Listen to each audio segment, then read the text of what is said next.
Too many intro songs. That's literally the first song. That was literally the first song of the intro. What are you talking about?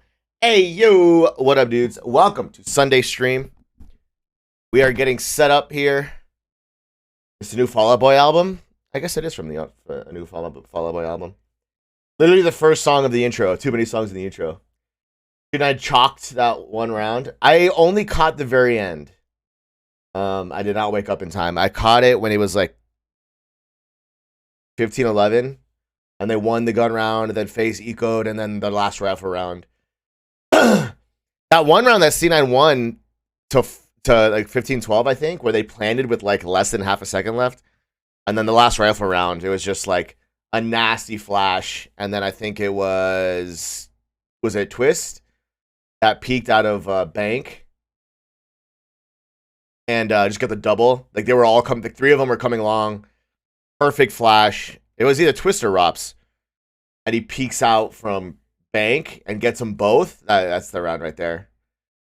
Axel in that 1v3 was nasty, though. The round they won. My arm is itchy, but I scratched it at work. I can't say I scratched it at work, because then I have to go to medical. Okay, we're playing Stardew Valley, and we are going to be watching. They're in between maps right now.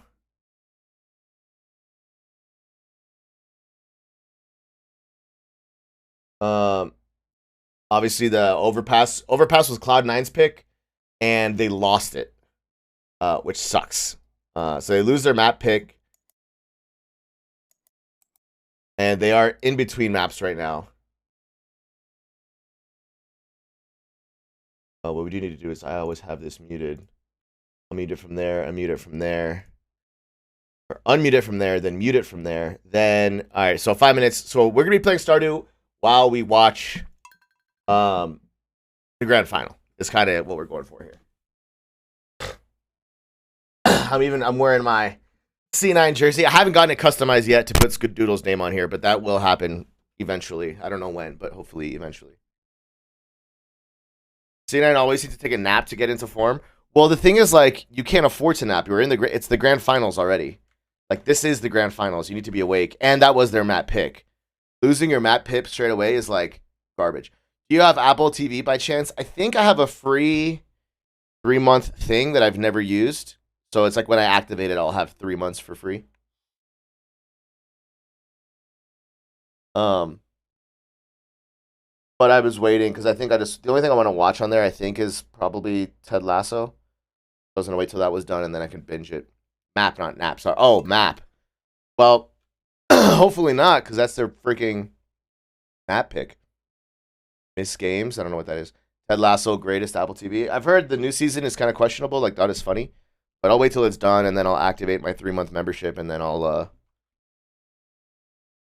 will binge it all. Kind of the plan. You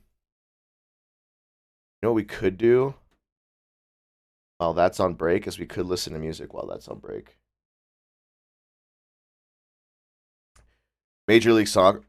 Oh, MLS. I don't know why I thought that was an I from over here. No, I'm not going to watch MLS games. And I'm certainly not going to pay for Apple TV Plus just to watch MLS games. That is certainly not going to happen. I'm creating an enchanted staff of phenomenal power. However, I'm missing something. An iridium bar. Do I even have an iridium bar laying around? I'm not sure if I do. I do not. I don't even have any iridium ore. Oh.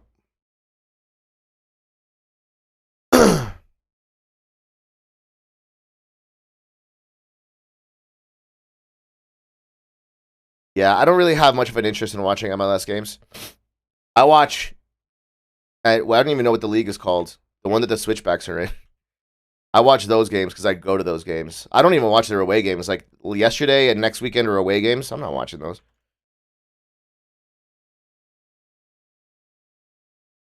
Everybody happy? Everybody happy? Everybody happy? Everybody happy? Get all that milk and wool. St. Louis first season and they're killing it. Oh, nice. Yeah, I guess like my local team is the Colorado Rapids, and they're all garbage. So, I think I'd be more likely to follow Miami FC, and but I don't follow them either. I want that feather. Thank you. I just don't follow MLS. I don't even like. I'm a Barcelona fan. Like Barcelona's my team. I don't even fucking watch Barcelona. I see him might go to Miami. That's been a rumor ever since he went to PSG. It's been a rumor that Miami wants him, and I would love that. I would love for him to come to Miami. And I say come to Miami like I'm living there, but you know what I mean. Go to Miami. I've heard he might go back to Barcelona, which would be a great homecoming. I heard he wants to go to Miami, or that he might go to Miami, which would be incredible. If he goes to Miami, I'll start watching games. That's for sure. That's for sure.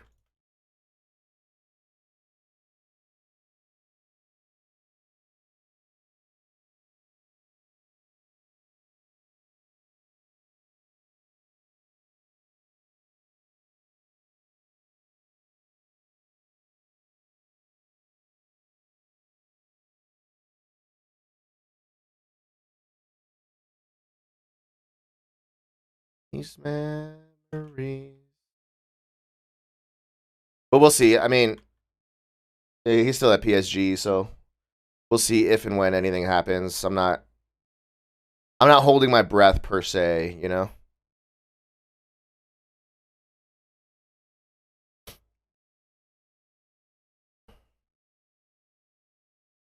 All right, we got to water the dog.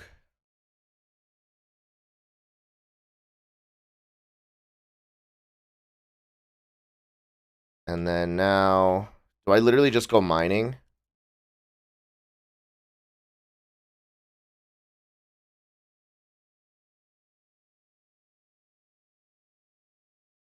Slay grubs, iridium bar. Oh, I need to check the beach. Check the beach, and then we go mining.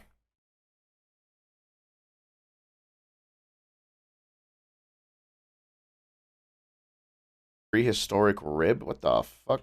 All right, when we can stop at Gunther.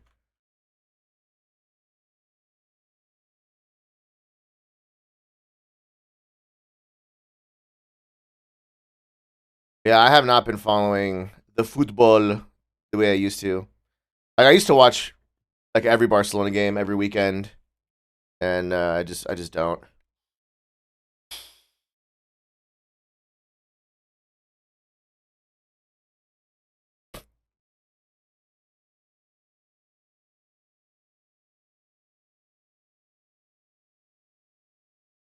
Let's do this first, because from Gunther we can take the trolley.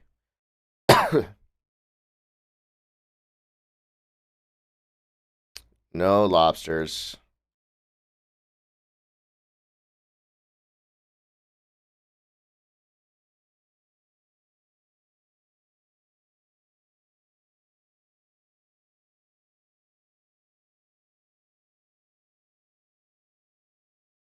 No lobster.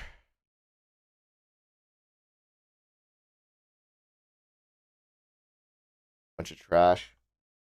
And a shrimp.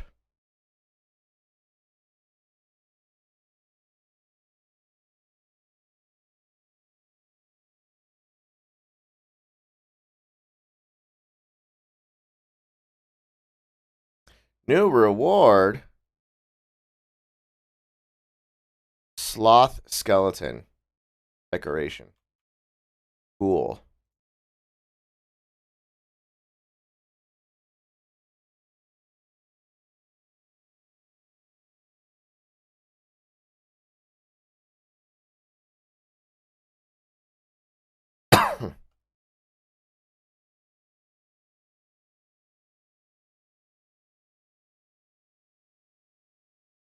So 80 plus is for um fire quartz, and then 40 plus is from aquamarine. So I suppose that technically you could get an aquamarine from 80 plus as well.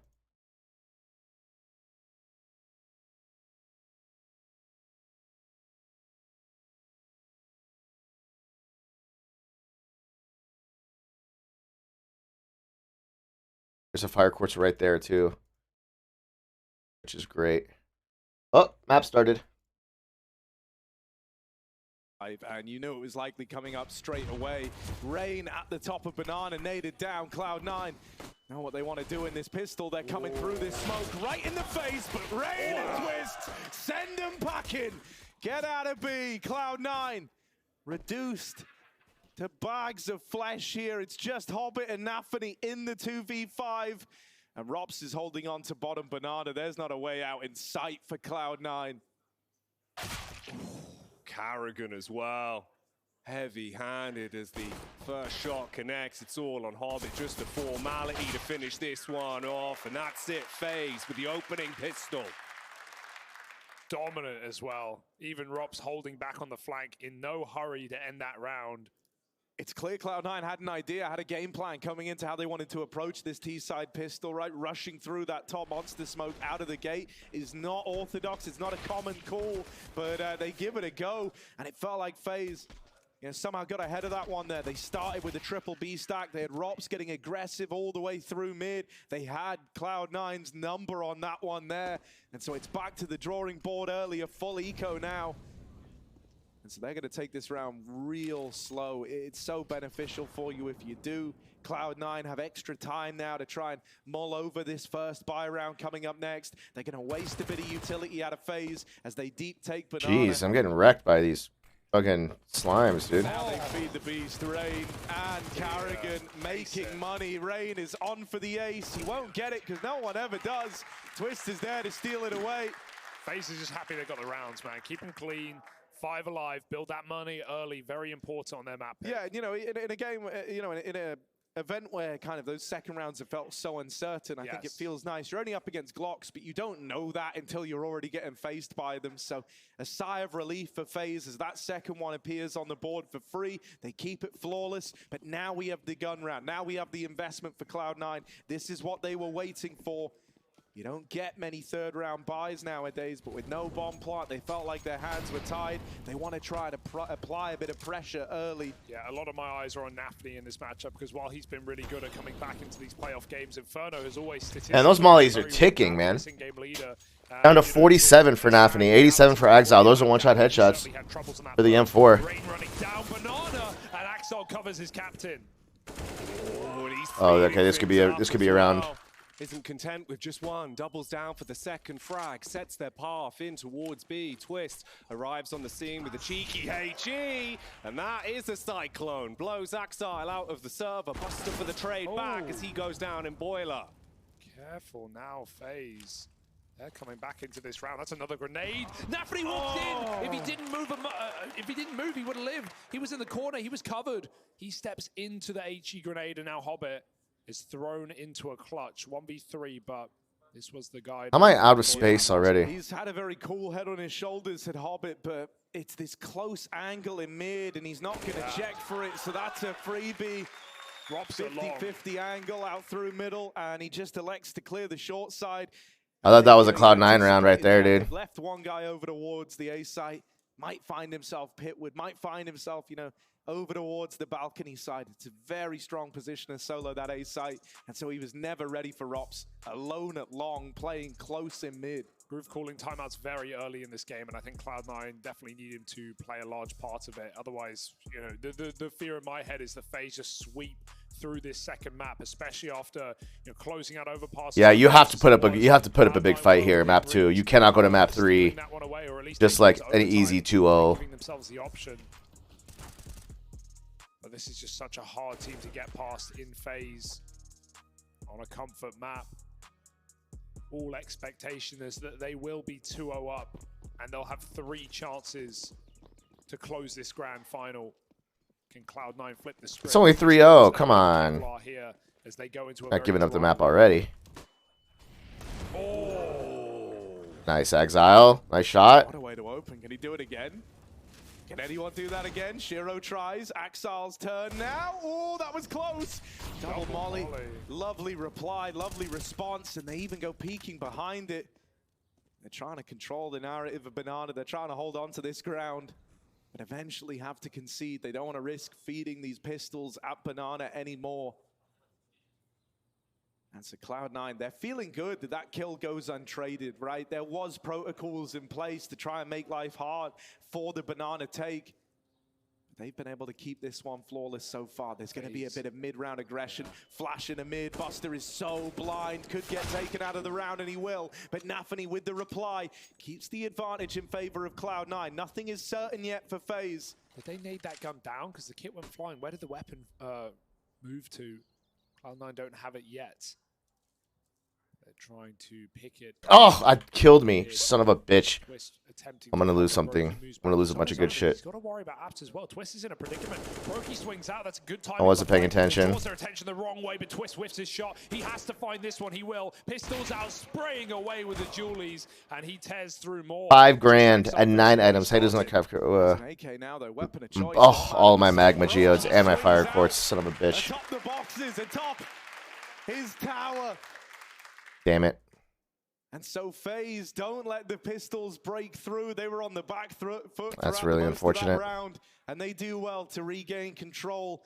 They breathe a collective sigh of relief that that one doesn't come through with the low buy. But if you want to look at silver linings here for Cloud9, they at least make that round costly. They do a lot of damage when all is said and done. Not quite teeing FaZe up for a reset yet, but getting them there, getting them on the cusp. If they win this and they can start chaining rounds together, FaZe are going to run out of money pretty quickly.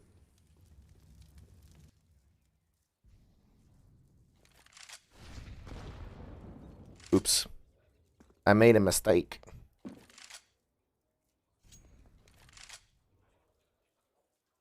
I'm going to try and pincer this. Brokey's fired off, but Ropsko's pushing. Ooh, he knows this kill is right there. And Hobbit just dodges the nade. Lives to fight another day. Hobbit, the one man that gets away in this round. Bit of damage done to Shiro. Everyone's been peppered up. Well, at least keep him on the AWP, right? He doesn't need to swap off now. He's got his own problems to deal with.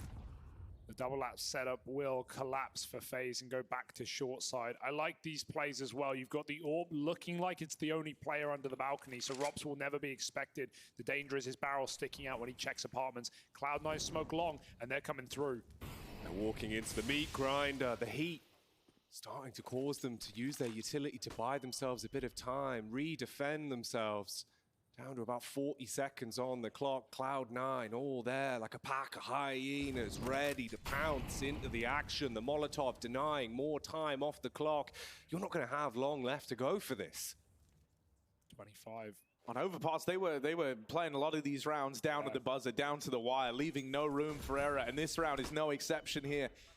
They need to stick the landing on this one. They've not given themselves a big grace period. They need the openers, and they need them now. Rops down in the pit, not giving fights away, trying to play in tandem with Brokey, and they've robbed this round. You can't win this, Cloud9. They're trying to get the bomb planted. They will get the numbers plugged in, but Shiro is overrun. And Brokey, the human turret, just moving around inside. Unreal, bro. Taking fight after fight with that AWP. What a nightmarish round for Cloud9. I mean, they had everything for them. Twist even pre-rotated out because it was so late to take brackets in middle at 25 seconds. He thought no way they'd be going for an AX. Like, they had so much room to meander through, and Brokey somehow dodges death 1,000 That's times insane. in the smoke, picks 3 players out. And Cloud9 need to do something different because this is not working. Yo, what up, Brody? Stardew in Chile? Yeah, Stardew in CS, dude. ESL Grand Finals. FaZe are feeling so confident right now. FaZe, they're feeling like it's their destiny to just win this game. They're approaching everything with a terrifying degree of confidence and commitment. It's the best of 5, but the way map 1 and the way this is going, I do not think we're going to go far. Does not seem like this series is going to go for very long. The adjustment is well timed as well. We've got 2 eyes on apartments. It seems clear. Rops just flash peeked it, so they know what's coming. He will fall immediately, though. It's again up to the turret. Oh, is he up for the task once more? He's got support this time. Twists and Brokey won't let you in. The apps play falls apart. Hobbit still trying to get down into the pit. Will make it in, but now he's trapped here with the bomb. There's no longer a path out. Hobbit is ended with a good fight. Yeah, that's true, but step of the way. Map 2 is not going so well in the beginning either. I don't know where this second man's gotten to, and Hobbit wins one of these fights. This guy was pivotal on Overpass. The experience was really shining through. Hobbit felt like he was down to clown with the best of them. And now with Shiro moving in the short side. Hobbit still making contact, forces a wide swing, and this is happening unless Brokey can put a stop to they it. keep getting a bunch of kills and then the rounds get away from them. They're getting closer. There's one. The USP dinks. It's down to this. 20 seconds. Over the top. The round is denied. Brokey with the glove. And then that happens. Keep doing it back-to-back triple kills. And then that Back of happens. the A site, and he didn't have a shot left in that orb. You see, like they get Shiro to the their early round and they're good to go and they look like they're going to win, and then that happens. That's been the story this early map. He's feeling good.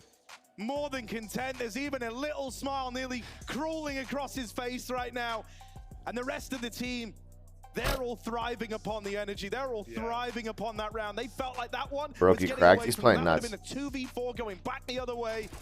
And Brokey stands tall and delivers. He doesn't even have the AWP. But that's the story of this early map so far. These 6 rounds, like they've been getting a lot of opening duels, like opening picks, going up a man, up 2 man, and then they throw it. Performances last year, but Brokey survives the fight, and Cloud9 a hellish beginning to this map. In a final, in a match they've won before. The last 2 BO3s, even a BO1 back at Rio, to start FaZe's journey to 0-3ing in the Legends stage. Cloud9 were the beginning of that, and now FaZe may end them. Go for the fast play. Tech9's causing trouble. Brokey with an uncharacteristic miss, but a very quick follow-up onto the back. Anafany drops him, and they've got the info about the CT push out. He'll set himself up for a second as well. And Axar with the tech. Is there really much you can do? I don't think they know he's here. They don't know. They try to clear it. Twist gives it a look. That's given Axar the gun. It's armed him. But there is the immortal Brokey at 11-0, waiting in library. Carrigan is closing the net over Cloud9. 11-0, Brokey. This bomb is on an island. This bomb is alone. And if it's lost over at long, the round might follow with it. Rops here to close and finish it off. It's clean for FaZe Clan. It's looking so put together and so composed. As we were saying on Overpass, it feels like for FaZe, like every game we've seen from them, every map in every series, they activate, they get better, they get stronger every game, and they've been channeling all this energy for the final boss that is C9 right now. Having been the Kryptonite in the past, FaZe do not want history to repeat itself. They want to finish this Grand Slam. Yeah, ridiculous. In many ways, Cloud9 have kind of I don't understand. It's the IEM Grand Slam because like Outsiders won the last major, so it's not like it's a Grand Slam like they're sweeping all the events of the year. Run for FaZe, even preluding that though, the quarterfinals back in Dallas, right, where FaZe fall out after the Antwerp win. That could have been them teeing themselves up for the Grand Slam a long time ago. Cloud9 have been this catalyst for the kind of the downfall of FaZe. There's this first pillar that they couldn't overcome, this obstacle that would always get in the way. Also, chores and a drink or 6. I'm not drinking today, but yeah, man. Carrying the nades for later. Cloud9. It's for CS, but it's Sunday. I mean, watching the grand final watching Pro CS always gives you an itch, right? But all the way back. He won't dodge the HEs or the spam. It's Nafri getting picked from the backside. Rain with a huge opening kill. We're seeing a lot of A1Ss, you can tell right now for FaZe. I mean, the numbers in Pro League so far are 14% of the kills are with the A1S, 9% with the A4. So it's not really close. For a moment, the A4 did take a bit of real estate, but those A1Ss just feel so tasty. Rain shows us why. 2 opening kills, and FaZe sit comfortably with their advantage. And when we had Yanko on here last map, he said, Grand Final CS plays a little differently, right? And we've seen that for Rain. And we've seen that, and I think, FaZe Clan, they're very, very content at playing this brand of Counter-Strike. They alright, so we're just looking for fire quartz. In these positions, Rops is not supposed to survive that journey, but he does. And he does more than just survive. He thrives in middle. Gets out with a frag, leaves this on just 2 for Cloud9. Shiro and Hobbit between them, they've had clutches. These 2 are clutch players. You're asking a hell of a lot of them though. Hobbit's found another. Trying They know, sure. to thin the herd for the B play, creeping under the boost. He will check for it, and so Hobbit adds another to the tally, but he's flying solo. He loses Shiro in the cross. Hobbit has got to do this alone. And with one man up close, they could deny this. Tap on the bomb, he's waiting for a reaction. Nails it, but Brokey follows up. And Brokey is still flawless, adding another Unreal, dude. to his name. Good patience for Rops as well. Unreal. Right? He does get picked swinging, but he could have chased that plant with 10 seconds and put Brokey in quite an awkward clutch up. Instead, Brokey knows he has the room to swing off of the AWP shot. Hobbit's gun is down, and Brokey keeps it going for FaZe. 12-0, 8-0 for FaZe as a whole. And Cloud9 I'm showing a silent straight. on this Brokey is side. on one this morning, dude. Brokey is has on got to one. have made some kind of deal with the devil. There is no way. It's just ridiculous how many shots he's hitting, how many rounds of impact he's having. Yeah. Barrels of impact frags tied to this man. And 8 rounds tied to FaZe, yet to drop a single one. Mistake for C9. They're going to get silent boosted up with pistols. Axel. Yeah, Brokey's late ridiculous. flashing. Just a mid-smoke to keep FaZe's eyes on this one, but it's really Apartments where the bulk's coming through. They're jumping out of the pit. Rops, he's going to stop from the short side. This position is name drops right now. He owns this area. Cloud9 can't get him out. Rops has delivered miracles from this spot in times gone by. In this round, this was like a walk in the park for him. They barely make it difficult. Axel with one. Finally. Nice. How many turnaround hours time, behind the but rifle that's they the have? end of the Several line. They're gonna thousand. Trade out of FaZe Clan. Several thousand. 9-0. This is more than a statement in a game where you still have someone, you know, sat with a 30-1 scoreline, just feeling it. And you know, again, it's a statement victory to be winning it like this, to be 9-0 up.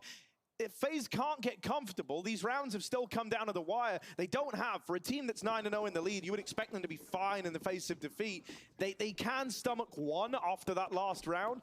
But I think that's what's felt so heartbreaking for Cloud9 is in spite of these close moments, in spite of bringing it down to the wire, you haven't found that one round yet to break through, to break the money, to give yourself a bit of a streak. Yeah. They finally have an advantage now, a 5v4. I don't see it over there. Goes untraded, that FaZe have Yo, what up, Deck?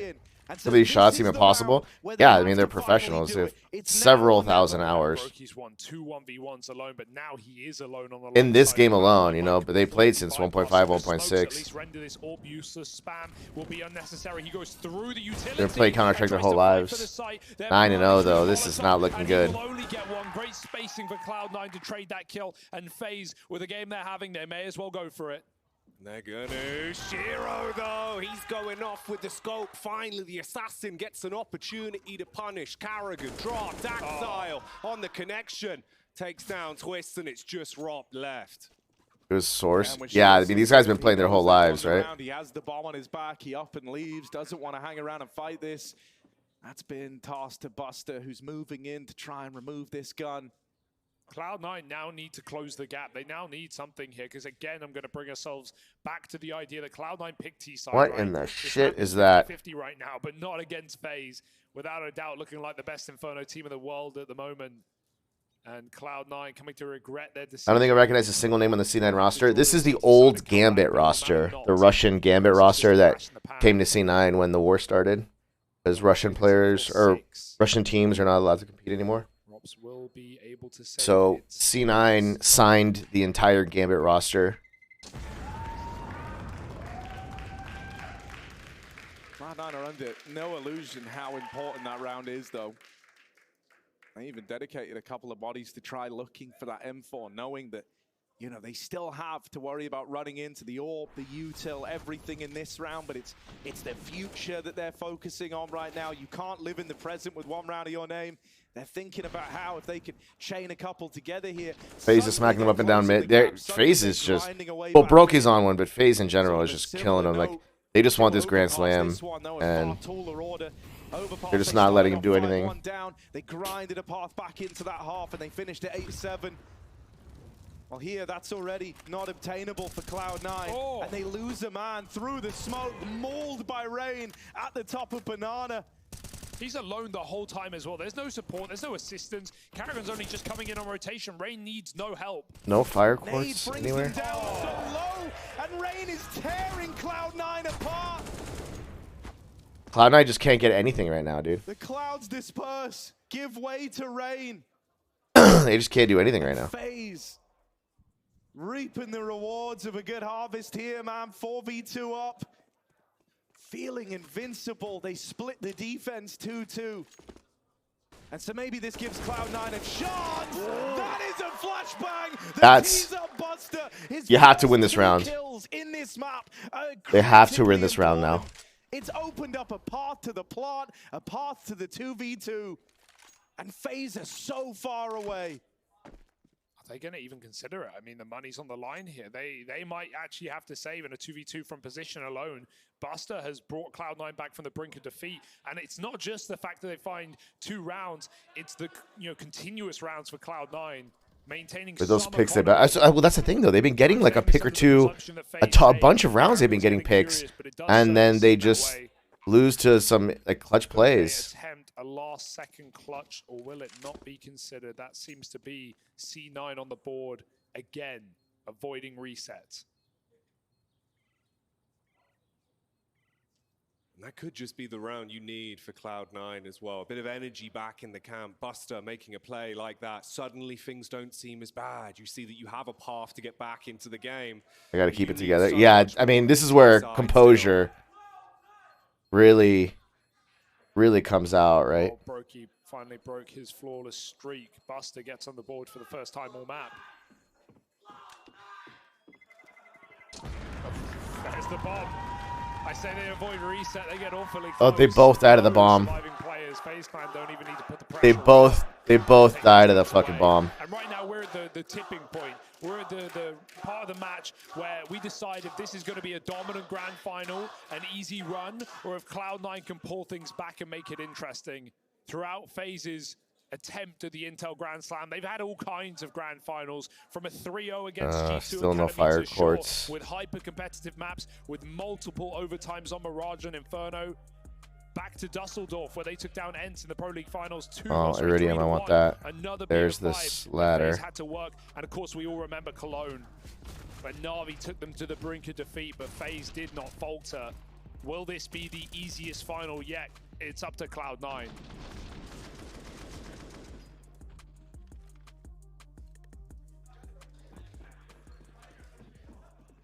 FaZe with a very respectful decision here to save up and let these guns work.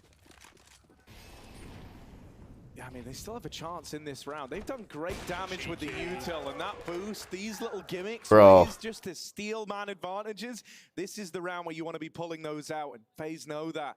Brokey lobbed up on the boost, the early 5v4. Rain spotted back in CT, but he knows they got that info. He plays ahead of the smoke now. Brokey rotates over, trying to keep Cloud9 guessing where this AWP ends up. He's very mobile with it. These are the rounds where you want Brokey to have a presence all over the map. That wall smoke is perfect for him as well, right? Because it implies they're taking CT, but FaZe now know that's not the case. Axel spotted in the corner. Brokey regular quartz up there, but I need a fucking fire quartz. Yeah, Cloud9 just sort of seesawing right now, right? Trying to manipulate It's these 11:30. rotates a little All right. bit. They know that even though Gotta the go back ults in home. play, right, the rest of the FaZe buy isn't too pretty. And so there is extra pressure on these CTs to be in the right place. This is nice from FaZe though, right? They try to make up for that. They try to bridge that gap with information. Blast radius is ridiculous. Inferno is the most ridiculous blast radius bomb in the game. Like they fixed it. Like this is fixed. This is how it's supposed to be fixed, quote unquote, which is insane to me. 20 seconds. Waiting for the call to go in. Twists up on top with the CZ. Hits one. There's the second as well. Shiro now diving through the smoke. Buster with the headshot onto Rain. He's got to do something insane, but he can't. There's no chance. They're getting spammed to bits. He'll be taken down in the back line, and it's all gone. torn limb from limb. And the CZ does like, what are you gonna? right Like, what are you gonna do? Not only just the AWP, What are these guys gonna do? Double, twist the same vein, and Cloud9 go into the belly of the beast. resolved by the stomach acid. Ridiculous. That hurts for Cloud9. Nothing's gonna hurt like that, man. You chain 2 rounds together. You're starting to believe that you can build back into this game, and then with nothing, with the AWP getting involved, with a CZ, Did he still hide in the corner of the pit and survive the blast, or was that removed? If you plant in what is default by the box on the right side, you cannot survive there anymore. The new default is the back of the site towards library. But the old generic plant, Yeah. you I mean, do this not is survive there anymore. A team full of confidence, a team full of superstars right now. FaZe winning every fight in every location. Look at the other side, though. We talk about FaZe as superstars, and they rightly are, but Cloud9, these are players who have been in the top 5 for years. No, not even with 100 Shira HP. and Axel, I don't we think, needed anyway. them the most. They're going cold and quiet into this good night, and FaZe might take another 5 alive round. And man, like, here's the thing, right? You know, we say FaZe, they're great at playing this brand of CS in the grand finals. You can see why FaZe, for guys like Carrigan in particular, he's kind of had a bit of a tumultuous history in grand finals appearances, right? Always up for the task of challenging, but only recently did the narrative change to him claiming titles, trophies, crowns even. Yeah, I think that's... And, you know, I think it's in all that experience. That's what kind of made him the terrifying beast that he is now. This idea, you know, he knows what it's like to be on the back foot. No one is more Full health keenly with aware new of the oh, new pressure default. Yeah, yeah, yeah. that If you comes with a plant grand new final with default Carrigan. and you And go so to the he is corner a of the bit of a pit, you master of survive. applying that But old pressure default, literally you do down not to survive at all. his opponents. They're trying to full disrespect Cloud9. They're trying to keep them doubting every move they make. The later into these rounds that Cloud9 are playing, the more 20-second pushes that FaZe can force out of them, the more hopeless a task this feels for Cloud9, and the better FaZe feel. And Robs has just been hyper-aggressive all series, even in this round, fighting deep mid in a 4-on-5. FaZe know the need to pull back disadvantages there, but they're running out of apartments. Robs out of ammo, has to swap to the pistol. Brokey gets pushed out of the site, and it might be a this is prerequisite ridiculous. to a save. Cloud9 have done what they must to stay above water. Brokey hangs around, though, and I think FaZe have just shit, I done the didn't check. maths. They're going into the last round. They may as well try. I was watching Shroud play CS2. Some of the new changes look interesting. The new smokes look crazy. Now he's a big piece of the puzzle. They know New where he smokes is. look They've gotta crazy. isolate him. Twists is able to do that. Time big issue though. You do have Stone, the kills. gold, You've got 2 a little bit of iridiums. utility as well. The Damn. Molotov and the Ooh, don't like HE. this. This could get weird. Axel's realizing I have to come back. He's moving back around now. Util going in. They're trying to trap as many in with the bomb as they can, and they've managed that at least. Shiro dead. They're moving into the site. They can't win the round. The time has already expired. They're going to get out with a handful of the kills and even live on that AWP. Yeah, there's no pressure for FaZe in that one. It would be nice to see them go a little bit earlier, right? They could have actually won that, as we saw with Axel so far away, and some nice shooting for Twist. But as you said, keeping that money as low as possible, because FaZe can buy up no matter the situation, no matter the casualties, into round number 15. And how are we already there at the halfway point? I imagine we're probably over it already, as FaZe have looked to make this game quick. A statement on Inferno, their map pick. I don't even know 11-4 is going to be good enough, dude. Start. More nades down middle. Rops keeps the pressure on, but Axel will respond. Dude, he just heard so many nades come out. I think if he was there a little bit sooner, he might have even asked for a flash through this smoke. Can't make that play, and so he knows he's kind of missed the timing on that one bit of vulnerability in top mid. Retake Util into the top of Banana FaZe. Not giving anything over for free, but there's the reply from Cloud9.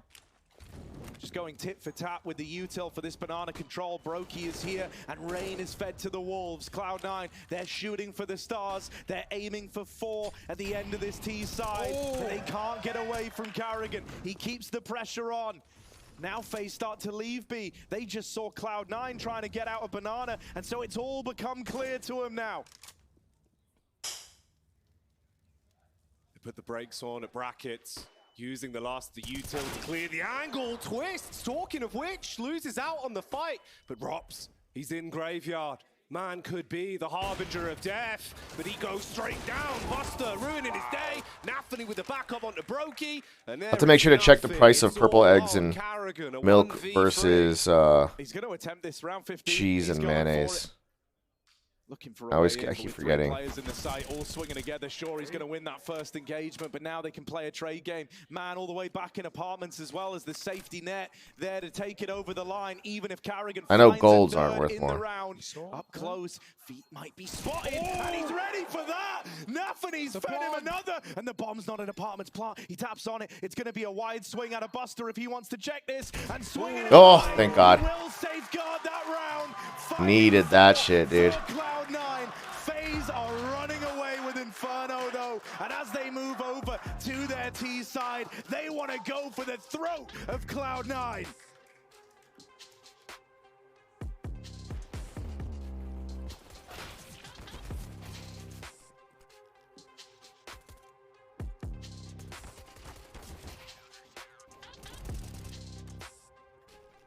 Actually ridiculous though, how this is going.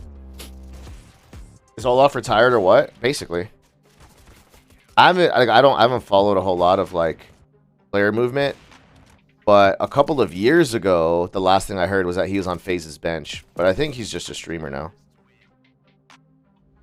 Check Liquipedia for HLTV. Excuse me.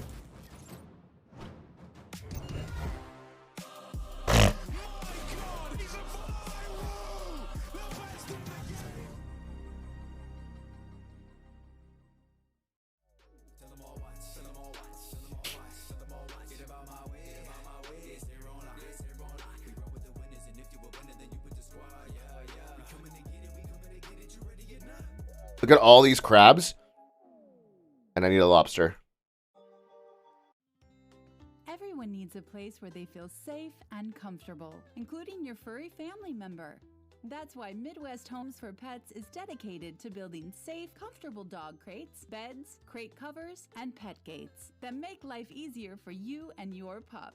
Provide your puppy the best tool for training, or give your older dog a comfortable and secure, relaxing retreat in a Midwest pet home. Find us on Amazon.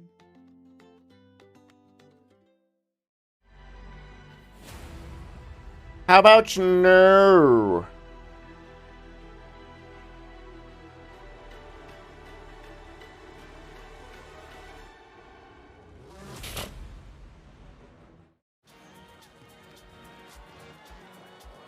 Filing a simple return for free with the help of a turbo. Bro, imagine I get my fucking whatever it's called out of a trash can. See if you qualify at turbotax.com. It should go like day after day. I gotta go.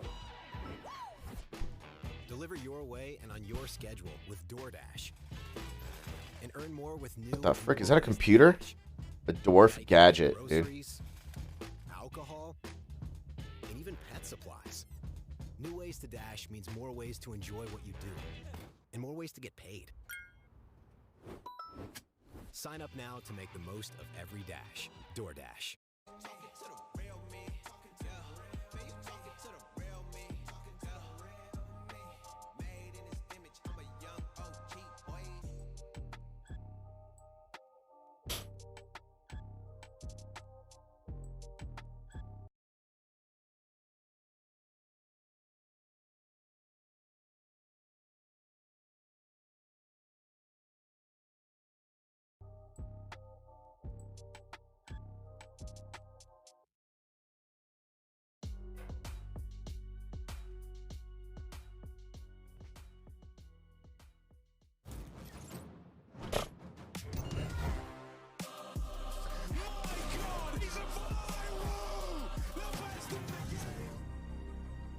The best in the games, I They were will. known for falling apart in finals, and Carrigan with a history decorated with depression.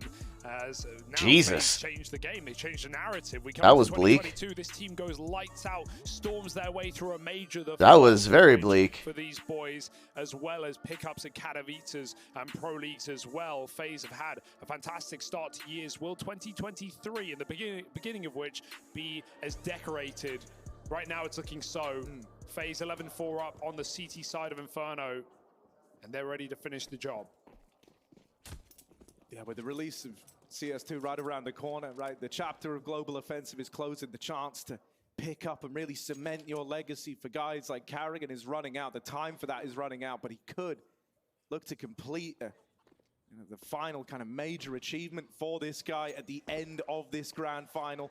FaZe are already a map up. They've stormed through this first half, and now they go 5v4 up to open up their T-side pistol. Unreal. Just insta.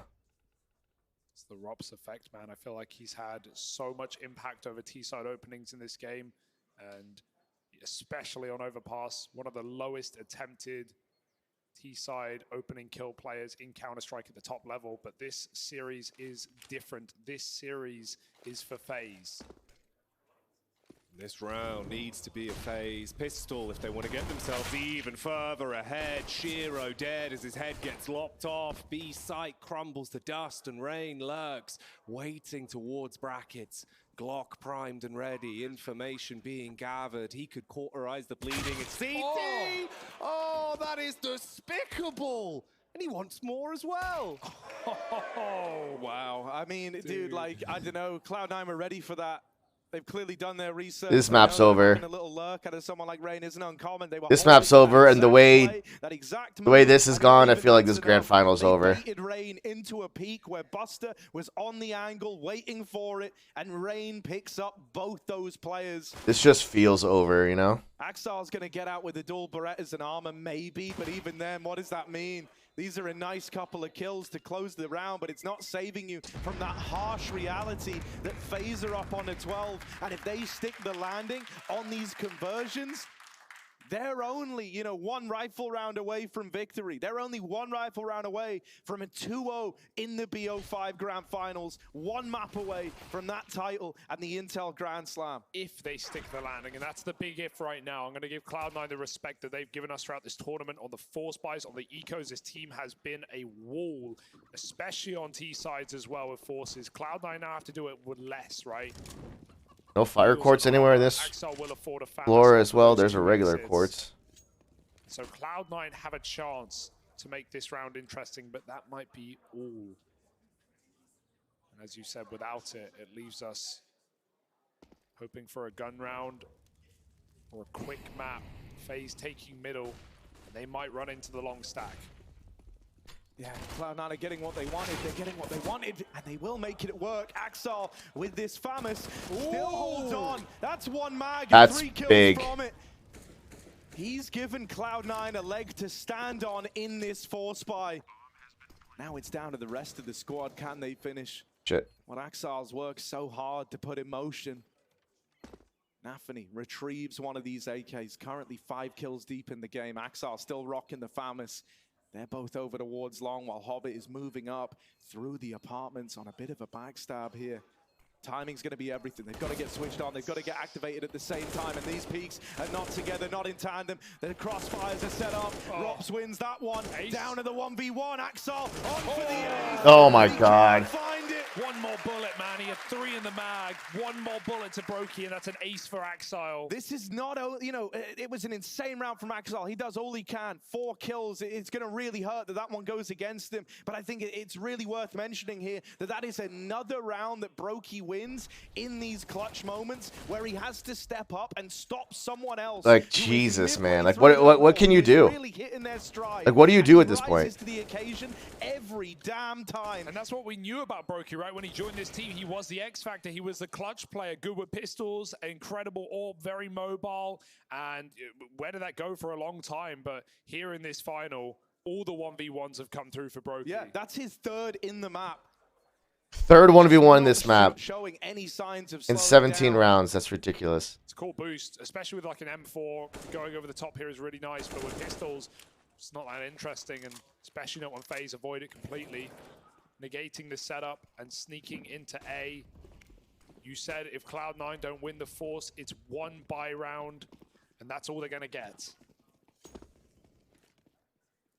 Terrifying spot to be in. You know, like you are essentially risking it all on that one rifle round.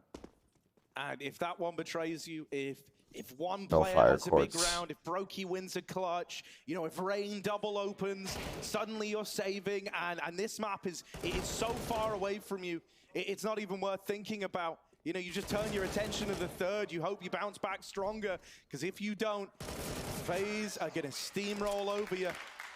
Yeah, no shit. It's 2-0. One rifle round. This is the moment that Cloud9 have been waiting for. Or it's about to be 2-0. And they've got one hell of a squad to try and stop.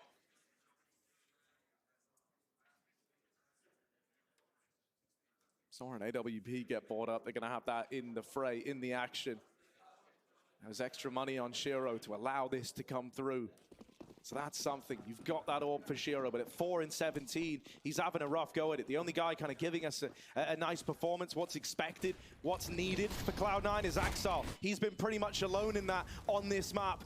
There needs to be an activation of a second player here, and really it can be Hobbit or Shiro. It could be either one of them, but just having Axel online is not enough for Cloud9 in this map. Yeah, no shit.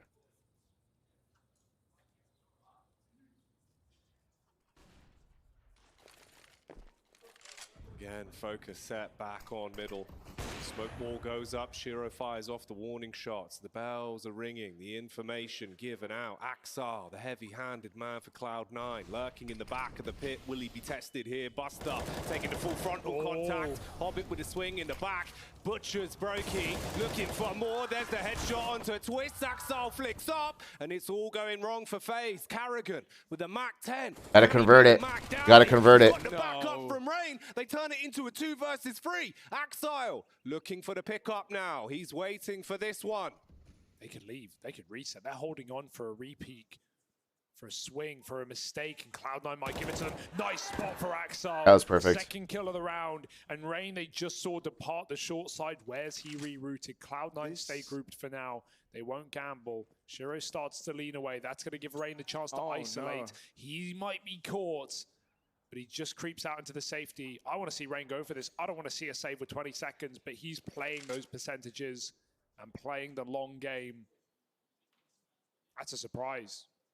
FaZe had the money for this one, but Rain throws in the towel. Yeah, like you say, just playing the numbers on this, right? It's 14-5. You can afford to forego around here and there. That one, you just didn't like what you saw, right? There was Hobbit pushing the long smoke, Axel down in the pit, getting away with murder. And so, you know, they just try to run it back again. They don't want to let that one round get to them. Rain went about it in a way that if he was... Oh, I got an Aquamarine. What? If he caught someone, I wasn't paying attention. he still could We got one. attempt that round.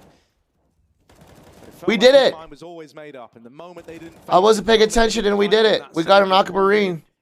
Hallelujah. Do the impossible here. This is a map that FaZe have yet to lose in 2023, 6-0. Sure, the stiffest opposition yet, but not putting up much of a fight here. Cloud9 need to build off that one round. Shiro 4 and 17. Rare to see him go this silent. Him coming alive could be the difference maker for Cloud9 in what is right now still looking like a FaZe game. Both the weakest players for Cloud9 on the B site. Hobbit will be that early point of rotation. He's going to bring the nades in. Can throw high flashes for Nafany on this boost box. Shiro playing by his side as well. Able to smoke a Molotov if FaZe get it in. And you would expect that. Brokey has his towards B. He's going to use it for the corner instead. Assure that FaZe can get this car control. Trades of util. Cloud9 keep them honest. Great grenade. This is just going to be a standard round for FaZe. Oh, Hobbit's re-aggressing, flashed in.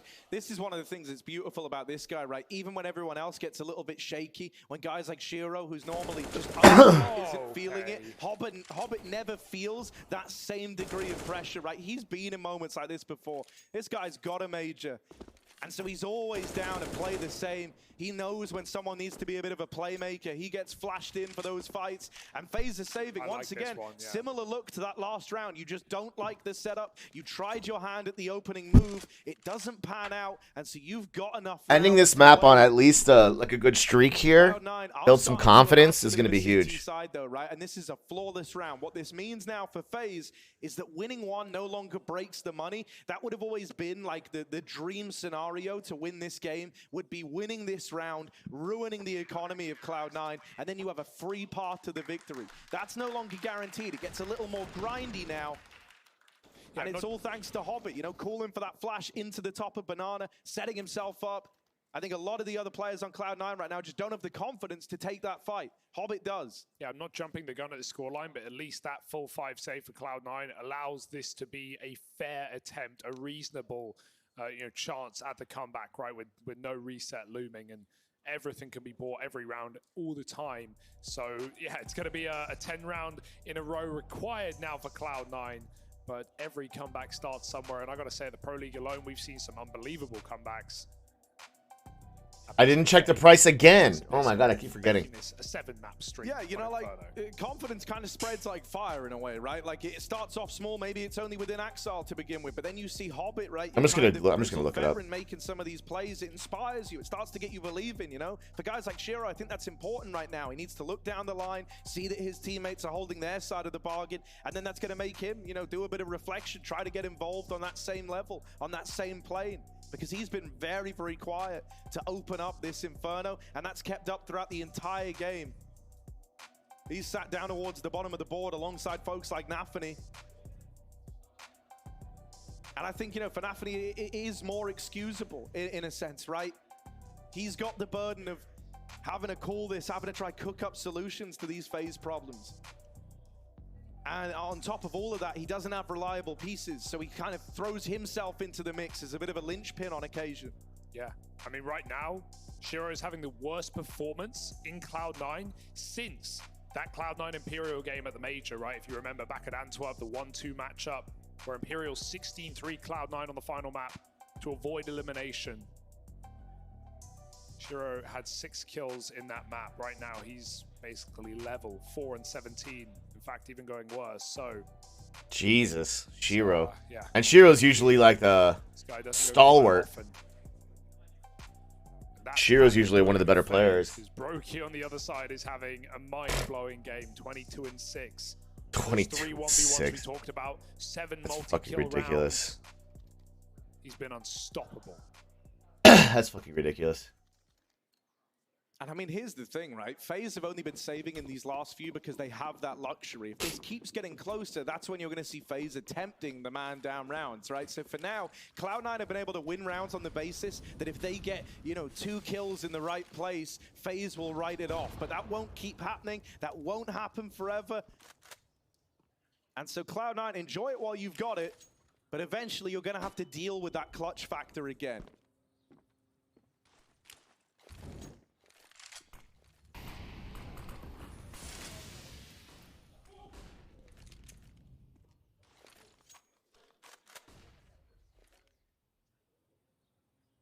FaZe is super slow in this round. Trying to see what Cloud9 want to do to try get this ball rolling. And they're not really fighting anywhere right now, right? The only kind of angle being taken a little more aggressively is Hobbit over towards Long, and that's not where FaZe are occupying. So as they tee themselves up for this B play, the one thing they've got going their way here for FaZe is these rotates are a long way out, and both players are entrenched at the back of the site. So they've got them pinned in, they've got them stuck on these angles, and with Shiro whiffing that shot, Carrigan pushing through the spawn, you needed a multi-kill out of Nafany. With that not getting provided, this round is done. FaZe had next to nothing coming in. They had the couple of saved guns, the 3 players that made it out of that last round.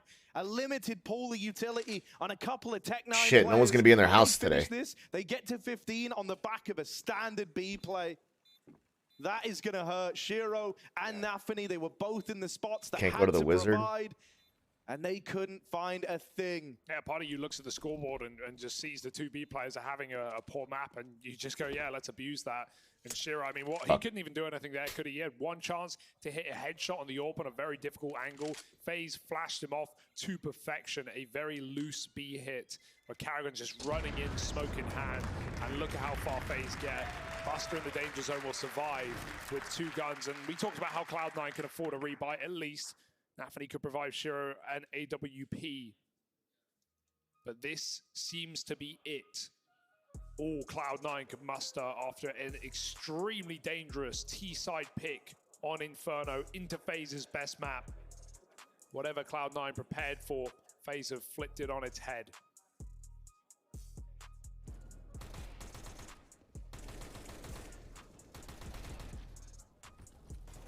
Ice fishing.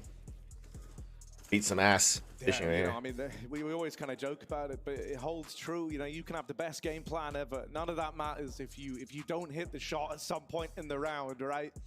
And that's a lesson that Cloud9 are learning the hard way. They're facing a FaZe clan that is just brimming with confidence. And I think, you know, this makes you deeply concerned for that third map of Mirage. It's one that FaZe are comfortable on, and it's one where momentum plays a huge role, and there's no doubt which side harbors that privilege right now. What a statement this would be for FaZe as well, after we talked about the previous BO3s that Cloud9 have beaten them in back-to-back quarterfinals. FaZe, when it matters most, when it's all on the line, they're here to get their revenge. Cloud9 delayed an Intel Grand Slam pickup for FaZe. They could have got it in Dallas, or FaZe have got them right where they want. No. That is crazy from Axel. He hangs around in the molly, burns down low. And dude, your heart has to go out to this guy. He's been trying so hard to keep Cloud9 in this. Him and Hobbit are the biggest reasons why they even have rounds to their name right now. Both players to get a kill in this round. No way they're and calling FaZe are it. going to call the save again. Again? At a minute? I mean, they know they have the No, opportunity. but I mean, I think it's so beautiful, really. I think it's a very beautiful way of trying to close this game. Like, sure, you could attempt It's a this, beautiful you could way to try, close and the you game. might even win it with how a lot of these clutch rounds have gone. But, you know, why take that risk? Why kind of leave yourself strapped for buy rounds when you know, especially on Inferno, some rounds are won on the basis of just one player landing something gnarly, maybe with a sick flash to set you up at top banana. You run up, you squeak your way to a kill, and then the momentum carries you through that round on numbers alone. And FaZe know that round is inevitable. They know it's coming. Exactly, and so why try to force it? You know, why go for it when you're in this so far less than ideal spot? You've got all the time in the world as far as FaZe are concerned. How long is this fucking It's a fishing sign of competition? the meta we're in right now, but yeah, you can't argue with the results. FaZe play it as safe as they want and as safe as they can, and even cycling flashes out of spawn as well. Here we go. Another go at it. Another run for FaZe. Cloud9 call for support in banana. Hobbit answers the call. But can they keep reading? We definitely won, right? 15-7. Don't call it a comeback.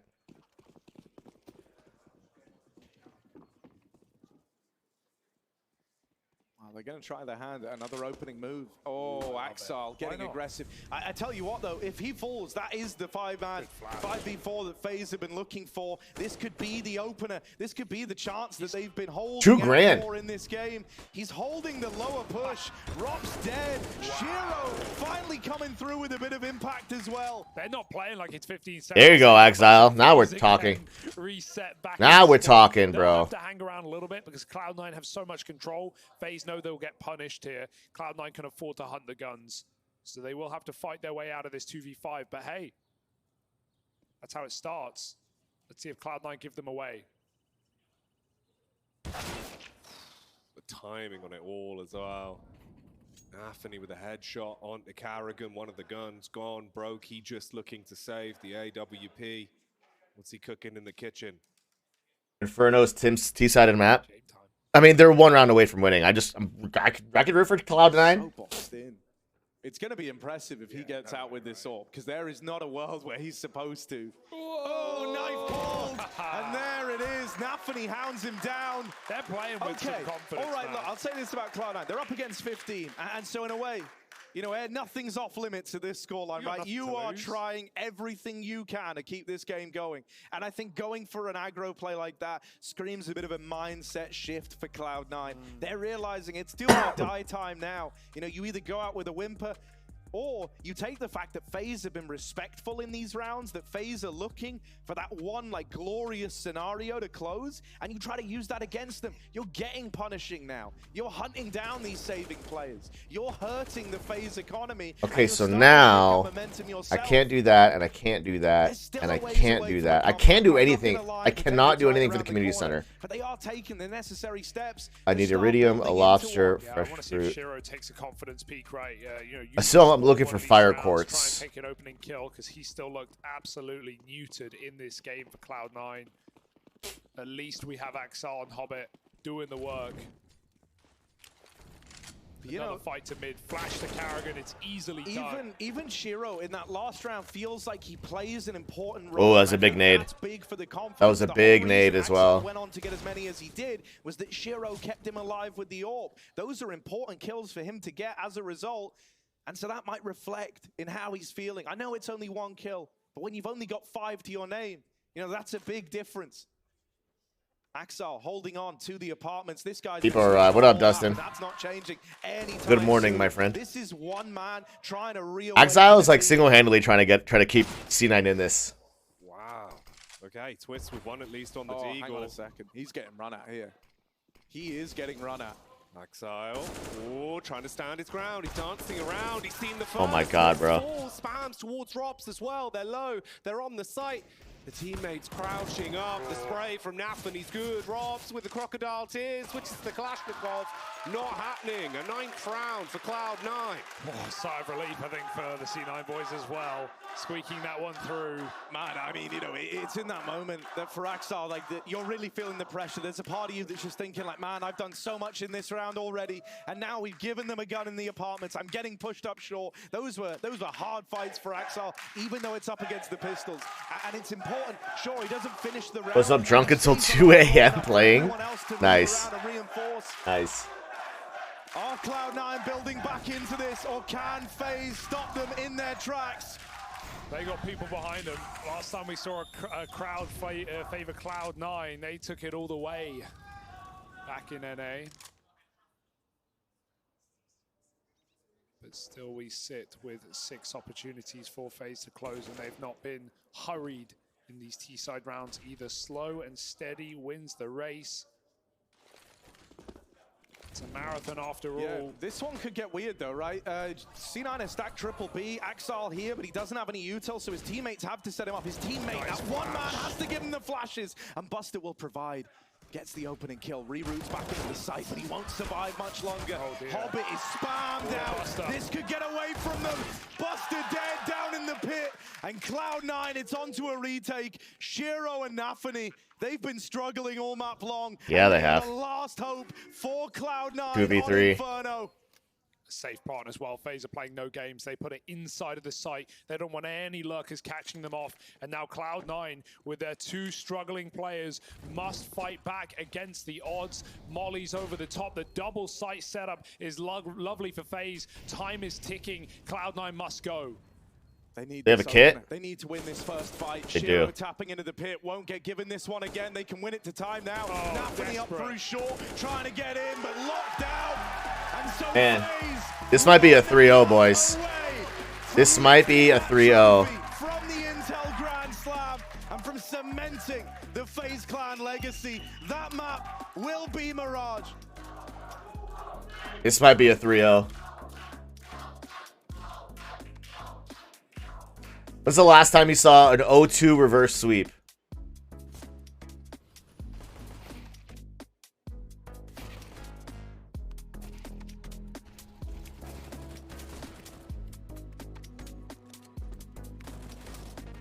I can only stay up that late if I'm sober. If I get drunk, I'm in bed by 9. Bro, I can't stay up late, period. Could we get to Elden Ring faster? I guess that's true. Rusty Spur.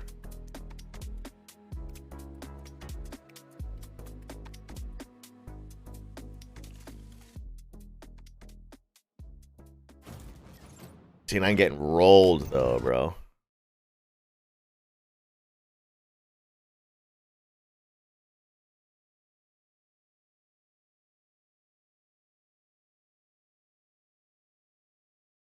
So how's everybody doing this weekend? I'm debating if I want to go snowboarding tomorrow or not. I woke up and my back is in like serious pain. Do like these. Now we check. We check on lobsters, then we turn in the stuff, then we do geodes, and then we go what, fire quartz again? Or the side mine. C9 bot to win the next 3? I hope. Reverse sweep. An 0-2 reverse sweep to deny the Grand Slam. That'd be ridiculous. That would be ridiculous. Sick and not feeling motivated at all. About to pack up everything that isn't essential because I'm moving next weekend. You're moving? Wait, did I know that? Did I know that you were moving? Did you tell me that?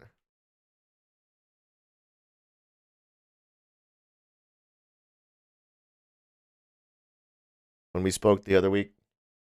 Out of the townhouse into an apartment. Okay, yes, you did tell me that.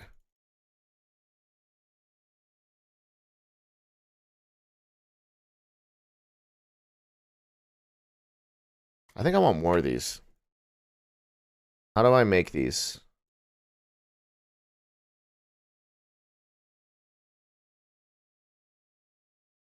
Can I make them? Yeah, I can. Wood and iron. I can make a shitload of those.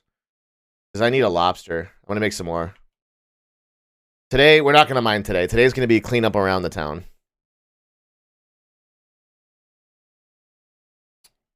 80 hardwood.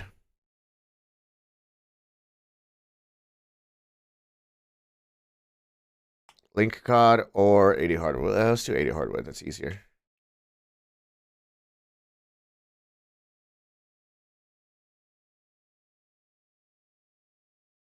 Because I know where to farm hardwood. We can just add that to the morning routine.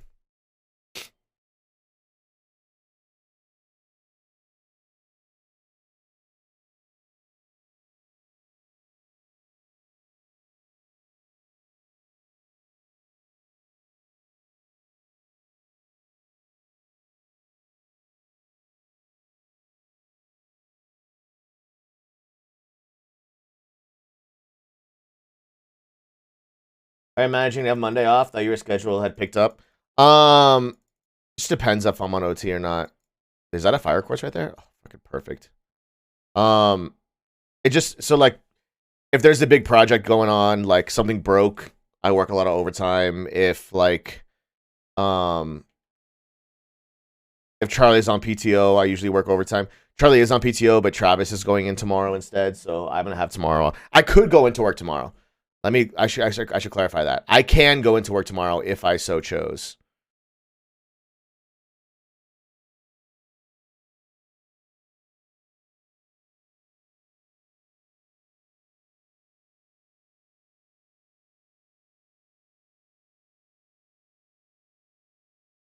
I could go in tomorrow. I'm debating. I could also just as easily go into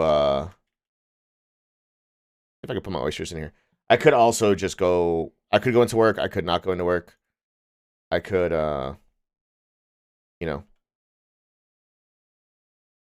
go snowboarding.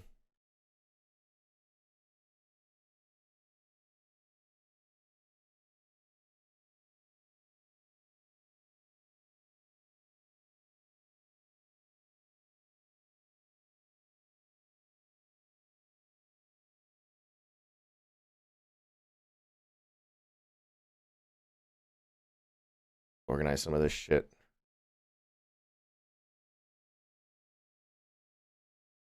Coal and battery pack.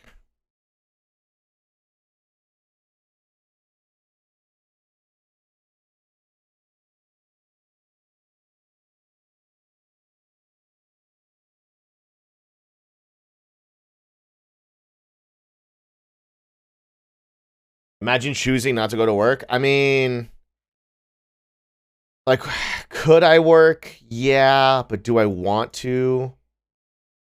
You know, do I want to? I don't plan on using any PTO this year.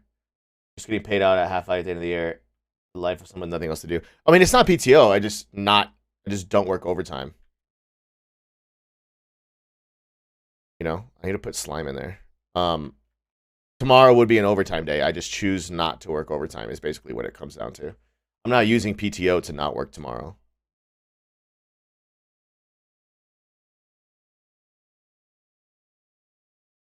I only have 48 slime. This is ridiculous.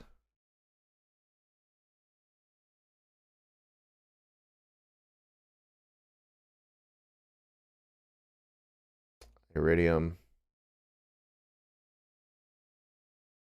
Oh, wood and iron. That's what I was gonna do.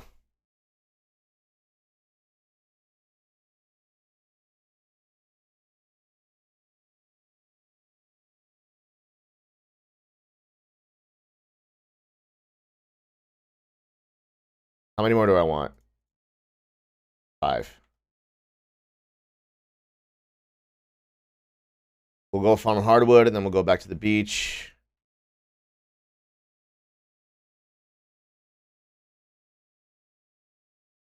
Oh, if it's a scheduled day that the plan would be running and we don't show up or request it off, whatever, it's automatic 8 hours PTO per day you take off.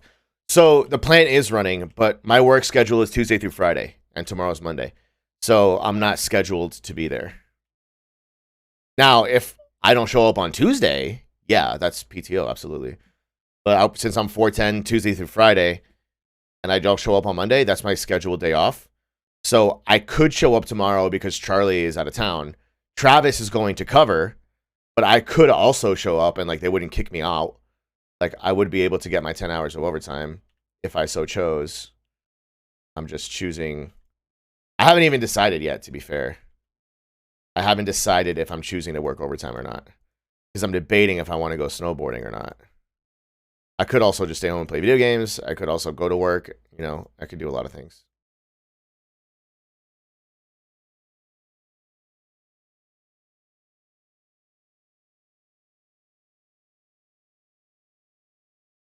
Didn't realize you Tuesday, Friday. Yeah, Tuesday, Friday, 410s. Tuesday, Friday, 410s. Let's see if I can make it to the library before it closes. It close. Is it 5 or 6 that the library closes? I'm not sure. We'll just run straight there. Yeah. So it's like if Travis was not going in tomorrow, like if he's going in tomorrow because he's taking off Friday, and I'll be off. I'll be there Friday, obviously. So if Travis was not working tomorrow, I would have to work tomorrow. I would be going in. But since he switched his Monday, Friday, and he'll be there, I don't have to, and I can just like choose to. And it's basically up to me if I want to work overtime or if I want to go snowboarding or if I just want to stay home and play video games.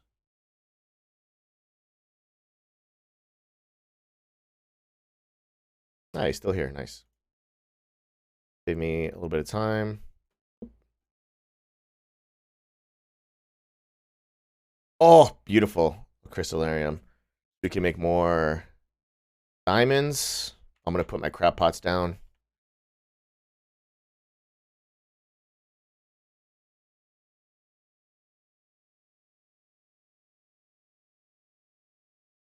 If I go to bed at a decent hour, I can definitely get to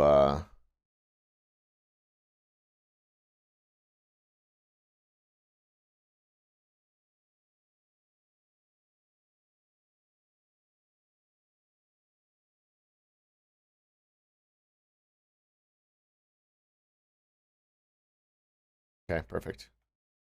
Crystallarium, we can make more diamonds, and diamonds, I think, are the best mineral for money. I think.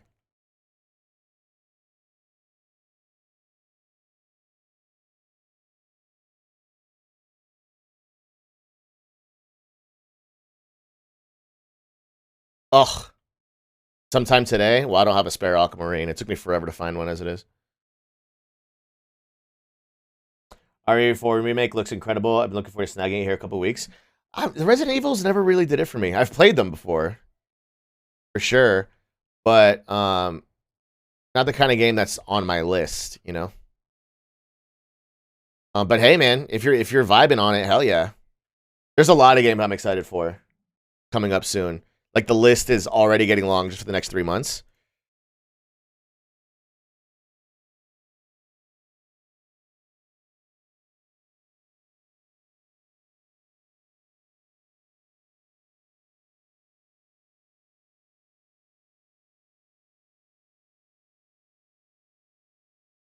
You know what? I just realized something. Artifacts. I'm going to put this crystallarium here. And we're going to do diamonds. We're going to do diamonds. That in there. Make sure these are all minerals and not artifacts.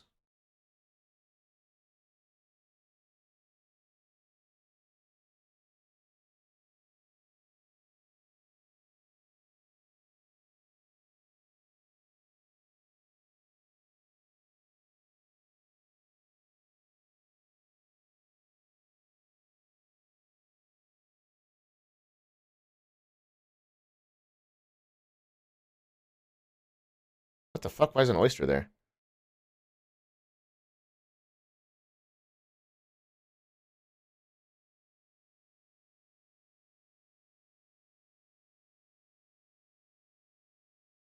Alright, so we still have too many minerals. I don't know why the fucking oyster was over there. Artifacts will put in here. I don't know why an oyster was over there.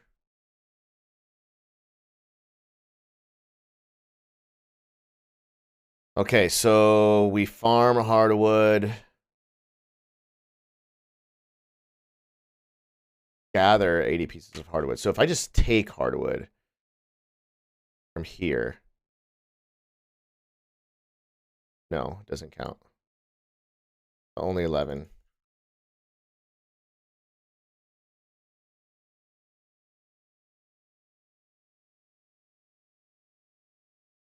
Alright, so farm hardwood, iridium bar, lobster.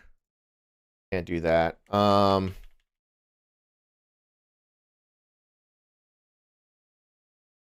What else does that guy like? He likes hazelnuts.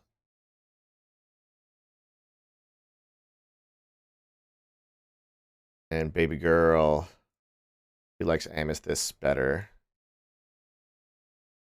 And then the wizard is purple mushrooms.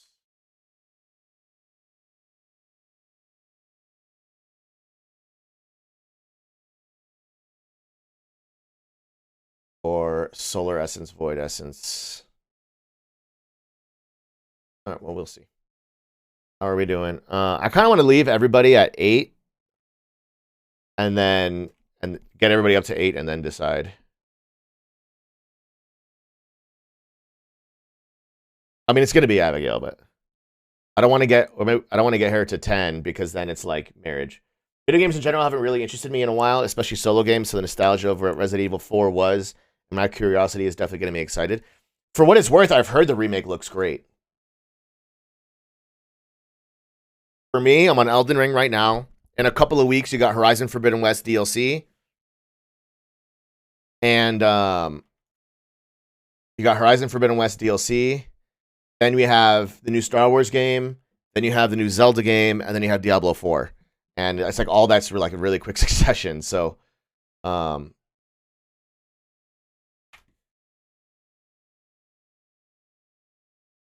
solar essence or void essence. What do I have more of? 38. So this is for the wizard. That's for the homeless guy. And we'll leave that behind. We'll focus on those two guys for now. Linus and the wizard. So now our daily routine is check on the animals, go get hardwood, check on the lobster, and then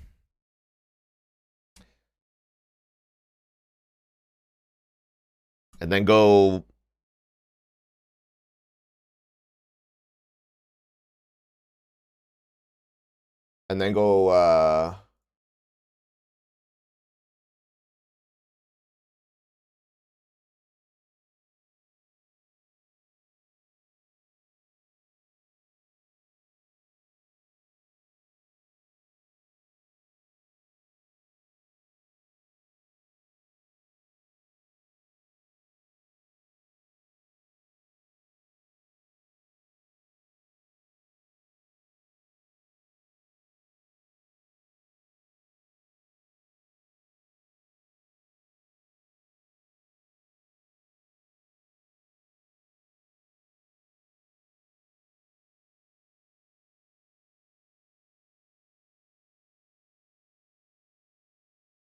we could go back to mining. Oh, no, we do the side mine. That's what we're going to do. The side mine. That's what we'll do. Let's go see if our homeless homie is over there. I don't think I've given him a gift.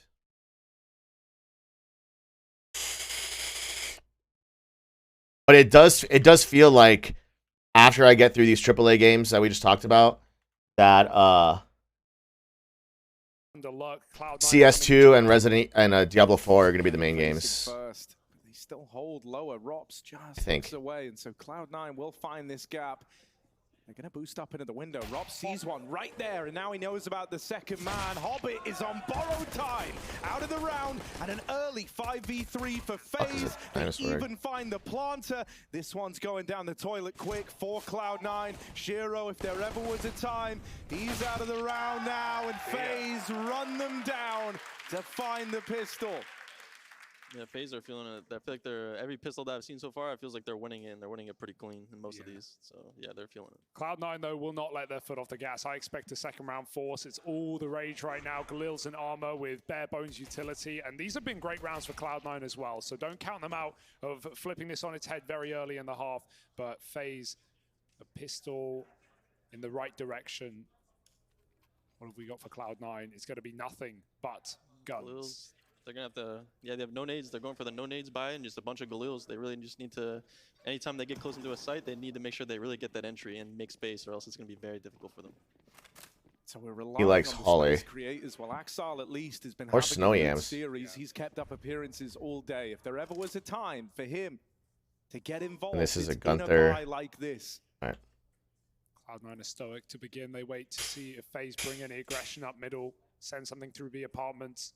It's looking to end B.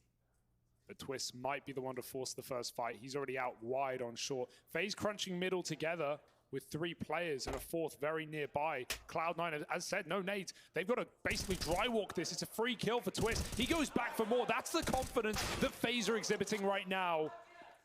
No pulling back after the first. Twist goes 2 for 1, and Cloud9 down a man. That could already be like the round. It's very difficult. They have no nades. Like, they Who's really the need to make sure guest? They get their trades instantly, or else this is nearly impossible. Yeah, and I mean, even if they trade like 1-for-1 out through the apartments here, that'll give them a route to a bomb plant, but they're still on the back foot, and this angle just has to be cleared straight up. Axal needs to win this one cleanly, and he won't. Usually they say who the casters are there. Even swings out for a second. Now Rops moves back over from the short side. Okay, large goat milk is 828.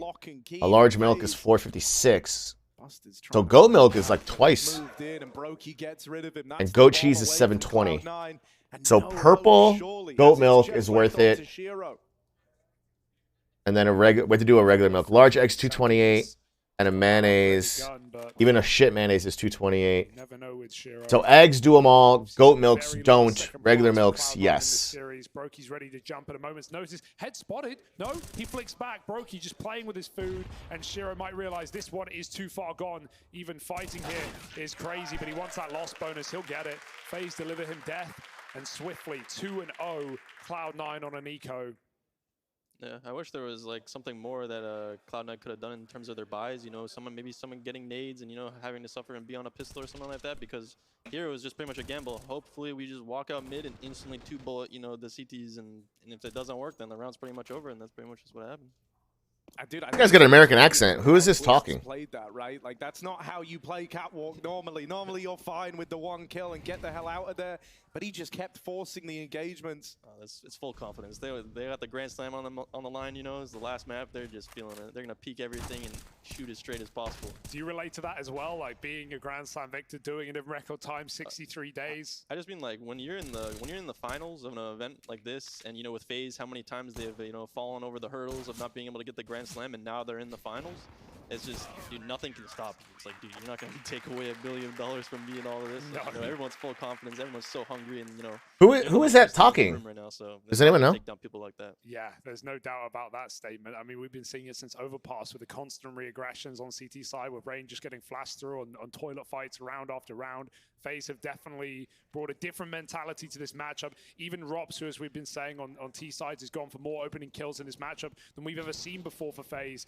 And that star power is everywhere right now. 3-0, Cloud9, an important gun round to start their half, and they've even got Shiro on the AWP. So many of Cloud9's halves have started off at such a deficit. Overpass opened up, you know, 5-1 down. We had Inferno where it took them, it felt like forever to find their first round on the board. They ended up going down 9-0 there.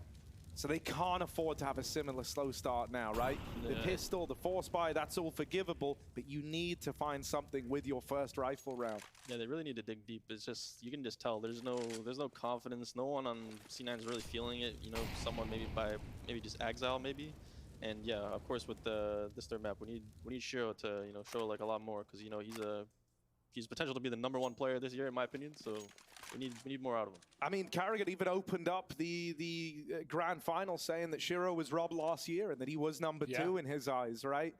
So, dude, like Carrigan tried to give confidence only to tear it all away in this grand final, I guess. Cloud9 teeing up for what looks like the A hit here. They've got 2 players down through connector to try and split this.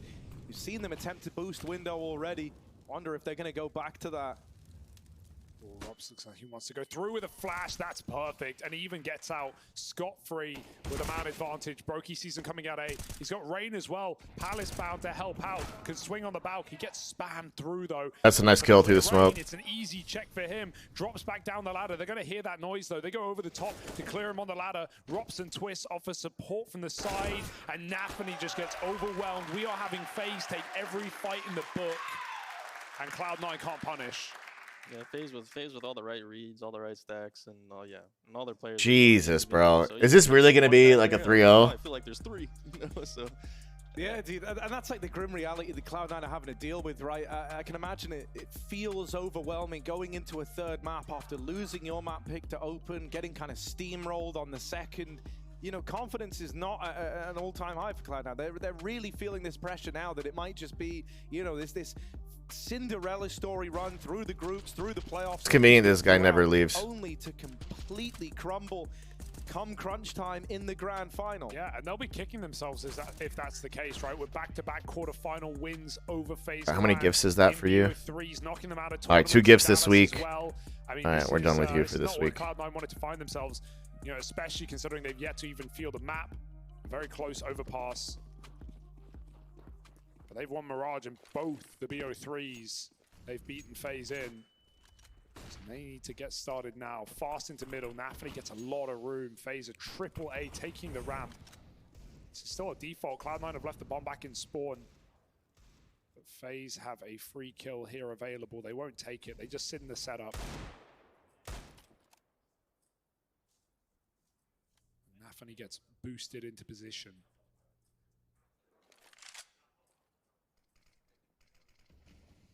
Yeah, again, Cloud9 are already out of nades. Yep, they just got to hit their shots. Hop it there with 1 on the twist. It's going to need a lot more of that. Oh, there we go. Oh, okay. God, hang on a sec. Eco Kings. The Deagles out of nowhere. Okay. Hang on a moment. They're onto something here. Who let them cook? They found a way into this round. The 5v2 for Cloud9 with just the pistols. Got to be very careful not to throw this one away. Yeah, you need to capitalize on moments like this. Now, the one thing that's weird is that Hobbit's gone all the way through B. He's called that B is clear, and yet still Cloud9, they feel like they're hands tied because the bomb's already out in A. They're walking into the double stack, and with Brokey holding for this wraparound, Hobbit is going to find him. Needed that. Saves the day. Needed that. Sure, just wanted to run in there and find some info, I guess, for his team and just find out where they are. And luckily, they're able to kind of bring it back there and not let it get too much out of hand. Big round for Hobbit. Still no lobsters, I mean, bro. dude, that could be a bit of a confidence booster, right? Because I think the critical thing was, you know, by the time they started to find rounds on Inferno, the first half was already over. You know, you win your first round in round 10, that's when you appear on the board, and even then, you don't like chain a bunch of consecutive rounds together. You know, of course, it's going to feel like the game's already out of your hand, but this one with Deagles, a round that you weren't supposed to win, sometimes these can lift you up. Let's see if they can chain a couple of rounds together now. Make this interesting. Patience pays off. Feels like he's got the read.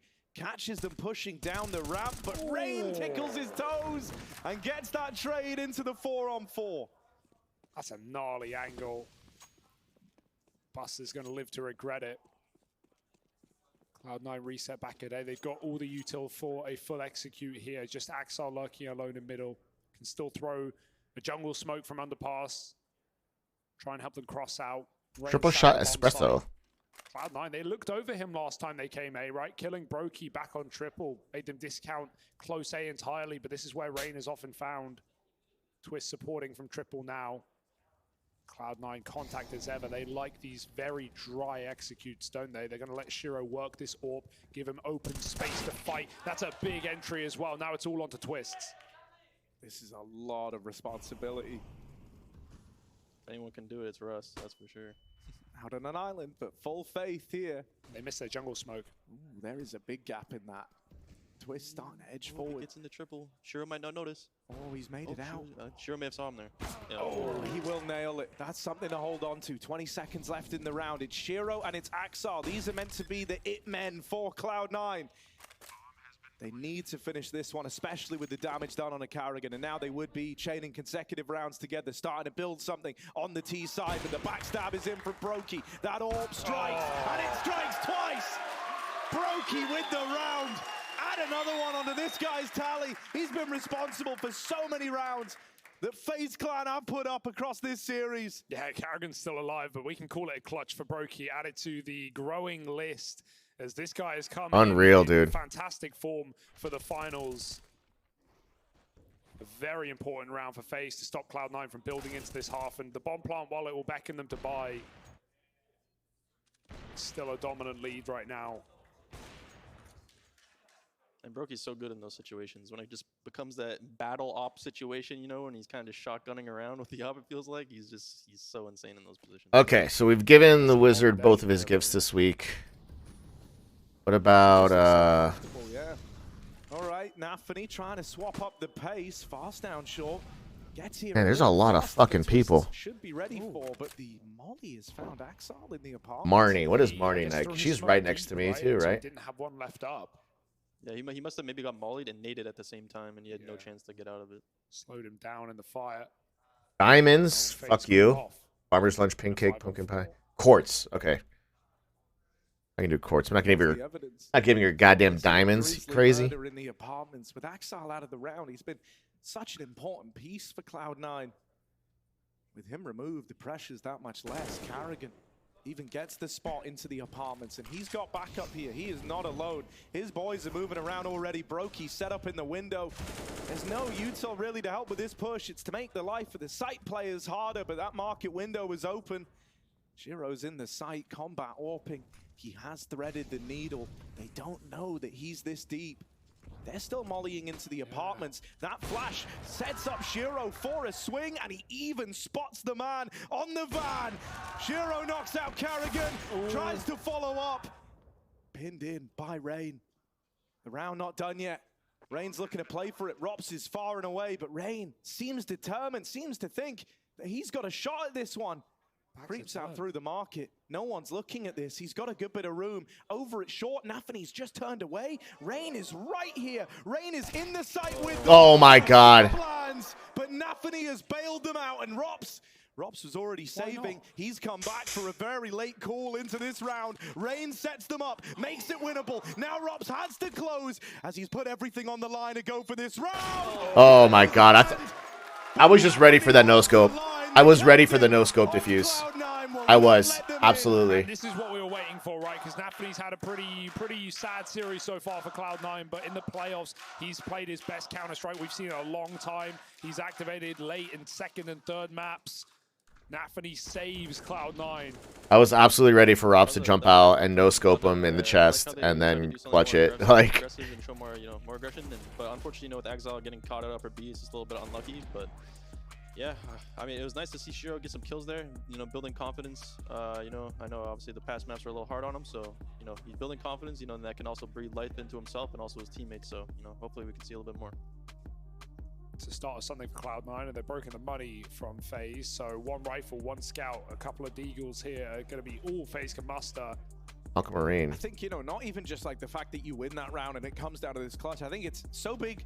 I know this sounds silly, but it's so big that you don't lose it. Like, you don't lose to like a really delayed 2v3 retake where Rain's like snuck up on you, done some wild stuff to find that double. How many floors are in this mine? That's the mental for Cloud9 just gone. It's also a huge blow for them to just even like almost lose it and put it down into a 1v1 instead of saving all 3 guns, So even that's just like, like our economy's low. Like, we didn't even get that clean, even though it should have been clean. It's just Rain had insane padding and timing getting into the bomb site there. So. Well, this is around that we would normally say I'm still scared for is Cloud9. free, but Yes. exactly, I'm still right? scared And for like Cloud9. with Superstar how a team. lot of these rounds have gone, with how proficient FaZe have looked in moments like this, I'm not ready to say it's going to be an easy round. They still even have, you know, this one gun. Does this count as the Twist, same they're mine? boosted above triple. They're really trying to let him sing. With Takes this 2 Emerald. swings to Cloud9 beat are these, going into the break full these set, regular ass right? rocks. Hobbit is a linchpin, but he might be too late to the party here. Reigns forcing Right, a you kill get on one here. Rab. He sees a Yep, shadow. that's huge. How That's does he huge. grab that? The fuck are you? Shiro's got to grab a rifle now and make it work instead. That's the first line of defense. That's the expected A player. Cloud9 don't know what more is in store. It's Twist on top with a round in the palm of his hand. Oh, Rops as the Eagles want another fight, and Cloud9, no one's pushing. The trepidation, you can feel it. They don't want to be the next domino to fall, but it's left them without their trades. Damage done on Twist, and that kill onto Carrigan has opened up a route for Hobbit to come up the connector and try to alleviate some of this pressure. The Molly's burnt out Twist. They don't know where Brokey is. But in They the know they didn't molly him. side. They know Rops is in halls, but they don't know where Brokey is. Oh my, Brokey Brokey could make the play. steal everything right The smoke here, up. You think he- right now. Trying to play Oh, around they got the him. smoke, but Okay. Hobbit's checked it. And so Cloud9, they go into a 5-man stack. They go a man down to open up the round, and they still come out ahead. They wipe the sweat off their brow at the end of that one. The moment those 2 D kills came in, you know there was a bit of worry creeping into the minds of Cloud9. Yeah, that was a great composure from Cloud9, especially after Buster got taken down halls. And then once that halls player is down, they don't have to worry about halls. They just have to worry about that one hole, you know, coming out A ramp. So that was good composure for Cloud9 to, you know, keep it slow. Don't worry. Don't make any mistakes. Wait for the mollies. Wait for the nades. Just pick them out one by one. And yeah, great job from Cloud9. Yeah, a lot of teams are... Is this just one big room? And we keep seeing the same opening AWP attempt for Shiro, right? Doing this like heroic S boost on the ramp, trying to get a wide peek to CT. FaZe clearly know it's coming. Twist playing top ticket there, rather. Not wanting to be in the firing line of Shiro. He's done it multiple times. I've never been in this mine before. And this tournament for Cloud9. Important luck for Hobbit. Carrigan looked like he wanted to clear mid to set up for a big flank.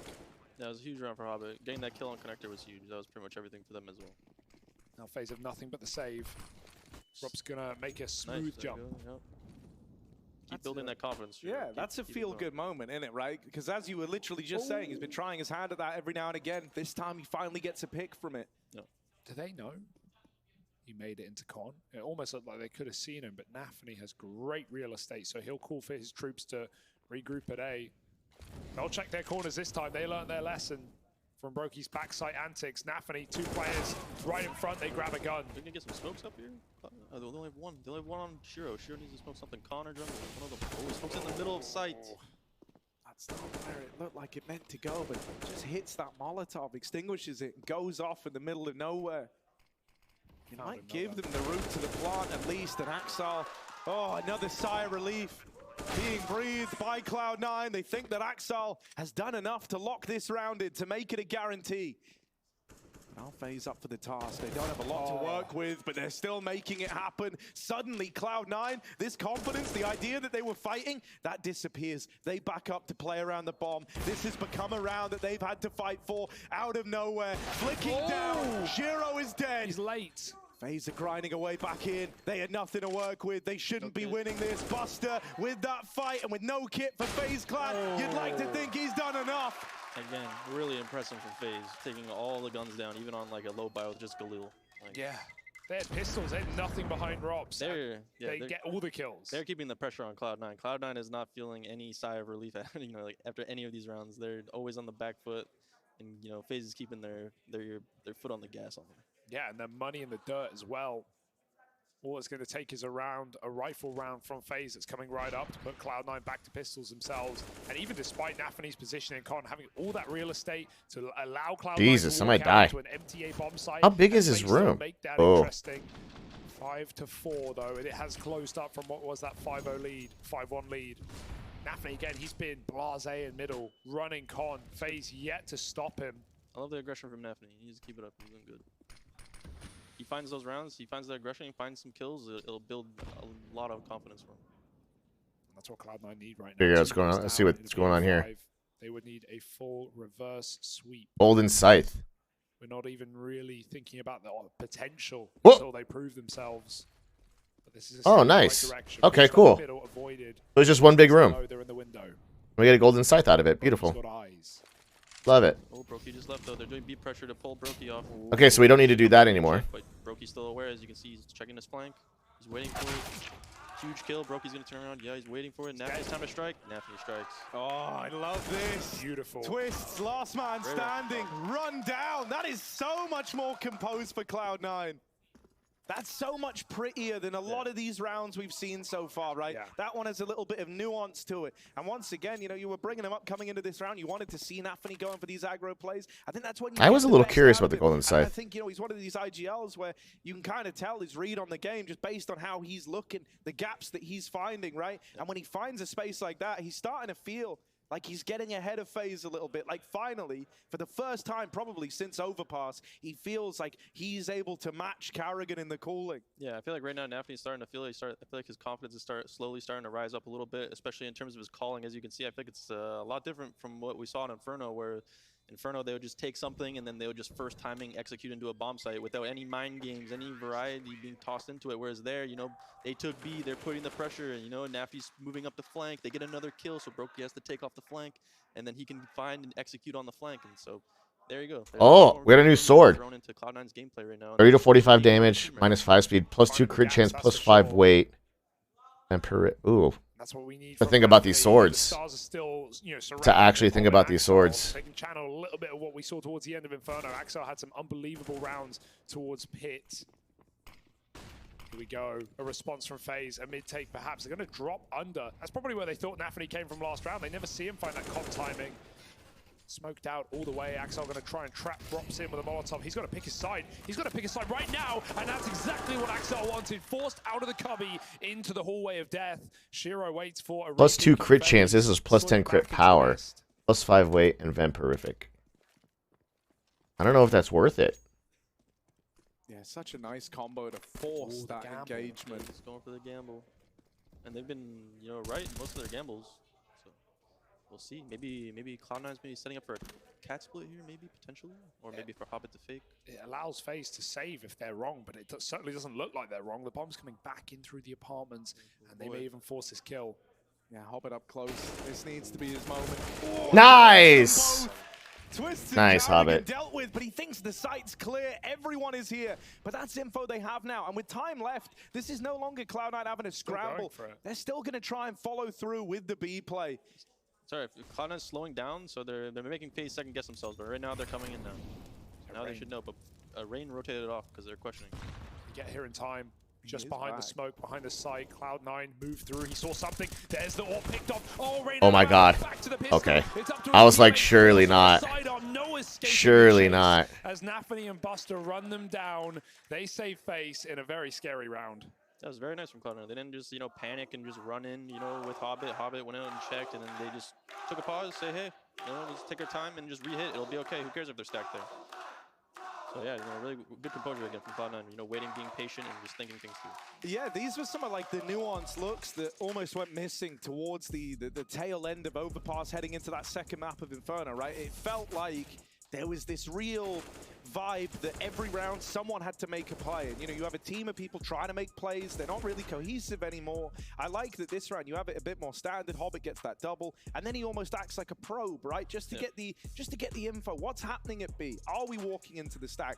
Do we mind walking into the stack? And then there was like that moment, like you say, where they slow down. That info flow gets cut off. Suddenly FaZe are doubting it, and it just gave them that much of an easier path to safeguard those man advantage rounds. And these were the things that were letting them down on the previous maps. Yeah, I feel like, yeah, you can just definitely see they're being more of a team right now, Cloud9. They're trusting each other more and not trying to just be individual heroes, you know? So, yeah, they're doing well. Oh, again, Nafany. How's he gotten here? Twist hits a banger onto the AWP. He eats a leg at the same time. Nafany is in the B bomb site. There's no way that FaZe have a clue about this. Brokey just checks on the rotate. Karrigan caught. Oh, Nafany can't escape. My god. His teammates are right by his side, ready to pounce. The bomb is not here. It's the only danger. But Axel has also seen the B site is empty. He's going to call for help. FaZe making a gamble, trying to rotate fully out, and wow. I guess they made the move. Exile's going to try to go for the flank, or is it? I guess, yeah, they're still afraid that someone might be in B, but this is also kind of scary because I feel like they're not doing either. Yeah, this could be a 2-on-2 Oh, instead. yeah. Exile jumped out now, so now he knows B's clear. They're just gonna wait, play patient, wait for Exile to, you know, maybe flank or something like that. Exile didn't make noise on B, he smoked. Exile's just gonna try to come, drop down connector, maybe check out their jungle. Don't have to worry about these things, just worry about sight, and just find where Twist is located. And he's right here waiting for a chance to strike, but it'll never be given to him. Cloud9, 6-6. nice and easy. Had to have it. And you Had to really have see it. Man, in the mid rounds, like this is just so much more composed. And I think you're dead on, Keith. You know, like you can feel that the morale is uplifting. They're in the lead now. Yeah. They're building upon this lead. This is like recently in the rounds, like this is the first time in the series where I felt like they really believe. So that's that 2 they're- presents for Marnie They are. this They're week, not right? watching, Yeah. they're not watching, they are. Yeah, you know, they've now outdone the number of consecutive rounds that FaZe can put on the board. Cloud9 up to 6 in a row at the end of this one. I feel like my daily cleanup takes like half the damn day, bro. As well, so Mirage has a bit of a different tone to it than these previous maps in the series. Yeah, we might finally have a game here. The first time.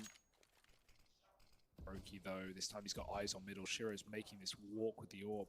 Often to check out triple or ticket. Brokey dodges the flash and comes back for more. He just smokes it off as well. Doesn't want to give Shiro the time of day. Twist re-aggresses as well. That confidence for FaZe is still brimming, but Hobbit opens a hole in it. 4-on-4 now. Rops just ahead of the smoke, but it comes down again for Cloud9. And Charter FaZe lose 30. the I need info. 80. They must make concessions. Back to B for Brokey. Rops waits for the fade. And Hobbit gets all this space as well as the bomb regroups. Yeah, they're finding a lot of space. Exile's finding space in jungle. Don't have to worry about jungle now that all they have to do is just worry about sight. Oh, no way. Before Axel gets here as well, he might not even trade. Rops flicks Oh. back. A key kill for Axel, and now it's up to Rain on the site. Yeah, they just 3v3. cognizant. They haven't cleared out behind default. They're moving in like this is Oh, looking fine, dear. and it's not Rain allowed to slam the Oh. gauntlet down. 2 in the round, and there's magic number 3. Yikers, dude. Rain makes it happen. The savior. Cold pizza to for stop breakfast, this nothing streak. better. Cold pizza's Cloud9 good. were on 6 in a It's row. snack time for me, dude. Closed out Oh, by lobster, Rain. finally. And finally, FaZe are back on the board. Yeah, they can build in at the end of the half, potentially even win it as well. They win this round. Cloud9 are pretty broke for round number 15. Despite Cloud9's success on the T side, it may still be split at half. FaZe have got away from these. All right, who aggressive needed the attacks as lobster? well. Gus. Who's Gus? Cloud9 with the Palace pop. There's no. You're the guy who flash that's the guy who this will runs just be the a dogfight versus Reigns AK. This is what he was whatever waiting it's for. called.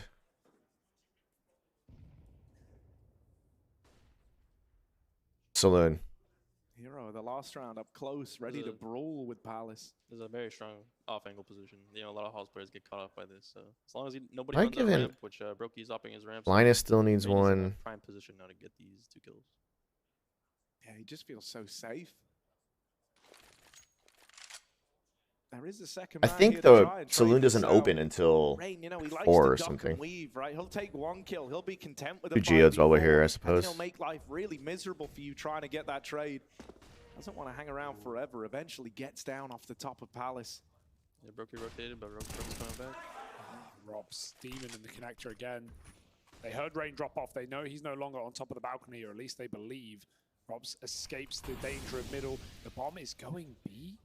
But we still have this double Palace component. Will it come in through under? Saloon doesn't let you get morning day drunk. Yes, that should fix that. Hand into this B area. Axel trying to lead through the smoke. Karrigan holds on. Hobbit didn't see. Hobbit did not see on top of Ticket. Back in CT, Brokey sits. Hobbit does find that kill, and he knows Rain is nearby as well. You wish you could go A, but there's simply not time. Axel's gone for the site. Shiro with a trade. Hobbit also finds it, but the round is done. There's no saving this one. He is simply too far gone. That's super awkward. What are 7-7. even trying to do? Is that just a desperate mid round? They were.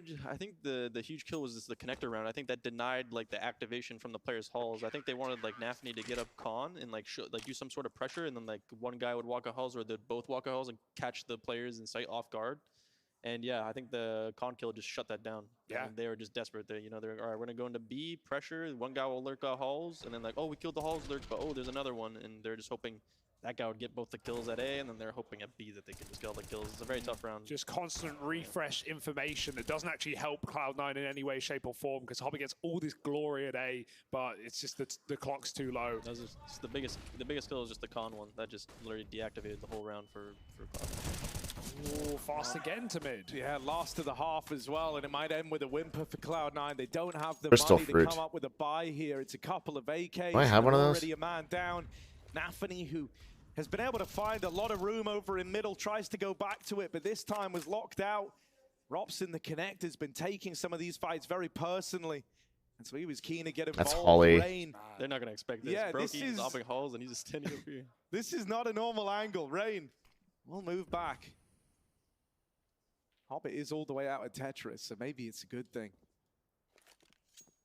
Utah over into mid, Cloud9 setting up outside of the A-bomb site. They've only got one smoke to make this happen with, though. And if that ends up going out, like over towards CT, they're in for a world. I gotta pee. No one's there for FaZe Clan. The best bet is just to smoke top connector and take jungle control. Molly jungle, get into window, get control. Because if they don't take any control, this is just going to be a very easy to take for FaZe. Smoke hitting Rain. Slows him down. That gives an audio cue. Hobbit takes his kill, and look at the space he's trying to create as well. Or something. You know, I understand they smoked both, but they need that control. So this is going to be too hard for them to hold this push point. They're even trying to take CT there. They really want this ground. They really want the real estate. They do have one man still pinned in the site. This is where Hobbit needs to come alive. He's keeping the con rotate pinned in, locked out. Axal's still in this back of the site. Carrigan's on the bomb, but Axal's waiting for it. Brokey, hello, and the bomb no! Jesus. Brokey, the clutch king, rounds this out with FaZe in the lead. They're just like, give me Grand Slam now. Give Grand Slam now. They are not messing around, bro. They're just not messing around. Minus.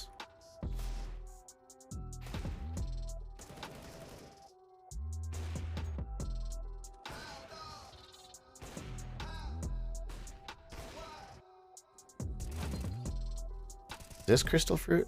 I don't remember. No, this is crocus. Yeah. I'm gonna pee during halftime.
I also got my morning snack, which is yogurt and an apple.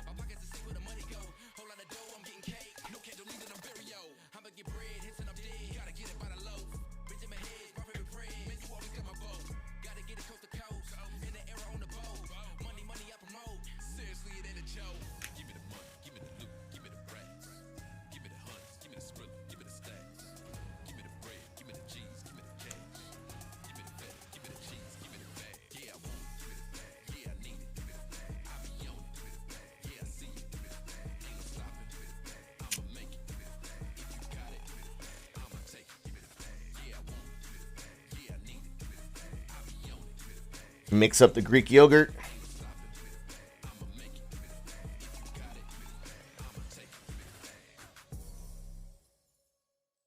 High protein, low fat. Good for you.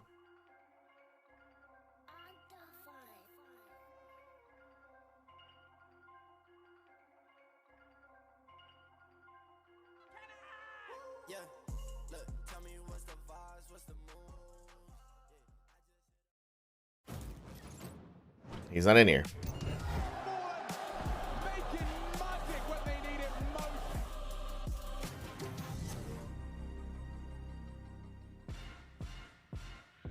With Brokey pulling a 1v2 out of nowhere, FaZe Clan now sit. I came looking for Linus. From a victory at the Pro I guess we can mine a little bit, huh? Over Cloud9 in the grand final and picking up that ever elusive Intel Grand Slam. The confidence is brimming. There was a bit of a resurgence in there from Cloud9. The FaZe screwed their heads back on and still won out that first half. Yeah, so you know, here we go. 8 rounds away from that Grand Slam, like you said, you know, and yeah, let's see if they can get this pistol. If they get this pistol, they're gonna have so much confidence, so much momentum. They're just gonna run away with it, I believe. But we'll see what we've got. Yeah, I think so too. And C9 put a stop to this XX. 2 smokes in, nades go flying. Shiro's at the back of the site, and they haven't cleared him yet. It's a 1-for-1 quickly, and Shiro just gets overwhelmed. Rain checks that position. FaZe have been playing it all half. And now C9 smoked out perfectly, cannot do anything about this bomb plant. It's 4 default, 4 CT, and Brokey's already taken that real estate. Axel makes it a 3-on-3, and Cloud9 are on the clock. 2 CTs with no armor, you know, Buster has nades, and Anthony has the kit. So if, you know, if FaZe is able to, you know, peek out and get these fights, they're gonna have the upper hand. Not swinging yet, they're waiting for the fights. Oh, Brokey, the timing on that. Reigns at least traded it. Risky old peak for him to take as well, having a swing out. We didn't get it. Grab that kit, and with that, hope of winning the round should be out the window. Buster left in the clutch. One man found, but out of time. Rain Yeah, they're going to run away with this. This is about to be a 3-0, dude. As he picks it up in the post plant, makes it sing. This is about to be a 3-0. Rain as well, right? Let's talk about this guy. What a year, you know, from starting back last year at Katowice to the first notch on the Grand Slam. Rain couldn't attend. Rain wasn't even there in the final, but he will be here to finish it for FaZe. And he's had an unbelievable series as well. Started very dominant on Overpass. The experienced player, the architect of one of the first international super teams in FaZe. Yeah, again, dude, if these pistols, FaZe are just lethal with these pistols. They're just getting all these rounds, just instantly getting the kills. Yeah, it's very hard to not win a game when you win both pistols. Yeah, we've had so many force buys that have gone well for Cloud9, but even now, at this point in the match, they are opting to full eco. They are feeling the pressure, they are feeling the burn, and so FaZe will just run away with the second round. A stone's throw from over $1 million. They can feel it. And what's that feeling like, Naf, when you're in the grand final? Oh, it's not. Oh, that's Nafly. That it's within reach. That $1 million Intel Grand Slam, not far away. Yeah, I mean, obviously, when you're playing in a tournament and you have the Grand Slam on the line, you know, maybe at the start it may feel like a lot of pressure, but once you're towards the very end and you're in the you're at the very end in the grand final, man, nothing, in my opinion, at least in the past, like when I was in that moment, I felt like there was nothing that could take that away from me. I felt like I was better than anyone, even during that time. Like I was playing against Zaiwu in the final. I was like, Zaiwu, like Zaiwu, you know, you know. But like, you know, I just full confidence. Everyone just wants it so bad, and I can tell FaZe right now they're gonna want it bad. Like they're feeling Zaiwu, he says. They want this. They want it bad. I'm sure they're starting to even get excited right now. But you know, they just need to stay composed and just keep it going. Yeah, but listen, window smoke. I'm sure if that's by design, as Shiro's able to just swing out and kill one. Axel as well. So they're going to win the IEM Grand Slam, but Outsiders won the last major. Cloud9 immediately looking to land on their feet after a lost pistol. They're even facing. Shiro's got nothing to lose. They'll swing through the smoke and take out Rain. Cloud9 in a 5v2. That's more like it. Yeah, believe it or not, they've had problems converting these sorts of rounds in the past. You're hoping that this isn't going to rear its head again, but it might, Rops. And surely not. Make it competitive. The bomb gets away from them over on Catwalk, and so the alarm bells are going off for Brokey now. He's caught on short, caught down low, and finished off. The smooth moves won't get him out of the firing line. And so Cloud9 clamp down on the clutch man. All right, that's a huge one for Cloud9. Getting in the half early as well before FaZe pick up too much momentum. They only take that full eco, and now we have a game again. Yeah, denying the first gun run is huge. You know, like what if you're on that CT side with Cloud9 and you just instantly lose the first gun round, and then your money's just gone, and like it really takes it out of you. You know, if you lose a round like that. So that's a huge round for Cloud9 if they want to stay in the series. Oh, and they're insta boosting as well. They make the cat jump into a gun round. FaZe run into middle with 5 players, and it goes 1-for-1 very quickly. Axel, he jumped out a window. Huge scalp to take off Exile. Yeah, and even trade. That was really, I completely missed it. It's going to give you the room in mid. Shiro trying to take names back, puts Rain down on his last legs. Brokey bringing the orb to mid to support. No op on the CT side. Brokey. Yeah, any Iridium out of this, dude. There's no CT. Shiro got a kill earlier, so now they don't have to worry about an opper at all. Shiro, if Brokey can walk around, look for a pick, and not have to worry about getting op in any any angle, any slight crack or anything like that.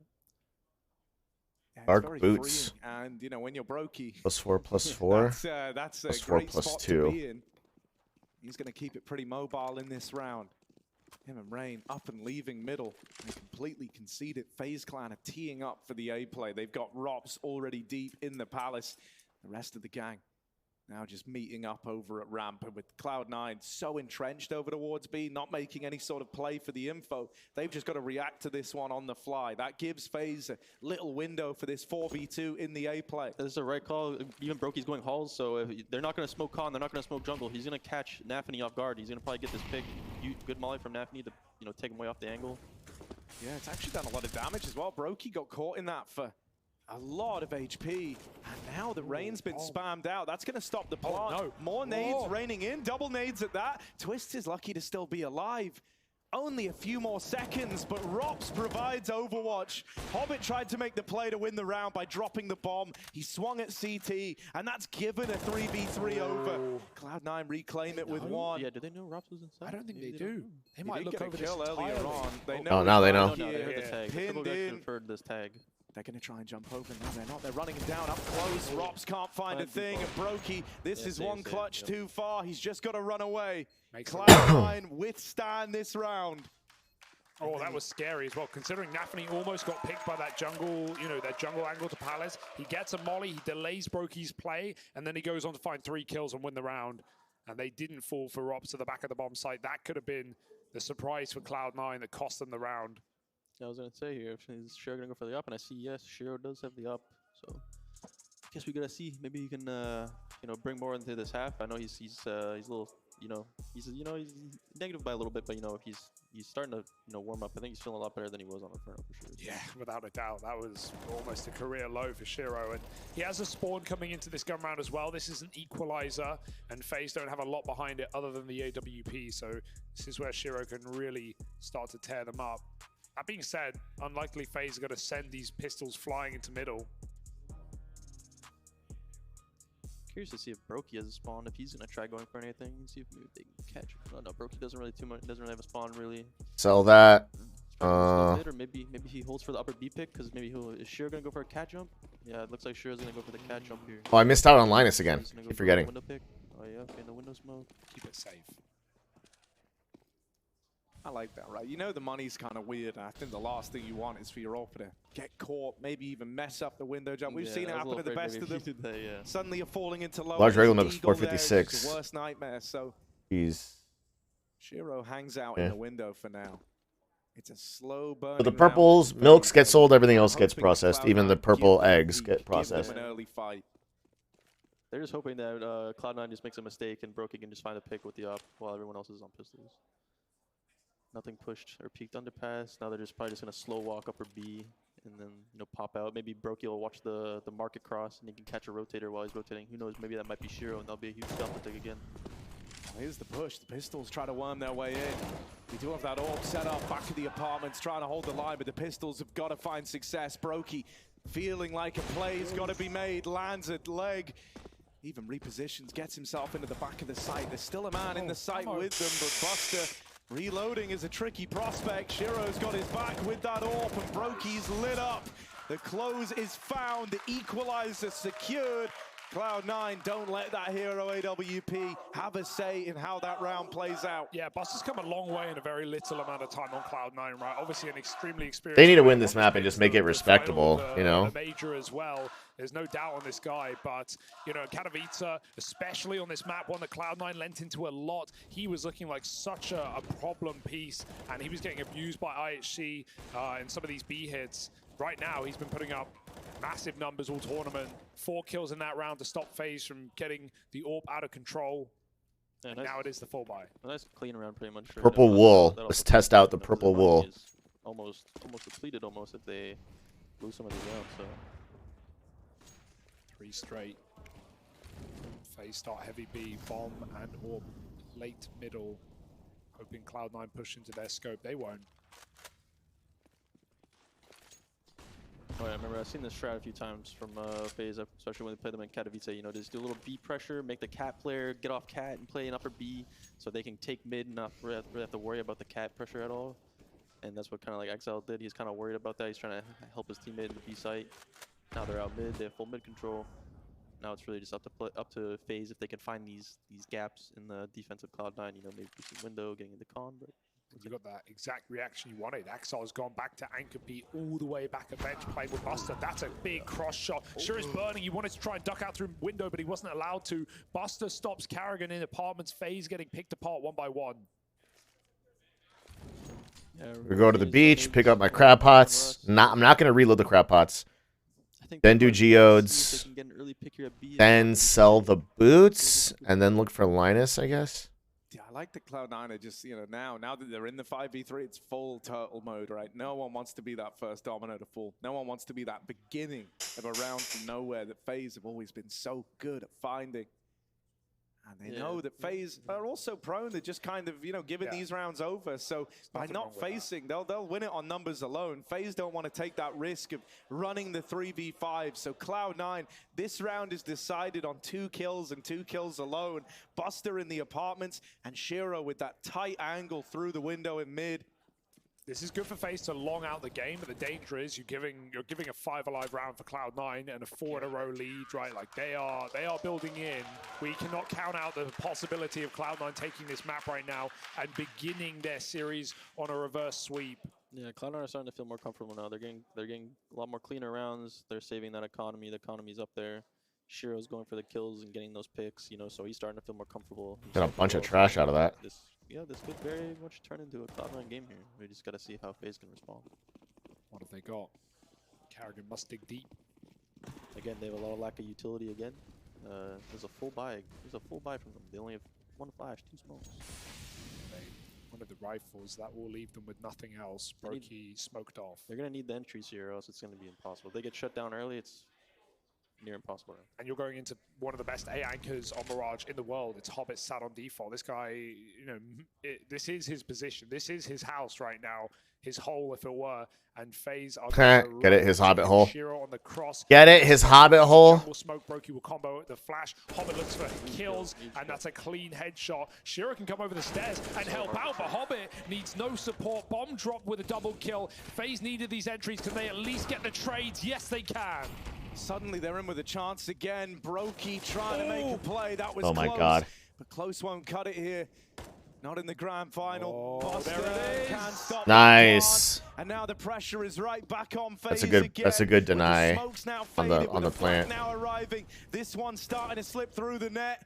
Nafany on the scene, deletes Rops, and Brokey 1 versus 3. I was like, surely. Damn, what? Given a chance Where did to he shoot him play. from? Shots like that always feel good. Yeah, can't see a thing. They didn't even know for sure he was there. They just knew he was somewhere on the site. Warbang through the wood with the AWP and Cloud9. Hey, it got shaky there in the middle, right? FaZe pulling back 2 trades to make it 3-on-3, but it's that bomb drop. Brokey was just maneuvering around default to cover the CT spawn, but he gets there a second too late. And Buster drops the bomb. The biggest thing there, yeah, was Hobbit getting the entry kill on the rain. As you can see, like as I mentioned, there was no nades, so like just getting the trade now is so impossible. You can't molly default, you can't flash. Hobbit can just play the angles, you know. Carrigan has a little hard kill to get there as well. And yeah, maybe I think there's somewhat maybe a little bit of an overpeak maybe from Cloud9 to kind of get the Back to Gunther. getting that kill on the Shiro. Oh, at least Linus is right here. For them to kind of get back into it. But yeah, you know, good composure there from Cloud9 to kind of stay in it. Good flank from Naphany.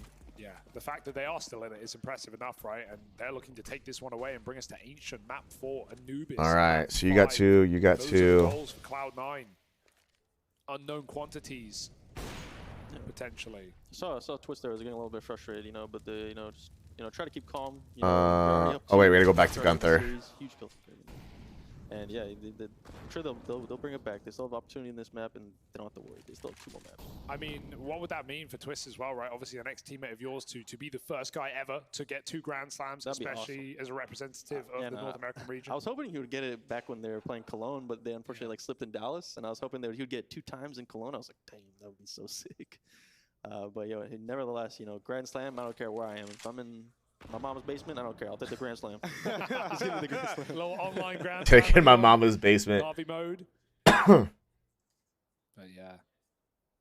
Cloud9 re-aggressive mid. Dude, I mean, they actually will get left out playing retake. Even the fact that they like full 4-man gambled. Oh, Jesus. Up against the Pistols, I think That's so scary. You jump up and see 4 people in abs. Nothing's given, nothing's free. Not versus FaZe. Oh, the Deagle's pulling up, doing a lot of damage. The advantage still with FaZe Clan. Shiro lighting everyone up one by one. Oh, FaZe what a shot. falling. Rain, the difference maker maybe. 1v1, swinging out. Shiro. Wow. Steps. That got scary for a second. I'm not gonna lie. A missed opportunity. After those missed shots for Shiro as well, you felt like That got sketchy. That would be Cloud9 crumbling under the pressure of a 5-man B, but Shiro saves it. Yeah, I was feeling it for FaZe there. Like once. Oh, wait, Twist I got need those that. 2 double Ds. I was like, oh, here comes the FaZe round. 2 Ds. There's gonna be another 1 D. But Shiro shuts it down. Yeah, that Nice was shots from Shiro. I mean, dude, it's so important because, you know, we say, like, sometimes the game is decided by, 1 or 2 rounds. And I think, for Cloud9, this is, at least the opening map kind of felt like that. And there were some moments where they had... Oh, hang on! I love this. Oh, Robs. You're How's he going to joking. try and do this? He wants to get more than just this 1 kill. Waits it out. Trigger discipline on hard mode. Naphany dead. Never even knew about the point man in at ramp. And so a very weird way to find the man advantage, but FaZe will take it. They kind of needed something. How did he get Something there? to hold on to after how these last few rounds have gone. After the close call with the Pistols. And so now a 5v4 in your gun round, that feels good. And they're going to keep it very simple. They're just setting up for the A-pop after getting the pick here. Yeah, this might even be Cloud9 forced to save, right? Obviously, they've got a bit of money, but it's still going to We be needed on the line, crystal and fruit. They will be left with no one in the bomb site. Hobbit realizing if I want to make this Sandy. work, I have to go through and take a kill with me. He's up on the bench. Will they molly it? Yes, they do. Out he goes, and FaZe own the site. Nice boost up, potentially going to catch this Who the Palace kill. frick are you? Is waiting. Shiro so blind on this angle. 40 seconds. FaZe even flash through the smoke. They're forcing kills as they fade. Twist with 2 more. Calico The Desert. wouldn't do it, but the rifles will. That's a round for FaZe. Yeah, flawless round from FaZe. They took their time on everything. Through the smokes, waited for the smokes. He's in the landed, goddamn okay, desert, Molly bro. Molly next to the smokes. Molly landed. All right, get close on the smokes. All right, I'm gonna flash from ramp, flashing you through. Perfect. Couldn't have gone better. Yeah, it just looked really clean, right? And that's the worry, right? It doesn't take much for FaZe to find ways back in, right? And that round is a very key example of it. It's one fortunate timing. Didn't it expect? I gotta pay a bunch of money to get over there too. And look at what they do with it, right? They don't let those opportunities fall by the wayside. 500 G's. It better be worth more than 500 G's to So they're give her starting this to apply goddamn that fruit. pressure. Oh wait, I think it tells me how It's much gonna it's suck worth. the most for Cloud9 that pressure comes through the smokes and removes 2 guns right at the end. That was a round you would have saved in, right? If you don't get that equalizer, the boost wasn't panning out. I think Cloud9 would have looked to give that up under normal circumstances, but because they're hunted, they only get out with 2 guns saved. They have to invest a lot more money in this round. And that's why we see the timeout coming in. There's actually a lot riding on this all of a sudden, right? It can close up very, very quickly. Yeah, as you can see, the money on Cloud9, like, it's a little rough. Obviously some players have bought and some players still Didn't even pay for the fucking trip. FaZe is not that far out just from bringing this game back. They're really close. I understand they've been losing a lot of rounds in a row, but they have their chance. They just need to keep it up. Don't get too discouraged. Yeah, I think it's very, very sick that Twist, he kind of, he started this game off looking really confident, then had a little quiet patch in the middle, but like that round there and a couple of others here, right? He's actually been like a big time player in it. I mean, he's the guy, and if everyone in this FaZe Clan squad who stands to make history, if he wins this event, Yeah, I think it's so interesting because we have incredible storylines across the whole roster, right? From, you know, some of the oldest players we have in the scene right now in Carrigan and his era and the things he still has left to do and go, especially with CS2 out, right? I think he wants to tick a couple more boxes on the bucket list. The 2-time for Twists, Rops with some incredible games here as well. I guess we might as well do some. Master of FaZe. Can we do some levels here? In this thing. Yeah, we'll see. I mean, you understand. Even if Rust is having a rough tournament, like he's still doing great. He's still doing fine, and he's always someone that he's mentally very strong. Like he'll come back into a game, you know, one round where he'll just get 2, 3, 4 insta one taps. You know how it is for him at times, and he'll be back in. Like he's already doing good. He's doing good. Smokes around the connector phase with this very strong foothold over in mid. No one really nearby to contest this or contain it for Cloud9. They kind of just have to hold the extremities now, right? The angles that mid provides. They've got to keep a watchful eye on the connector because coming out through it are FaZe to their detriment. Cloud9 hold on in the openers. Shiro getting pressured. Is in hot water now. No way. Flicks into the connector, ready for a ramp fight. And with Rops low, Cloud9 have responded. They chase down that last kill. And Okay. they come up with an immediate reply to FaZe. Sure handled that well. He was under fire pretty much right there and at all angles, and he peaked perfectly and everything, and his movement was perfect. Wow. Yeah. Really well done. It's incredible watching him play behind a box anywhere in any map. The way that he dodges flashes and picks fights and never overswings. You'll see players try and take peeks and they'll go too wide and they'll face 2 Oh, I opponents. died. Sheeran never does that. I feel like he isolates his duels so well. Yeah. And knew Rops was low as well to finish him with a pistol. This is not Inferno anymore for Shiro. That's what, like, with some players with some uppers, like they understand that they have that 1 bullet gun. They just need to like move and just find the slight angles, and Brokey and Shiro are A grand. in those positions. Oh, we lost all my quartz. This is all it. God damn This it. is everything being That's thrown annoying. at this, and if Losing this all my doesn't quartz is annoying. land, Cloud9 are teed up for the win. Hobbit opens. This guy's been a nuisance in the A plays. That is So very Carrigan will unfortunate. run him down. Advantage still with Cloud9. But you can't count FaZe out. Not in Means the we can go dying sell our lights of a boots game now. Like this is where they do their best work. Nafany with the reply. Will not let Cloud9 slip into the shadows in this round. He's keeping that pressure applied. Crossing back in, Brokey with a CT plant. This could get denied right now. Buster can stop this. Instead, just finds the planter. Carrigan, the man at the helm, in the 1v3. The captain, up against it all. One man coming from CT's side. 15. All right, C9. At least it's not a sweep. And with that, Cloud9 on to 15. At least it won't be a sweep. 1 round away from keeping the grand final going, from keeping their chances in the ESL Pro League, their shot at the trophy, their chance to deny FaZe Clan, and a promised 4th map all waiting in the wings if Cloud9 can get 5 more kills. I think that was a fun call from Kerrigan. I was just watching it from Hobbit's perspective at triple. It just seemed like a lot of them paused. It was like they're second guessing themselves. They didn't really know what their next step was. It was like, are we gonna flash through and take Jungle Con, or are we just gonna flash and take CT? It didn't seem like they thought that one through there. So, good call. Just the mid round there just didn't work out too well. Oh my goodness, that's a pace. Nafany finally gets his revenge. He was the guy walking into Rops and Con in that first half, but he will start this off and maybe send FaZe packing, at least for Mirage. 2 from the captain through the window. It's getting desperate for FaZe, and they're getting shredded, burnt alive. 2v4 now. Cloud9 wait for Ancient as they want to make their own history, write their book. Hobbit all the way through, as FaZe must move forward because that net is closing. Man, to have turned this around from how it started, from the dire straits that this map opened up on, it was a colossal undertaking from the Cloud9 boys on the back foot to open this one up. But since swapping sides, since building into this a little bit more with a few key players getting switched online, commanding performance out of Shiro, they're looking to take us the distance. They're looking to take us to a 4th. Keep the grand final going just a little longer. It's Twists in the clutch. The last saving grace. I feel it. 1 kill found. Nafany out of the round. Cloud9 do not want to overplay their hand. They don't want to give them away back in. They want this to be ancient history. A map I think you put the forgotten bait about away by because a I'm not wave of doing four. anything in 65 in there. Yeah. He's in top mid. Twists doesn't have it. He That's can't win definitely this round with the yeah. smoke in his way. Time will not be his friend here. And Hobbit waiting up in the top of mid looks to send a message that Cloud9 are here. There we go, to play. boys. All right. Ancient left Not a waiting sweep. in the Not a wings. sweep. And FaZe have got to pick it up. Yeah, what a win for Cloud9, right? Staying in this series despite getting humiliated on Inferno, and now And we're not gonna get this done, I don't think. At the reverse sweep, we're going to need Ancient and Anubis if Cloud9 want to take down FaZe. We're waiting on a Grand Slam win later in the day. Cloud9 have Giants to kill.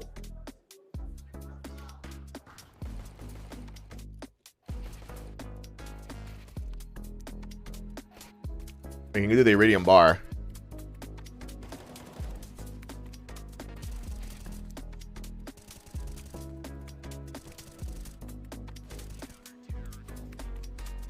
Hey man, I'm out of quartz now.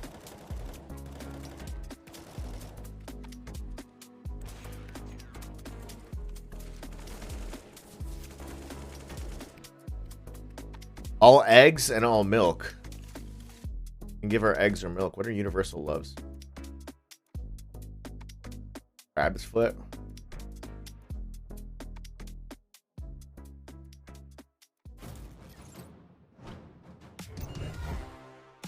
I can just give her eggs.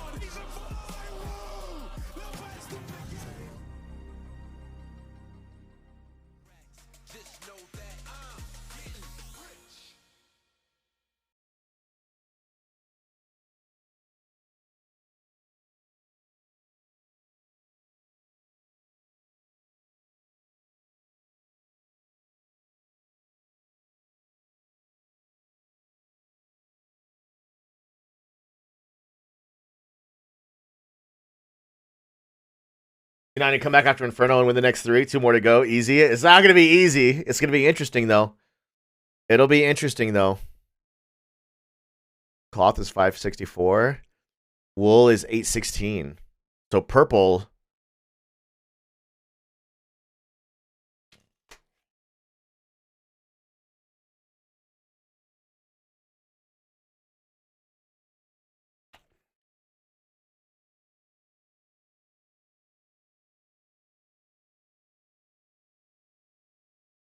I have no idea what these next 2 maps are. I don't know what they are. Is it Ancient and Anubis? Because those are the new ones.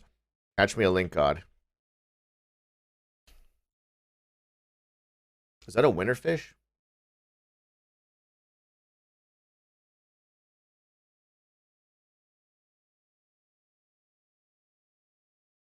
Yeah, I'm out in lake during winter. Okay, we can go fishing. Base pick Ancient, and I pick Anubis. Yeah, those are 2 new-ish maps that they added into the map pool when they took out Dust. And I mean, Cash has been out for a while, I guess, right? But they took out Dust. And Ancient Anubis are new maps.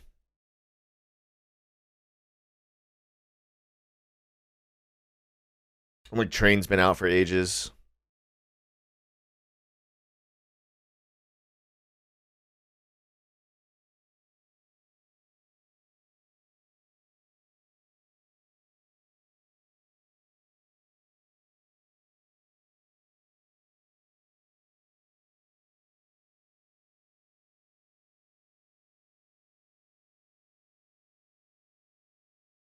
Could be interesting, though.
All right, I gotta visit a lot of people.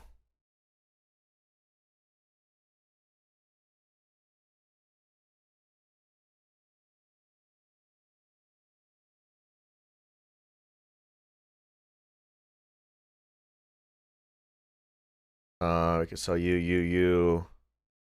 and you. You go to what's her face. You go to the wizard along with you. I can't give the wizard a gift, but I can't give him the bar and talk to him. And I gotta talk to her. Well, I can't give her a gift either for the week. Oh, it's Saturday in the week anyway. Let's go give the dude the bar. Let's do hardwood and give the dude the bar. And then go fishing?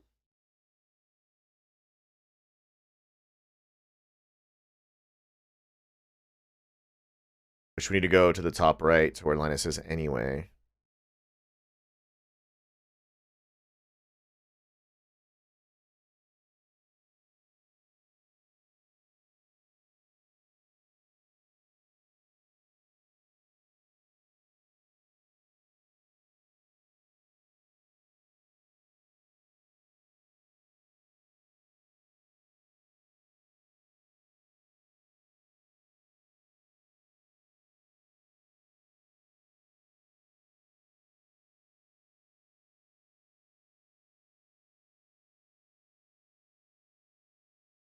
Yeah, you need like 8 full days worth of hardwood to get to that thing. But we're not gonna meet that. We're not gonna get that quest done, but that's okay. I don't know where else there's freaking hardwood.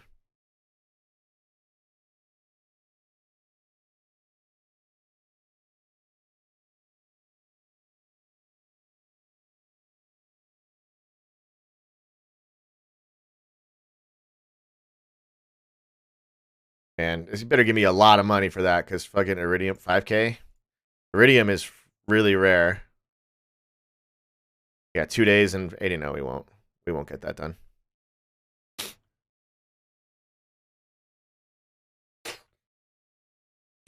Um.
All right, now we just fish.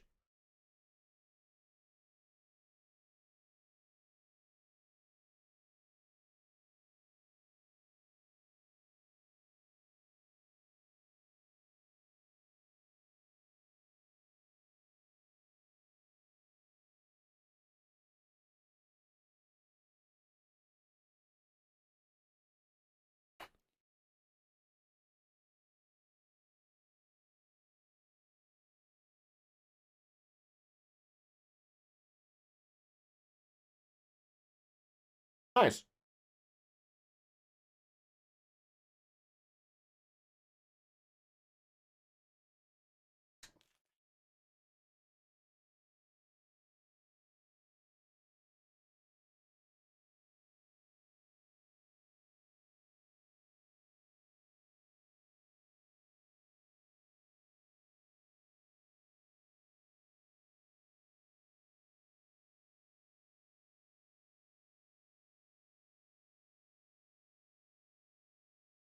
This apple is so juicy. I'm getting apple juice all over me.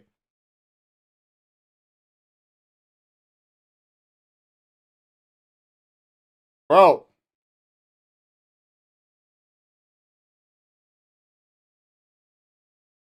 Enough with the algae. Oh.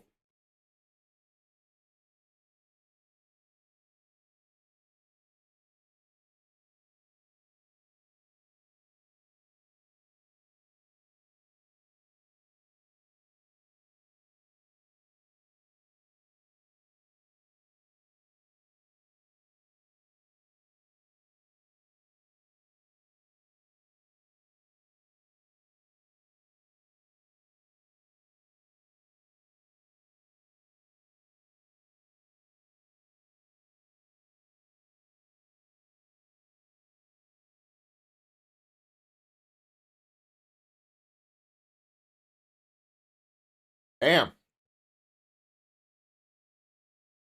Give me a link god.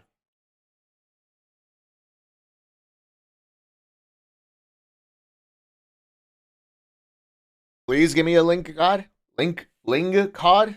I don't know how to say that.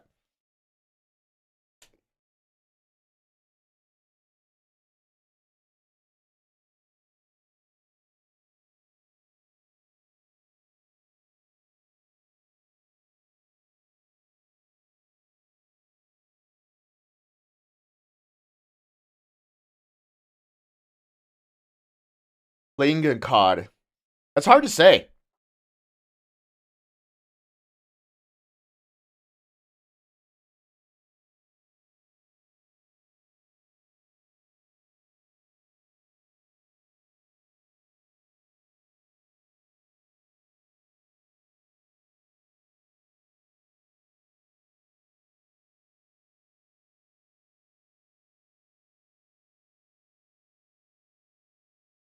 I got apple stuck in my teeth.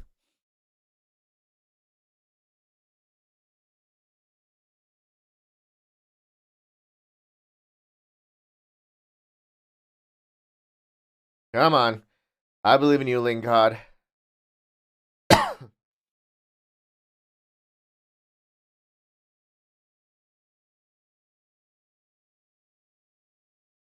Give me the fish.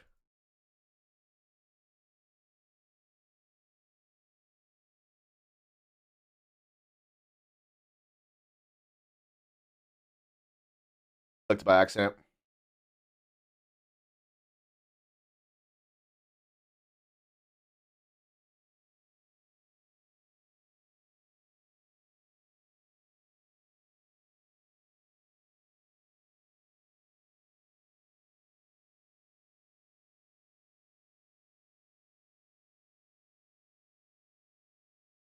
Right?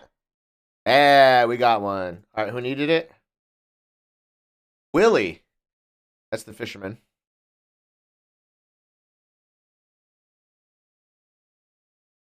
It's 4 p.m. in game. Might as well just fish the rest of the day, huh? I'm pretty sure the guy closes at 4, the blacksmith. So we're not gonna be able to even do this. We'll just keep fishing.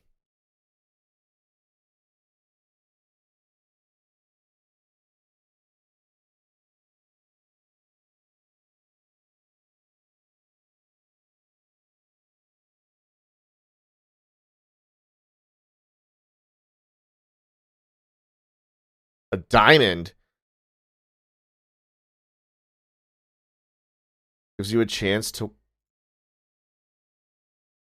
catch 2 fish at once. Let's try it.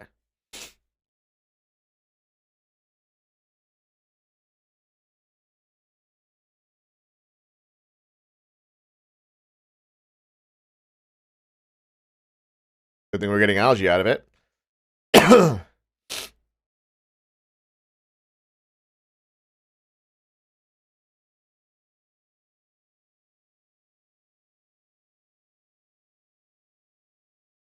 A perch. That was just 1. I want 2.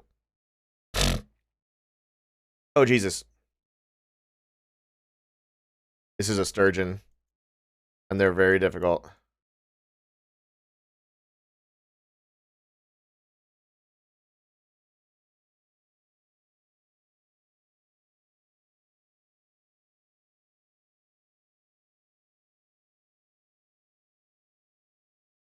That's a cod? How is that cod so difficult?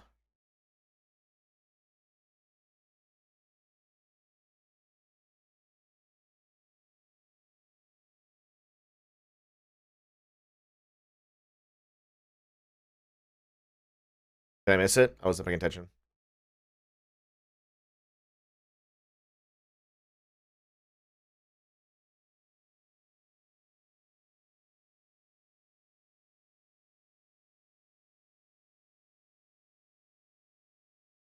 Wait, am I sure that Willie is the...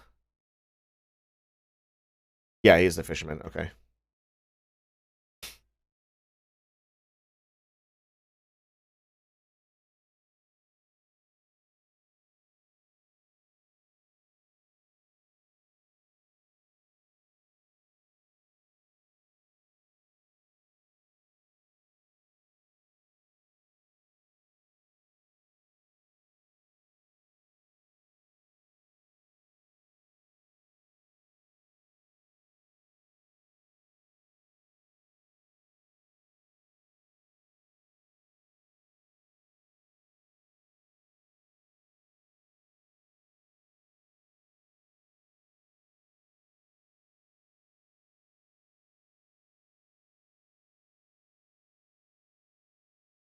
Oh, I was gonna go perfect without even having to move.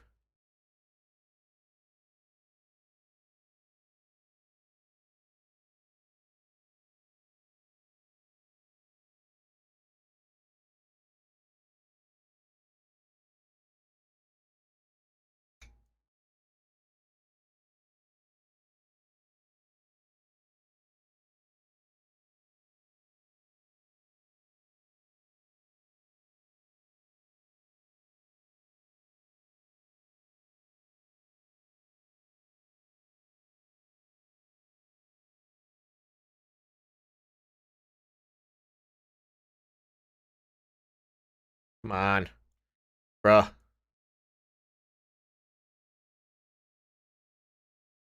Stop it! Fucking A.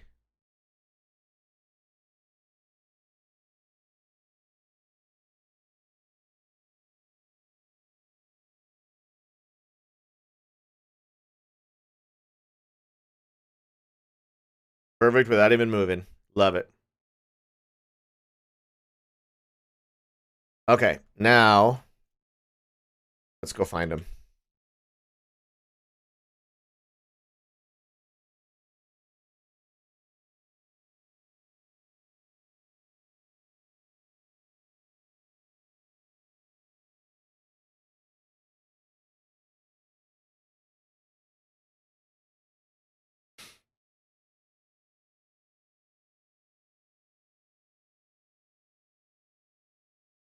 Chipped amphora.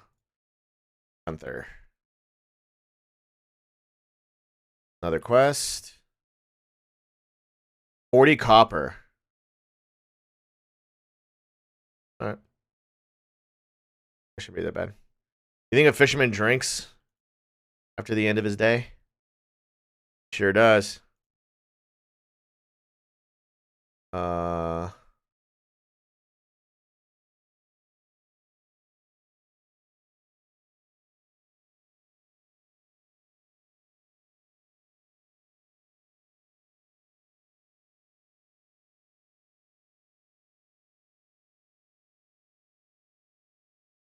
I have to collect new. You have to collect new copper. Head back. So we need a little bit of Gunther. I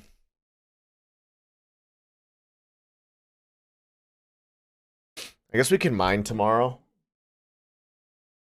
We also have the aquatic overpopulation quest for 10. No, I didn't. I did this one instead for hardwood, but we're not going to hit it. We're not going to get it. I did the other one.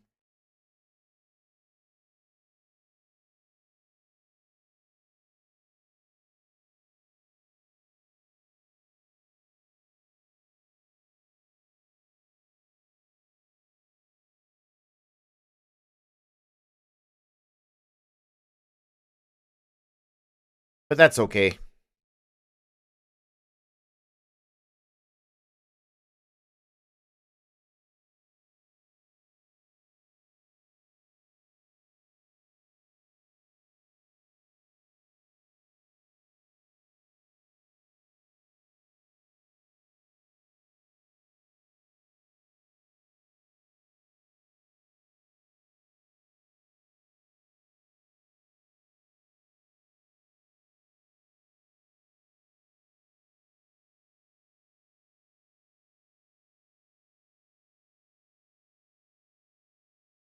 I don't know what you can make with duck feather, but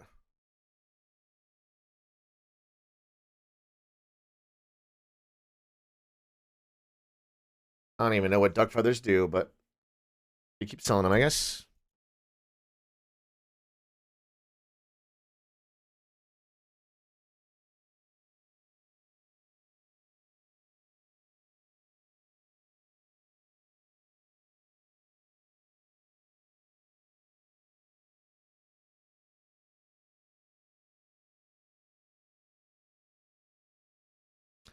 Ooh. Alright, so good thing I'm saving money. Buy a bunch of shit from that thing when it comes out.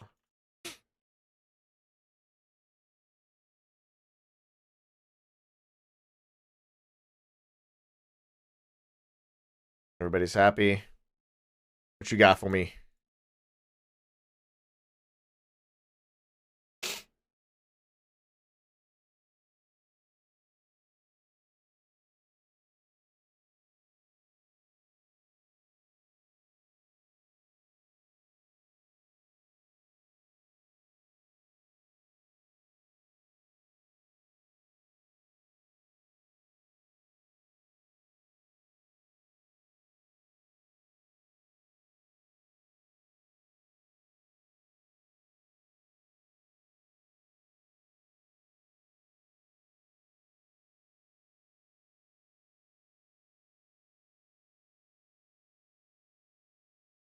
So is Sunday the new week?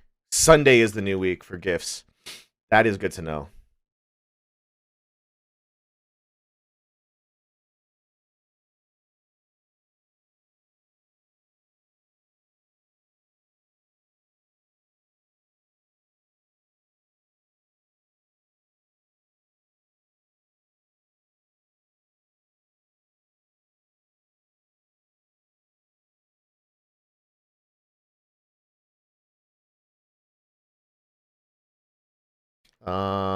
And so we'll go left to right, probably. Start with the hardwood, then wizard, then Marnie, then Gunther and blacksmith, then mining and Linus. Go like that, probably. What time is lunch supposed to be? Ooh, traveling merchant. That's not the one they're talking about. Goat cheese, cherry sapling. Do I have a cherry tree? I don't know if I do or not. We'll buy one and plant it. Oh, wait, Fiddlehefern. I need one of those.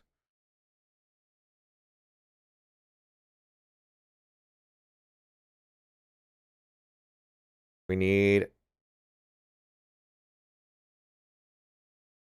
Fiddlehead Fern. Fuck yeah. Turn that in. Love it. Then we just need a poppy.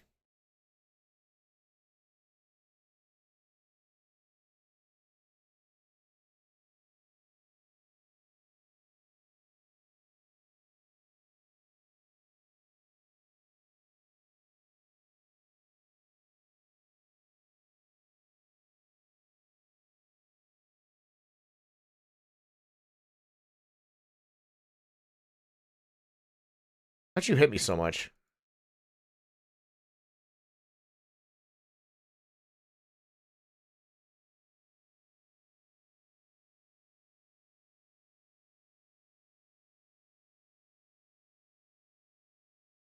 The little wormies? Give me something good. No? Okay.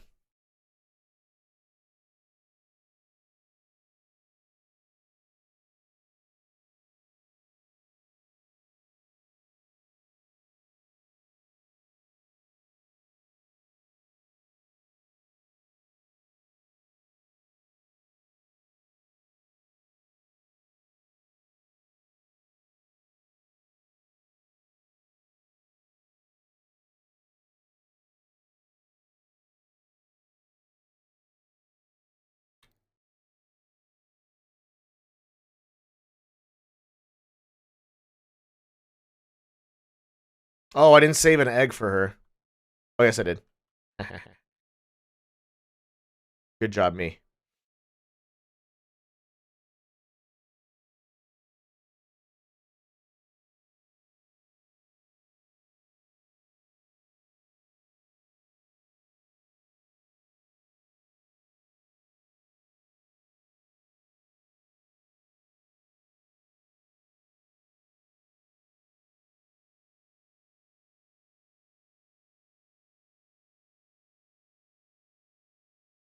Okay, now we go and do Gunther and the blacksmith. Then we drop off Fern at the community center.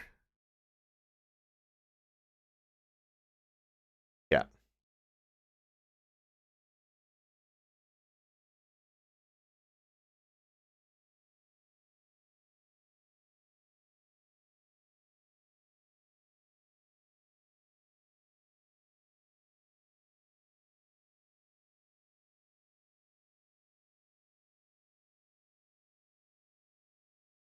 Fire quartz. Oh, 6 iridium? That's huge, bro. That's another iridium bar right there, bro. Love to see that.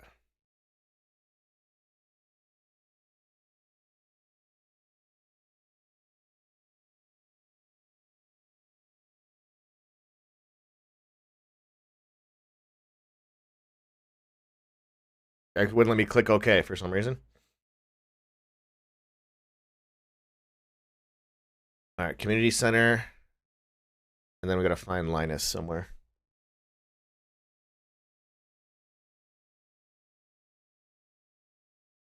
Ladies, anyone trying to find a song from it? This is called Rock This on Spotify.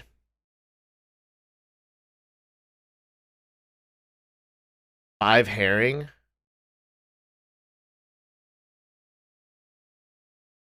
We can do 5 herring.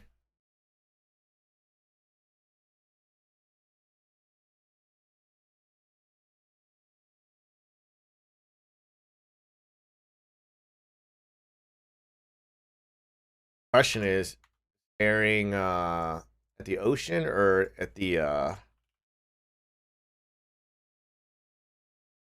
it's the beach, yeah.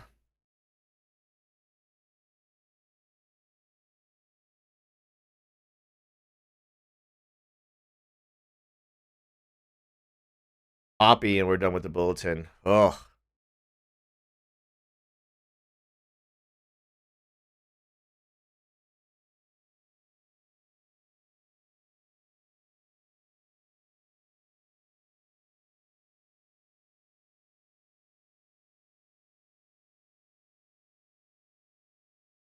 Linus. There he is. Let's get this out the way before I forget.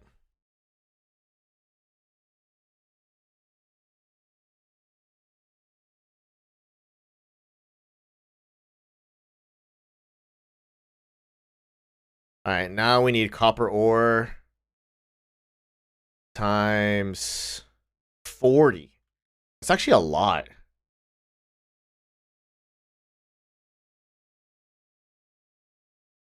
Which floors are best?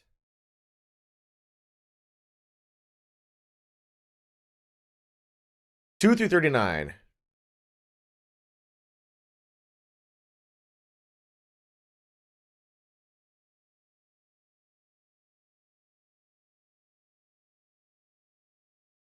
Check the quarry real quick.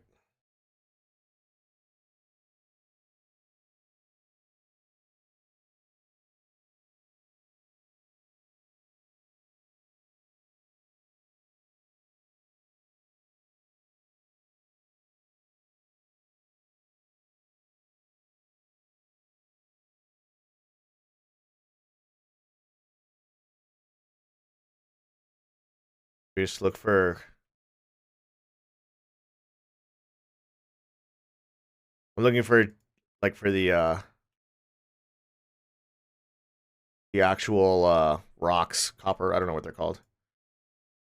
Where you can see the little thing sticking out of them.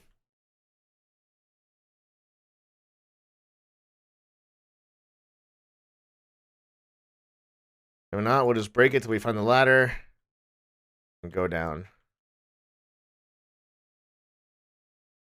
Oh, wait. You can get copper ore from regular ass rocks?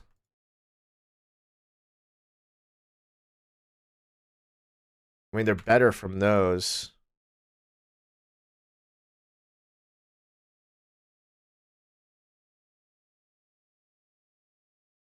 Alright, I guess we'll just break everything.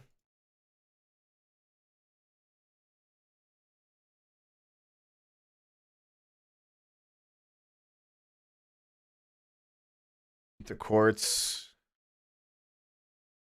So I can process that egg. Actually, let's do it like this. There. Is this iridium? Oh, an amethyst. I was like, what the frick? You know, I'm just gonna go after the copper ores. Do it like that. Oh, now we need a ladder, though. Okay, well.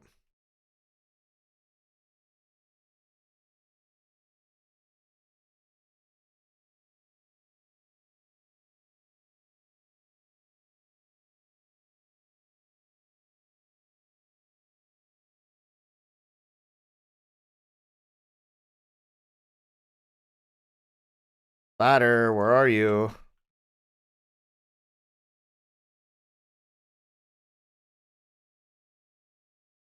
Oh, I completely missed. There's another copper ore right there. Nice. What are we at? 21.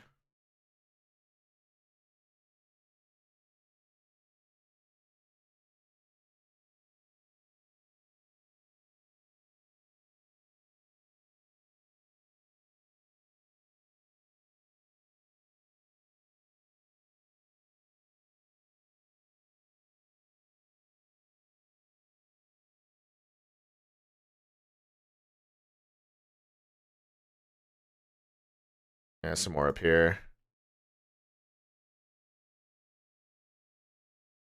Oh, map started.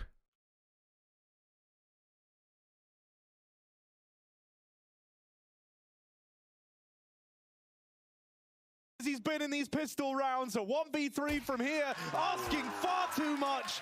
Hobbit, rip-roaring opener to this fourth map. 32. This is perfection from Hobbit. It doesn't get any better than this. He has got everything in the move he just did. It's information gathering, it's patience, it's waiting for the CTs to come close distance with your Glock, and then the 3 headshots. Man, that was beautiful. Yeah, and Hobbit, you know, he's been a crucial player, right? We always talk about Shiro and Axel. How can you not on this team when they take all the attention, right? Obviously, in Prodig alone, they're second and third highest rated players of the tournament. But Hobbit, he's that reliable piece of the puzzle. He's that major winner himself. And he stands up when Cloud9 need him. I mean, we have number 2, 3, and 4 in terms of rated players at Pro League. Still in this final right now. Rops is right behind the 2 C9 boys. 36. 4 more. Playing lights out as well. They run boosted 3 more. Immediately at the beginning of the round to try and take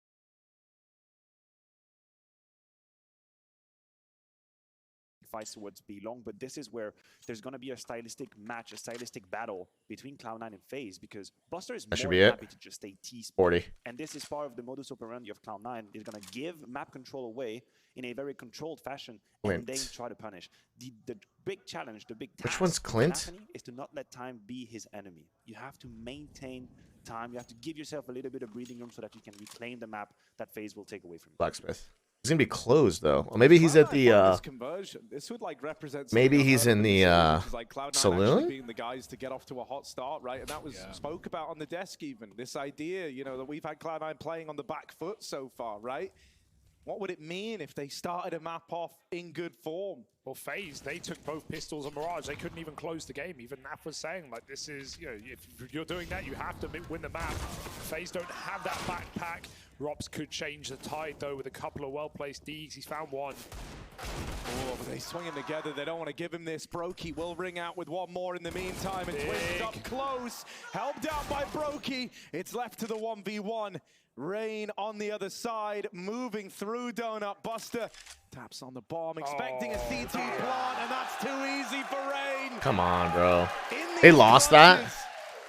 How do they lose that? Stand tall, How do they just lose that? Again, and I think that was, you know, the X factor that started to drop off towards the end of Mirage. It was there on Inferno, though. Brokey with 3 1v1s, and sure, he even kept that going into Mirage individually, but yeah. Round 15, right, he puts up that stellar little 1v2. I looked over, they had rifles against pistols, and they lost it. Jesus. It is scary. I mean, FaZe came into this grand final with the best success rate of winning 4v5s. They're great in these man-down positions, but winning that with pistols, that is a victory that might bring FaZe back into this series in a very scary way. The confidence is flowing now. Twist getting involved. This is where Cloud9 would love a reply to stop this aggression, to stop this confidence from reaching boiling point. They found a way back into this round, a 3v3. Sure, I caught alone in middle as well. Cloud9, they've scavenged a gun at least off a Twist, but Buster looking for a dig over the smoke. He sees nothing.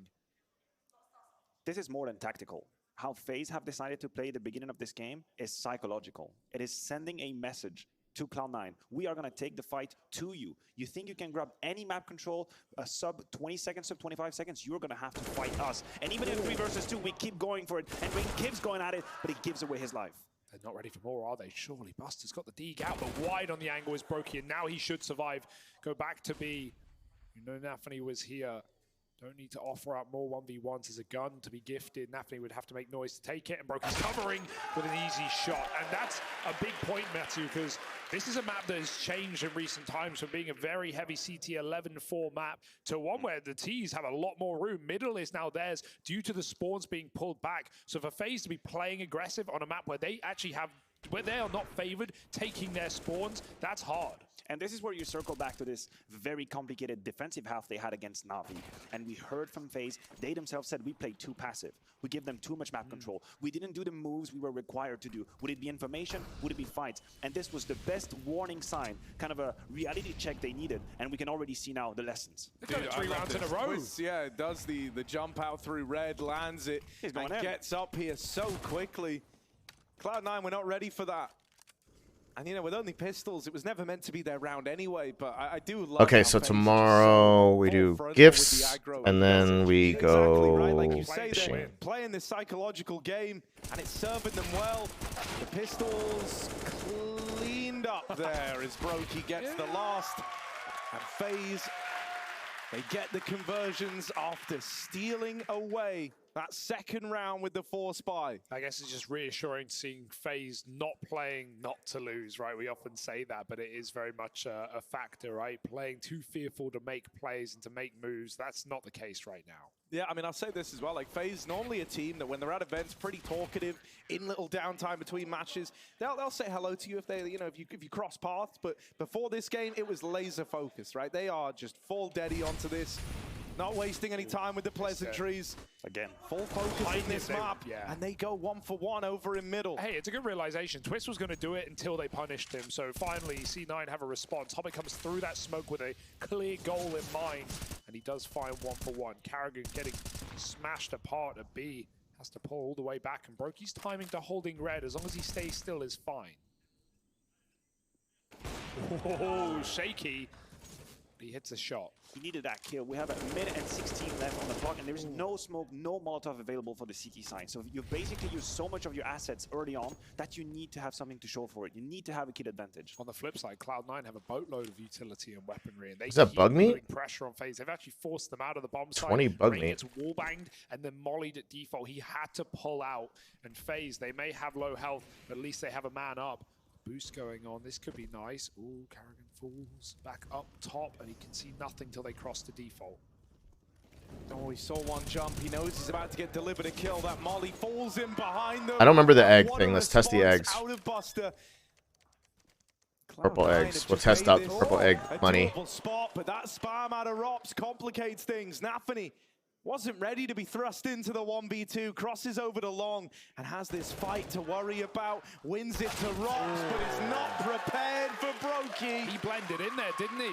He blended right into the wall. I can't get Nafany goes over wide. how many 1v1s Brokey just looks so calming. Like, Yeah. look at this guy. He's put up. This is like what I think it's his 6th clutch in the series so far, around about that number. And I know a lot of them are these 1v1s, but these are the rounds that really matter down the stretch. If this ends up being, you know, some 16, 14, 30 map affair, you think back to these rounds, you think back to where Brokey just put in that 10% extra, held his own, kept his cool. And you think about them as the saving moments.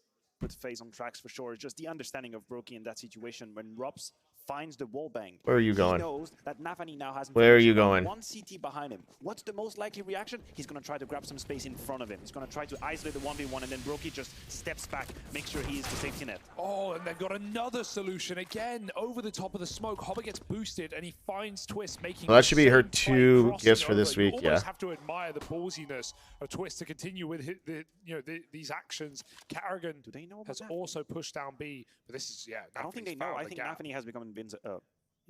Right? Invincible. We'll Both have of to them, see if maybe. he lives or dies. This is really spooky. They don't know. Nafany They doesn't don't know. realize it, but like he is in the position to win this round, to make something magical happen for Cloud9, because suddenly Carrigan's got to have eyes in the back of his head. He can't hold both angles, and so overran. Nafany has teed Cloud9 up for this one. That's a really the round. cheeky play. That's a round winning move. And they knew he could get there as well, because once they had the boost up over mid, they just played around Twist, you know, banking on Twist doing the same thing, making the same play, and Nafany finds the gap because there's no one lane for FaZe. So if we are visualizing a chess game now between Nafany and Kerrigan, the last 2 rounds have been Nafany having the upper hand. And now I think this round is a strong signal to Kerrigan. Listen, if you're going to keep being that aggressive towards mid, we have already proven to you twice that we know how to handle it. We've had 2 different ways to punish Twist, being a first victim of the aggression, and now Nafany's found a timing that was almost impossible to grasp. So Kerrigan is going to have to offer us something different. I don't think this is going to work like this moving forward. Yeah, I want to see HEs in mid for FaZe, right? Like, punish any player making moves early out of middle, because, you know, you often 100 just pieces see of these taken in bone. late on this map when the CTs have pulled back and burnt all their util. If FaZe Prismatic have the money jelly. for HEs, if they want to risk I don't really want to do which either of is a those. question in and of itself, you know, Is it Gunther? No, some, it's... you know, artillery into middle. Surely, Maniac, surely Twist won't do it again. I can't imagine he would. I cannot imagine he would. A great redemption arc as well from Nafany after map 1 and 2, where he was a shadow of himself, having truly no impact. I think he's come alive on Mirage, and now he's starting Ancient the best of way again. Now we see the aggression is way more tamed for FaZe. I think the message has been received. Well, they learned their lesson. Hobbit pops himself through the smoke, but Twist blind recovers in time for that kill, and he slinks back himself. 5-on-4, it's all FaZe ever wanted. Dude, that's wild out of Twists. Like, let's just talk about it, right? If you were kind of saying, it feels like, you know, the message been received, the aggression's going to fall back a little bit. Hobbit even self-flashes himself through the mid-smoke. Twist was full blind, and he fully commits to that fight. It's just so ballsy. Such a risk. All right, how many... Makes it worthwhile.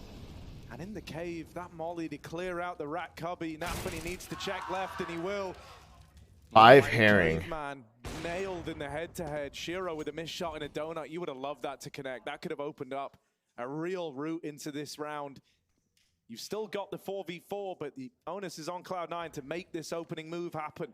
They have Axide already positioned on A, and he's been listening. Where'd my crab pots go? A donut player hasn't had any other information when it comes to Brokey, so now I think he's just calling back the rest of the crew. They're going to leave 1 player mid in the name of Buster lurking, and it's going to be the A.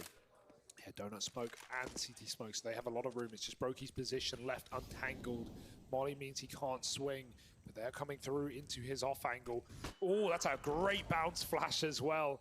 He can do nothing about it. Brokey must concede the site. All right, well, I need 5 herring. Through the smoke is Rops. He sees nothing. He can't hang around forever. There's a lurk in mid under Nafany, and Rops doesn't know about it. Bomb plant wide, but the smoke fades. They waste their time. 10 seconds, and Rops is in the power position. He can kill this mid flank. No one needs to face. Just Shiro stuck in the mud. Oh, even getting out with the AWP. He does need to hold on to this. He's going to get out with the AWP just fine. FaZe Clan, they stopped that round. Robbery from Rops in the donut. And time wasted for Cloud9 comes back to haunt them I think a lot of these T-side rounds for Cloud9 have had, you know, reoccurring problems across every map in the series. There's been a lot of these last-second plays, and I think when you're in your element, you can afford to go for that, right? When you're versus a FaZe clan that still have an advantage in this BO5, they're still one map away, and, you know, you've had some streaky performances across the maps. It's going to hurt them not having that time on the clock to adjust. FaZe love that you're playing into these rounds late because they know that one kill on the right man can win them these rounds, and they'll go for that every time. Yeah, you're absolutely right. The difference being on Mirage, when Cloud9 actually closed it, they were on the CT side when they had to handle these last few second situations. And I think they're more equipped to deal with late round decision makings. Haven't gotten a single herring. Them on the offense, maybe stumbled just a little bit here. Nafany had a position in the lurk mid, he didn't get activated, and then the time, of course, on the smoke fading. That's an easy round and a frustrating round to lose for Cloud9. FaZe needed themselves there as well. Low health early in middle. Twist just fighting gung-ho in the open again. He is stubborn, but he is not getting taught a lesson, or at least he hasn't learned it yet. 2 deaths. No, I mean, but every other time he's gotten away with at least 1. That's a man who wants to make history tonight, right? Like, yeah. he is so keen to fight you in middle. It's obnoxious almost how often he's getting away with it. And I love how FaZe don't sit back in the 5v4. They make a play, but they make it together. They can trade this out at worst case. Axel is patrolling around jungle, but timings are everything right now. Will he even catch them? He's lining up nades. They're right behind him. It's a freebie for FaZe, and Twist keeps it going as he sends it into spawn. And this just feels crazy now. Like, Twist feels like he's teleporting around the map. You just faced him in middle, and now he's pushed through main. He's even hunting all the way into the spawn, but that is a good angle for Shiro, and not one that Twist is anticipating. Rain with the cave hold. All right, there's one. Suddenly a route opens up for Cloud9 into the B play, perhaps. Carrigan trying to tame the beast in cave. The Buster still remains here. Shiro with a pick up the ramp side, and Brokey starting to feel the pressure. That tag connects, but we got one. The angle. Shiro owns it. That smoke might give Brokey an angle, and so Buster sails Shiro down the river. It's a 1v2 for Buster to complete. Brokey dead, but Rops round in the palm of his hand. And it's another one of these tight 1v1s where FaZe keep their composure. That was great for Carrigan as well. He noticed he had an opportunity to not only get a kill, but get info, right? He heard that pin pull the smoke, and he just swings into cave. Every reaction is perfect for Cloud9. Shiro knows he must be in front of the bomb site because of his teammates chasing Carrigan down. And really only one so far? Jesus. Jesus. His flank is so perfect. Buster was never ready for it. I don't know if this is a misbuy, but we have a sword off for Axile. Meanwhile, Mac-10 runs rampant in middle, and Hobbit makes it up to red as well. They've got a gun. Nafany gets picked by Carrigan in cave. What the hell is his shotgun meant to do? It's got to be a misbuy. He's playing Deagle over it. Means he has no nades. This is an incredibly important moment in the game. The force buy that's coming out of Cloud9 right now, whoever gets this has the money for the rest. Oh, Shiro! I thought he was going to say, oh shit. Trying to be the savior of Cloud9. Carrigan with the backstab, but he's missed the timing. Brokey's going to do this from the temple. They've not paid the respects. They've not paid the respects to Brokey. He's being given room here. Chances to fight. He even goes back. Looking for the man in red. Looking for... 2. The man lost to the smoke, and with Carrigan picked out of the round, Brokey's getting pincered in the 1v3. They might finally stop this man from clutching. They might finally stop him from winning. There we go. Big round. Rounds. Big round. And so Cloud9 with the force spy, keep this competitive. Blimey. And now we have to roll back to not this round, but the round prior, where FaZe in a 5 versus 3 kept on pushing, kept on going for the information. Twist, maybe over-eager just a little bit, giving away his life in the T-spawn.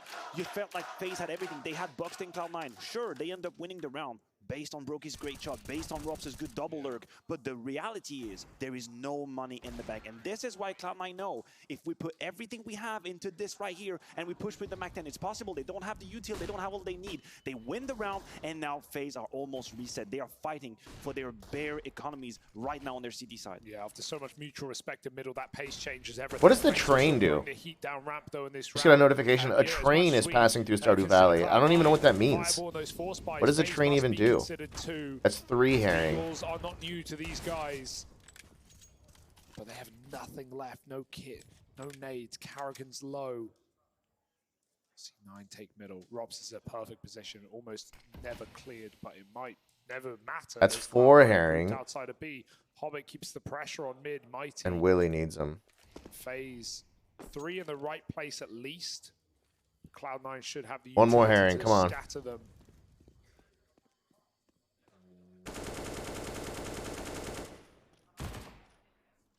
All right. Yeah, this is actually getting a little bit worrisome, right? Your MP9 kind of tagged up, Shiro a little low on health as well, walking into this stacked up B side. That re-aggression from FaZe delivers the kills that Cloud9 were looking for, and with Twists overran, they've dealt with this one, breaking apart the force buy from the FaZe clan. Cloud9 fans finally have something to cheer for here in Malta as well. They're getting a little louder. This, intimate LAN setup has been pretty explosive this afternoon, this evening. The Cloud9 have reclaimed some control over this map of Ancient, of course. Now, I don't think we should ring the alarm bells when it comes to FaZe. Remember, we referenced that game against Na'Vi. That was 2 rounds on their CT side. 2 rounds. They were completely dominated, outclassed, had no solutions. 5. This is a much better start. Let's go find him. Time for them to I don't know where he adjust. went, but we're going to go find him. They fought for it, and now they're finally going to play a couple of rounds with a little bit of relief, with some money in the bank as well. And I think Nafany can breathe as deeply as possible. Where did he go? Yeah, I want to see how they continue to attack middle. Do we Oh, see here's Linus. 50 rounds for Cloud9? The last few, they've kind of let themselves off the leash in mid, taking those spawns. Axel has it again. So we'll see. But up against Eco, you can expect to stack. There he is. Perhaps nades. All the more reason for Cloud9 to remain calm in these kind of rounds. They've done the hard work. Now they get the easy. Check out the night market. I gotta pee.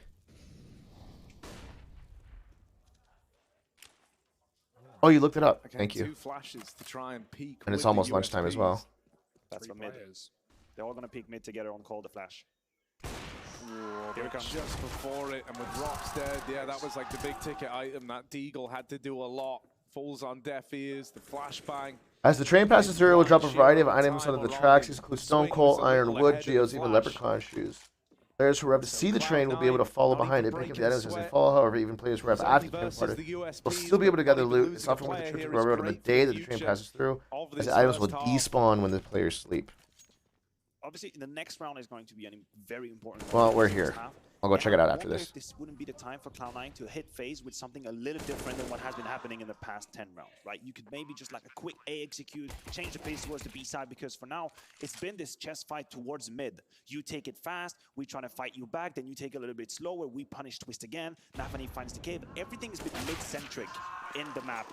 And now if you're Cloud9, you should anticipate an adaptation coming out of FaZe. You should anticipate something different. Big green maybe cane. Maybe hit them with something out of left field. And we've kind of seen everything from FaZe in terms of aggression, right? With Twist starting with some crosses to mid, to ledge rather, and Carrigan constantly pushing down ramp. These double setups in cave. We've had an A main push as well with 2 players. So C9, all the more reason to relax and let FaZe walk into their crosshairs. We've had so much active CT side for FaZe. And this is a round where they don't really have the util to contest. Gravestone. This is all decorative stuff. Kit to let it get to a post plant. It might put pressure on FaZe to continue this aggro. Fair enough. Thanks, Deckard. Appreciate you, buddy. Cloud9 building up quite Bar well snips, from this seeds, T side. beans, 3 starter, rounds cauliflower, straight. potato, pale just garlic, iridium fireplace. If you think about map 1 and 2, how this wasn't even close to being a battle. It seemed like FaZe were just going to cruise past and get their hands on that trophy, and now Cloud9 are actually making the case. Something new each day. It'd be unbelievable if they did it, and it would be Cave, carrot, cauliflower, wood just floor, shocking horseradish, wheat, for stone FaZe. floor, cola, Given how gold close they ore, got, but large not egg, close enough for sprinkler. Twist. He gets his head cut off by Nafany again. This ledge climb works for Cloud9. 5 large eggs. How much do I get mean, for it mayonnaise? was Probably cool not at more than first 900. when it was like working, and it felt like it was a real like statement. I'm just gonna keep doing this. I'm gonna keep getting away with kills. But now like we're kind of tipping that scale to where it almost feels problematic. How these opening fights in mid are a consistent source of openers for Cloud9. They feel the pressure, man. They know they need to make plays, and that's exactly What the what shit? C9 are banking on. There's also a tidbit impatient from Kerrigan. If you play against Cloud9, if you 5v4, you can't immediately push, or 4v5 rather, and now the timing from Hobbit's been found. Dobroki is aware, gets the kill, Robs with the trading. I don't know what that was. That's weird. No idea about Axile. 2 for 1. Just Rain, one man to do it all. And now that they know he's over at B and they've got control of red, that bomb will not commit in. Cloud9 will not leave anything to chance here. If Rain wants to try the 1v3, he's gonna be just so far away. You know, they'll let him give it a go, but they're not gonna make it easy for him. They've got all the control of red. They say, mate, ball's in your court, go save. I think that fishing is worth it. Alone to Cloud9 with the equalizer, and this is where, you know, the kind let's go see if the train left or anything. trepidation around, you know, picking up this. All right, so I gave my gifts this week. Intel Grand Slam that they've had multiple chances now to secure. This is where I think that pressure starts to float back the other way, right? Let's see if they left anything behind. No illusion that this is the best chance that they've had, the best chance maybe they're ever gonna get. Oh yeah, the only chance really, right? Like we're running out of time. They have 3 shots. They have Rio and they have Dallas. That's magnified even more with CS2 right around the corner. You know, this is the final chapter of global offensive that we are in now. This is the last chance for I just did this, didn't I? Who have had careers spanning across generations of Counter-Strike to leave that legacy, to feel like you ticked off every major achievement. Look, I just did that. And you know, that is a lot of pressure to have on. Let's do it again, I guess. Even for a do it tomorrow. Veteran like 40 Carrigan. copper ores. Think about the last year for FaZe. They took, for Carrigan especially, you know, took a Katowice, took a Cologne, took a major. Got to take a Grand Slam as well, but it could be slipping through the fingers of FaZe. Anything's possible. Yeah, I know. I'm just too lazy. I'm too lazy to Google it myself. Regret that you'll always have looking back at. And, you know, this is all coursing through your mind in the background, just eating away at you. How do you shut that out, Maniac, when you're playing? How do you shut out the external thoughts and just focus on that moment? I mean, you cannot completely. That's the answer. You cannot completely shut it out. You just have to accept it, and you have to feed off of it. I think for FaZe, what's also kind of troubling is that over the microcosm of this series, things are starting to change. Things started the best possible way to 2-0 start when I guess I missed it. Kerrigan is outclassing Nafany both individually and tactically as well. Then suddenly 11-7 up on the too long. map. Things got to crumble just a little bit. Late round situations, you don't find the solutions, and now it seems like the pressure. All right, so when it's coming, I should run up here. This is Cloud9 that's actually looking and in control and dictating the pace, although maybe Ren has something to say.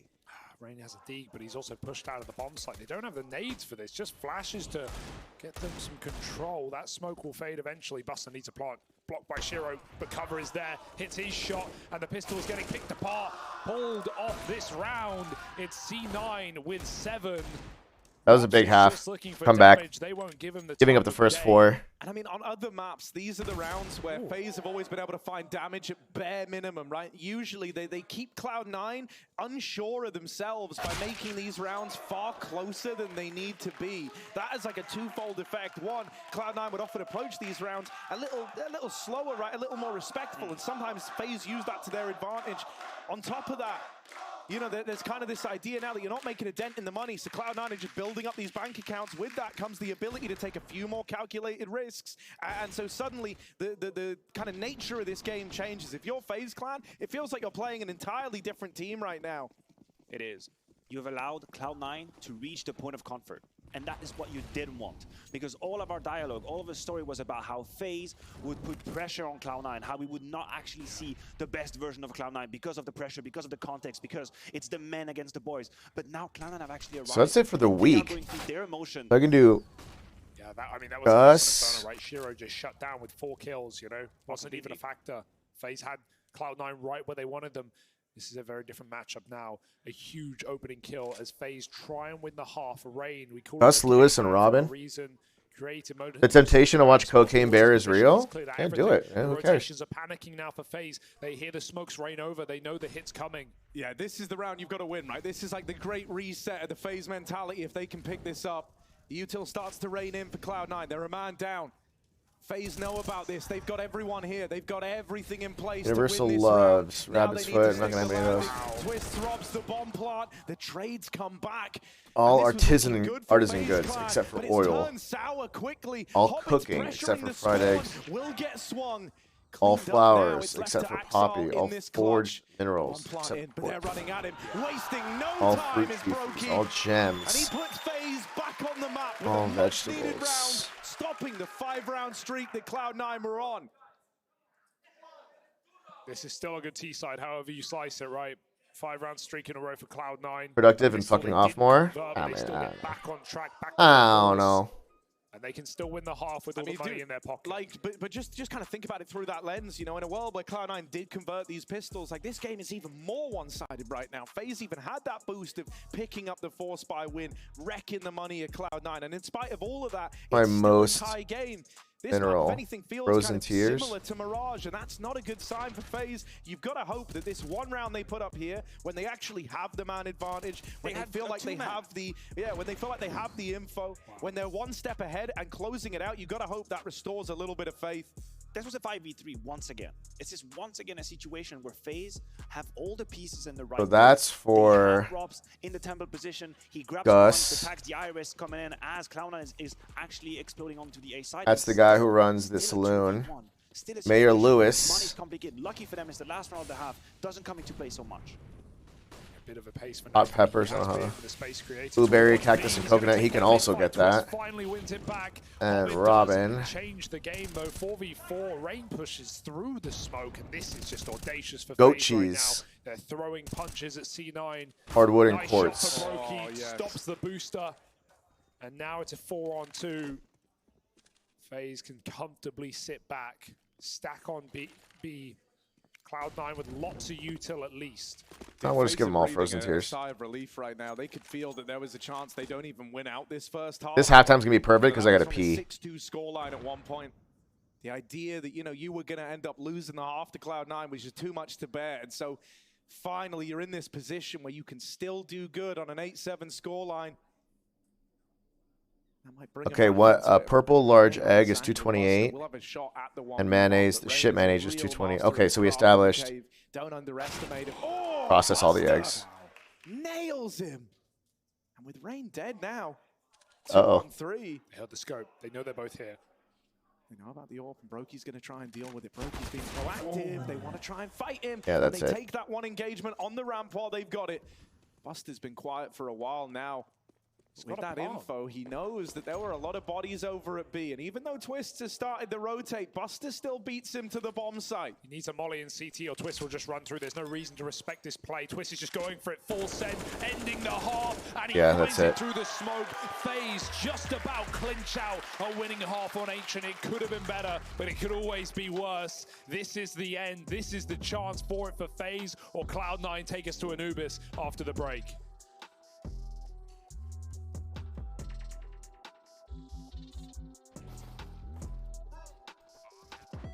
It's also lunchtime, chat. So when I take my pee break here, I'm gonna go downstairs and warm up some food. Grab some lunch. You know how it is.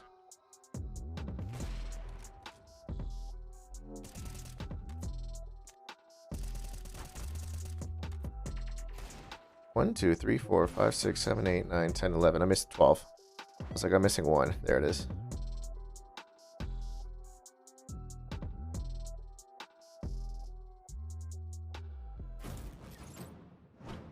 I just want to get this rotation in before I go. And we're going to run... actually, I won't run ads. I don't give a fuck.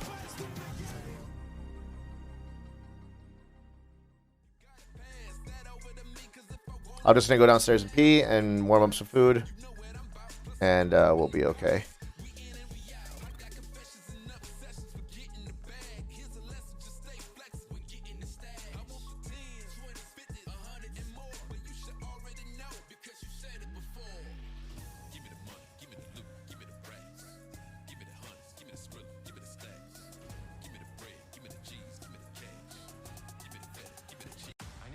Basketball shoe that's ever been made. Who's the player? Michael Jordan. Can we get a meeting? I always go through the mamas. The mamas run stuff, especially in black families. Why are you in Wilmington, North Carolina? Because I believe in your son. I believe he's different. You might be the only person on earth who knows it. You show up at the house? Okay, I'll be right back, chat. I'm going to go warm up some food and pee. And we'll come back.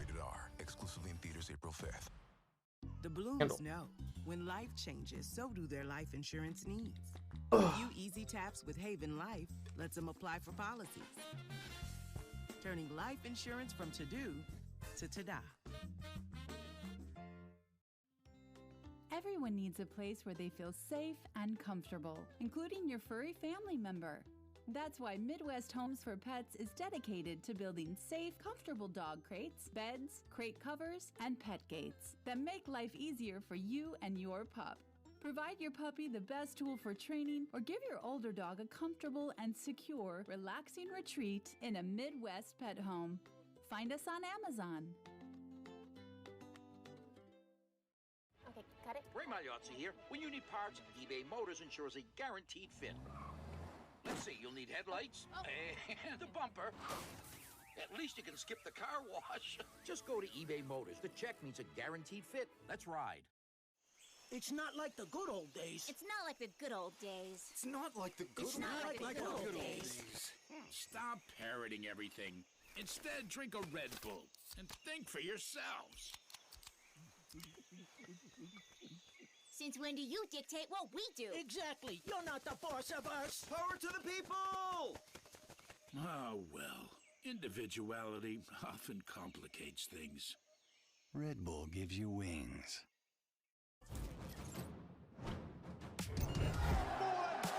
Making magic when they need it most.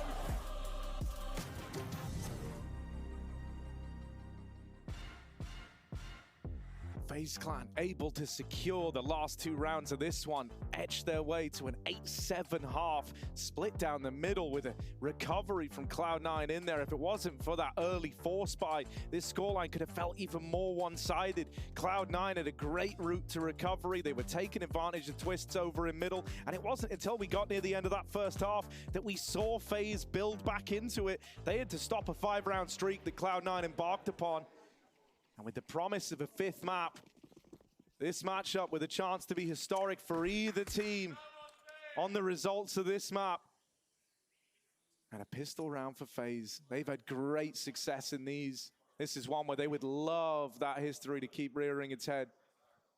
What a wrestling match we had towards the mid portion of the map, of course, with Twist and the aggression. Now it's going to be interesting to see if Hobbit plays with the same flavor. I anticipate something a little different, but the message will remain the same. Now, I know Lightning never strike twice in the same place, but FaZe was also 8-7 up on the 3rd map, and Carrigan was at the helm on the T side, and now he's got to figure out the solutions.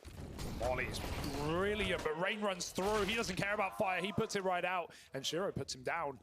It's going to keep C9 with this B site for now, but the cave component is coming in. They're going to try and boost up over. This is incredible. They've got an angle, but Brokey sees something over the top, and he drops Hobbit. 4-on-3. FaZe taking space towards Long. They run down C9. It gets a bit awkward in the midst, but they do plant the bomb. I mean, it's Shiro and Axel in the clutch, right? In the 2-on-3. These are meant to be the guys. And this has to be the time. They've had a couple of failed promises in moments like this. This can't afford to be one of them. You really want this pistol round if you're Cloud9, and Shiro has opened it up. This is meant to be the tag team. This is meant to be the duo. They're on the bomb. Bam, down. Shiro 1v1, and Rops is running for the hills. He knows. Shiro on the bomb. Rops coming back around and needed to nail that. Rops is the man to provide. He might have had it, man, but he wanted the ace. He wanted the kill. He wanted a guarantee that I can stick that package. 4 kills deep for Shiro. It's not enough.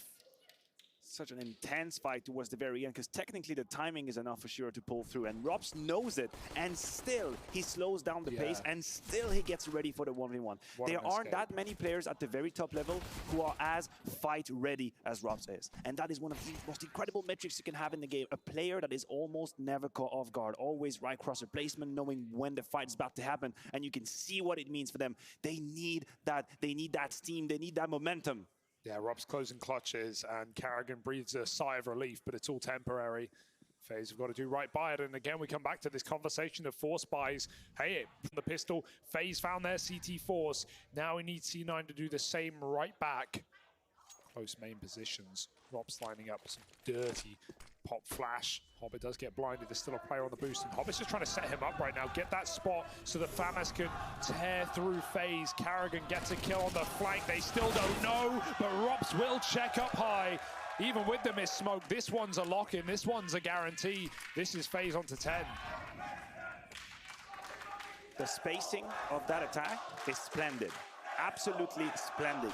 The two players from FaZe in that aim-in position realizing our biggest threat is what is in front of us. If we wait a little bit, it seems like our teammates towards mid have no resistance. We're gonna let them come to site, and the more they eat away the space from Cloud9, the more comfortable we will be to have that pincer move. It might look easy, but it is very complicated, and you can easily just get ahead of yourself, overpeak, get punished. If one player is too far separated from another, if one segment of the push goes early, then yes, you can get cut apart, and you know Cloud9 can flick back very quick, but FaZe, they keep 5 alive, and that is such a relief for the money here. 6 rounds away now. You can feel it, the tension.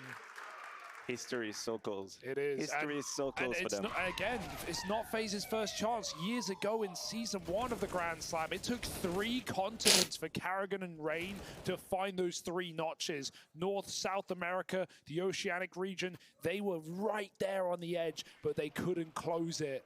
And that cannot be the story of Karrigan's career in Go. This has to be the winning blow. FaZe have never been so close. The timing is perfect. The timing is perfect. If you think about it, when FaZe were winning all of these events in 2022, they rocked up and they had to win EPL 715. They had to win it. And then they had to win the other event after. They had to win Katowice. They couldn't. And then the pressure just dropped a little bit. People forgot about them. And now they're right here. It's right for the taking. They're going to grab it with both hands. Will the sweat of C9 make FaZe slip through their fingers? Nice shots from Robs. He has been an MVP for all event long, and he's going to keep going, farming these ecos, making this nice and breezy. 11 rounds to FaZe, and now C9. If they want to put their foot in this door, it must start with this buy round. Yeah, they've got to find success from the offset. They need to hit the ground running, or else FaZe is just going to be too far gone. Running away with this, running away with the title, running away with the Intel Grand Slam. I don't want it. Cloud9 will be nothing more than a distant memory in this grand final. I mean, it's funny, right? Both these teams have actually had their fair share of criticisms over the years about their performances in playoffs, but FaZe, they've already kind of, or at least were supposed to have moved past that hurdle, right? And sure, it's kind of reared its head as of late. The problem for FaZe has been actually getting to the playoffs more than anything else. Now they're here. They're doing their best work. Couple quartzes are nice too. Oh, careful. Bit of blocking going on. Hobbit has a ton of information. A Hobbit is crab? doing all of that movement right here. We'll see if that triggers any sort of rotation from the CT side. They heard him pull back. Now Robs, being Robs, will obviously stay as close as possible. That's one. Maybe grab and kill, but he loses the exchange. Wow. Taking that risky fight as well through a smoke. Hobbit will win that every day of the week. 5-on-3 FaZe. Grouping for what is a fairly empty B site, given the information Hobbit gained. They've got eyes on A. They've got the AWP on the cross. They can play the retake even without the kit. I would love to see a third player rotate over, and you can see that realization sets in now. Shiro starts his merry way. You know, on the previous maps of these grand finals, I think, you know, this is actually where Cloud9 have had the bulk of their problems, is struggling to convert these man advantage rounds versus a cold, calculating FaZe clan that don't give anything away till the exact moment they strike.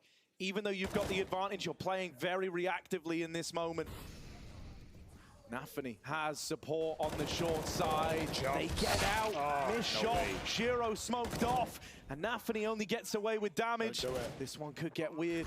This one could get complicated. Kill for Buster, but Brokium Rain with the reply. Oh, come on. Now it falls to Rain. A long way away is Axel. So far removed from this round.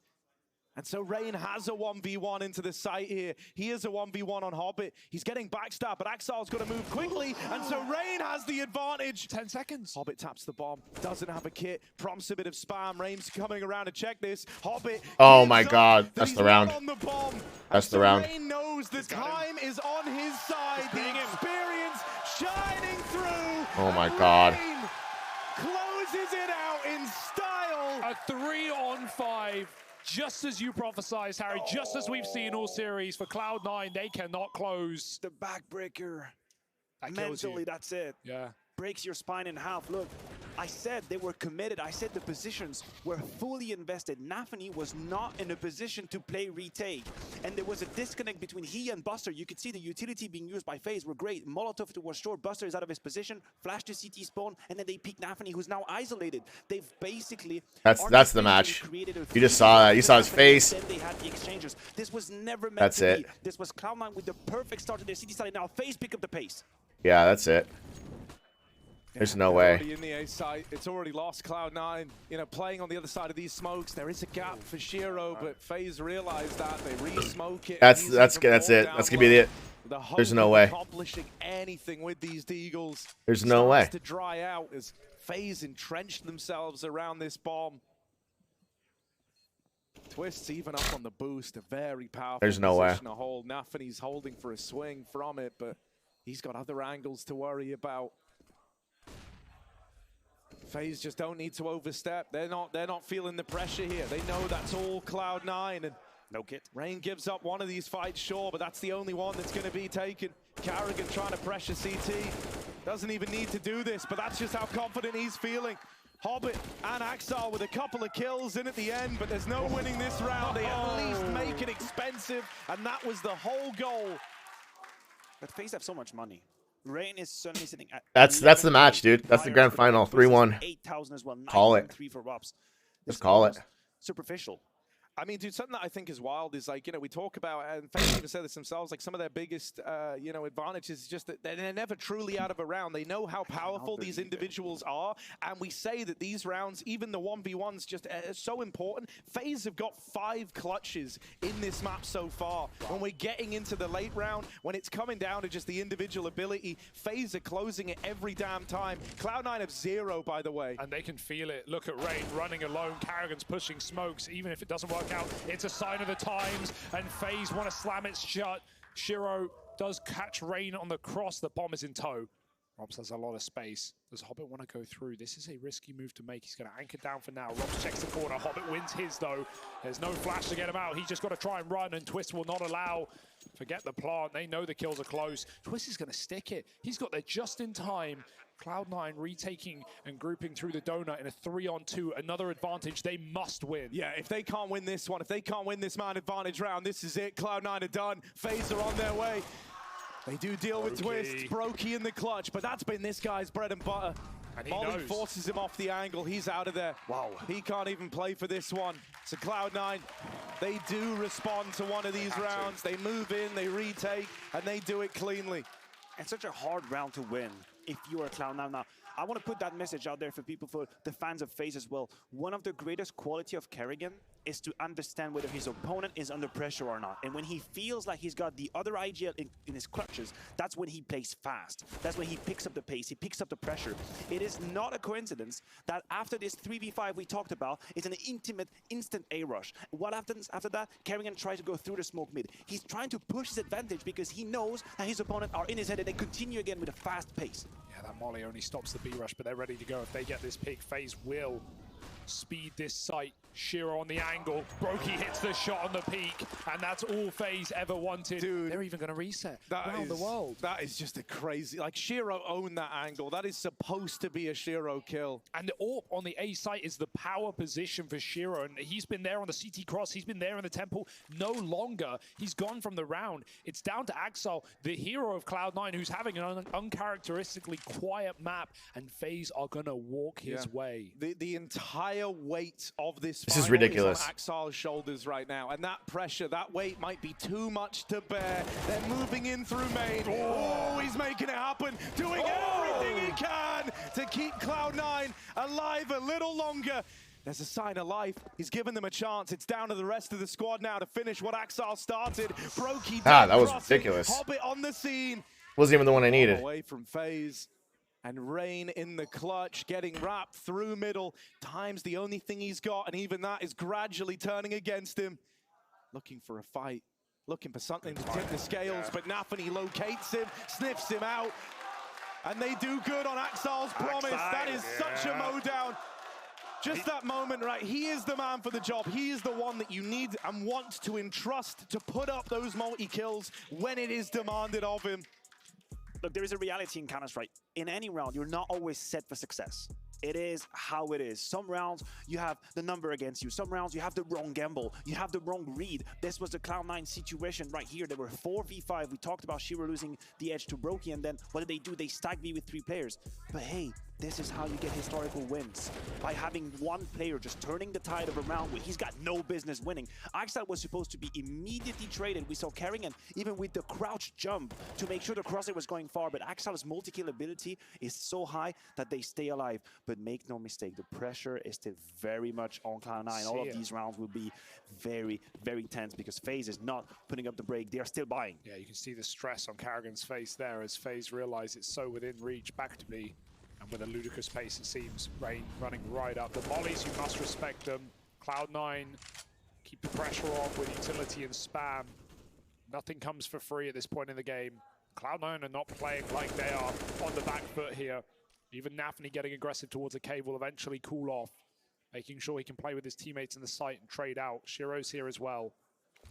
Hobbit has that mid info at least, knowing they can't cross red without warning. FaZe take cave.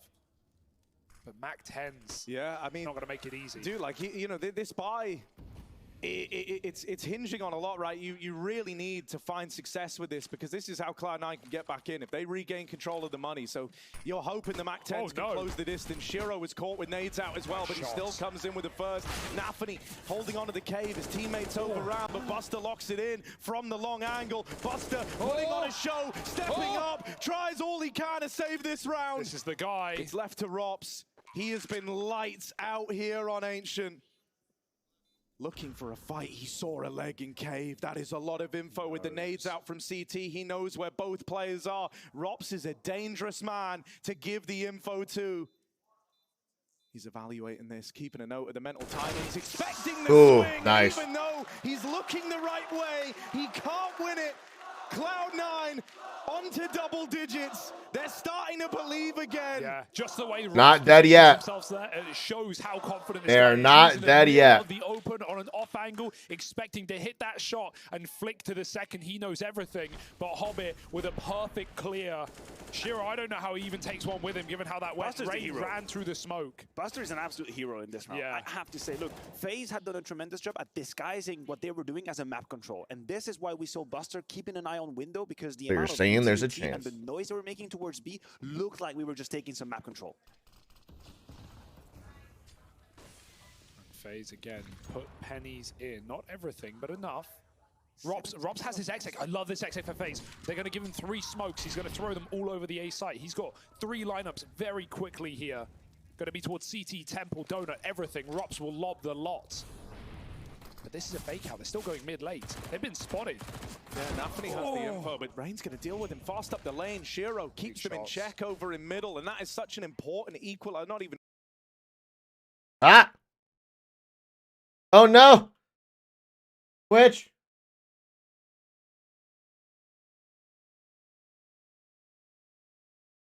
Twitch!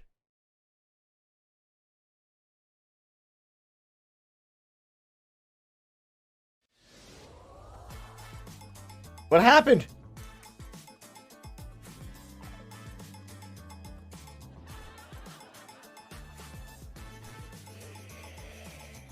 What happened?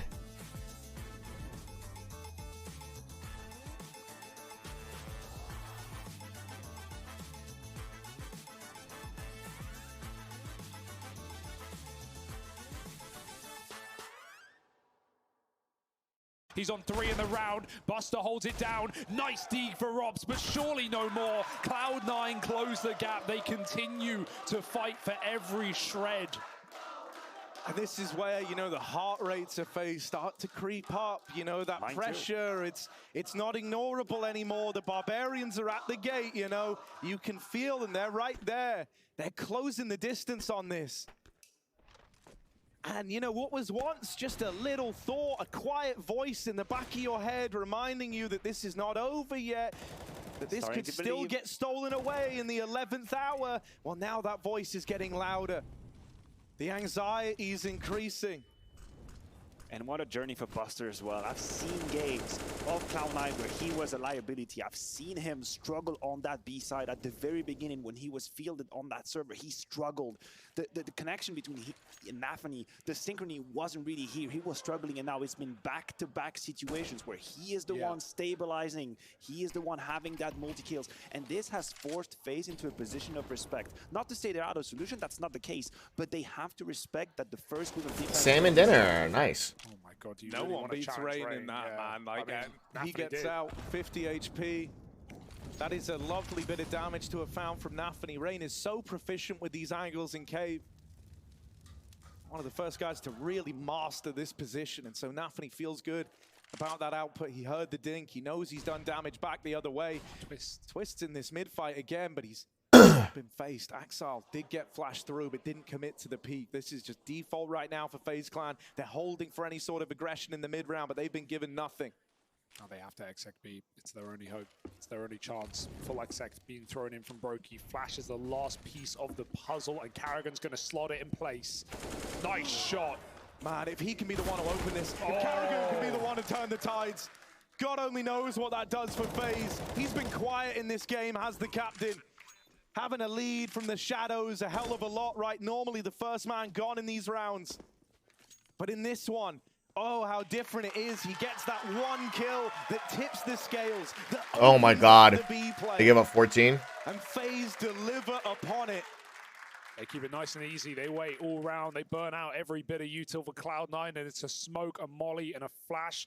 And FaZe just face forward. Yikers. It's the importance of that entry kill, because Cloud9 had actually relatively correctly read the situation. They had 3 players on B. Just Hobbit was kind of peeking towards mid, but he was aware that this was just a ruse. There was no presence on middle. FaZe just wanted to send the signal, the message that they might be mid, but they weren't. Cloud9 defense was in position, but at the end of the day, in Counter-Strike, sometimes it just comes down to who clicks first on the head of the opponent. That's exactly what Karrigan did. And Nafany got on an island. Buster was behind the smokes. Pause now for Cloud9. Groove with what may be some of his final words in this series if Cloud9 can't give us a second wind here. 4 rounds in a row, but FaZe have finally broken it. Dude, I don't know. I do think it's actually important that, you know, it's Karrigan to like can open that round for them. I really do, because he's been quiet here. He's not needed to be super loud when FaZe are winning. It didn't feel like it was much of a problem, but he is someone who always bears his own performance in mind. He demands a lot of himself, and he's been struggling in this game. And then, you know, he cooks up this cool last-second B play after they find nothing on the default. It's not even really a good spot to be in as you're launching that exec. And he gets the one kill that changes everything. This is the guy who, you know, when you talk about legacy and the legacy that's being left behind in global offensive, I think, you know, Karrigan is the one that you have to hold. I'm not mining today. I'm going to go fishing and get those largemouth bass. When CS2 rolls around, his 3rd generation of Counter-Strike that he's competed in. Yeah. And he wants people to look back on his time in global offensive fondly, not as one of missed opportunities. So close, but not quite. He's very close now. Yeah. 2 rounds, in fact, from history.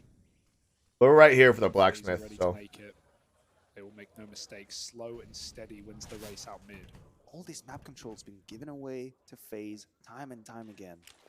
But they haven't really exactly used it. There's been a couple of ace splits. You see now the utility they've been putting down again for Cloud9 means you don't have donut anymore. We could be in windows, but the bomb is still outside of B. Yeah. This is just map control. This is peeking, poking at your opponent, hoping that there is a reaction coming in. And Karrigan again puts himself in the pivotal position to hear these rotations and to try and find the time to strike. If he hears a player run between sites, that makes all the difference to where FaZe end up. They will be going towards A. They have so much map control.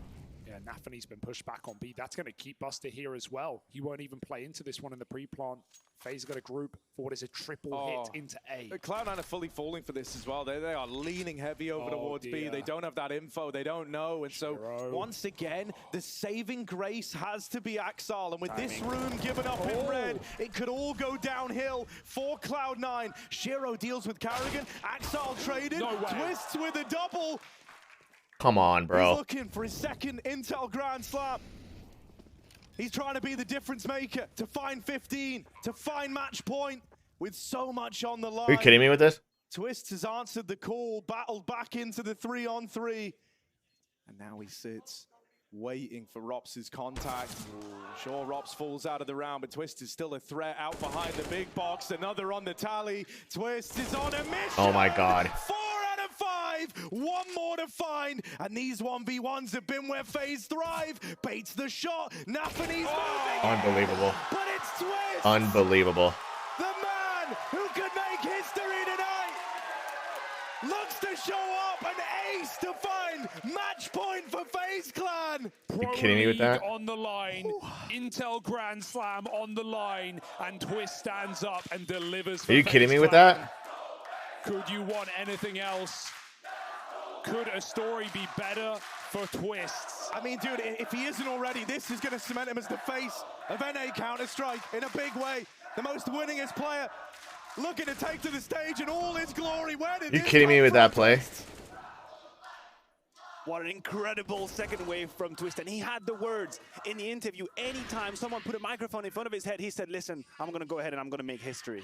I'm going to look at the Inter Grand Slam. I'm going to grab it for the second time. He wasn't ridiculous, shying away dude. from the pressure. He wasn't downplaying the narrative. We hear that all the time. We see it all the time. Not for Twist. And I feel like these words kind of were embodied in this round. Just rolling in, going in, and having an ace to put FaZe on 15. It's here now. You can feel it. Cloud9. They tried and they fought so hard, but it might be all in vain. One map in their pocket. And FaZe ready to deliver that final blow. We go back to the exec. Every smoke for Robs.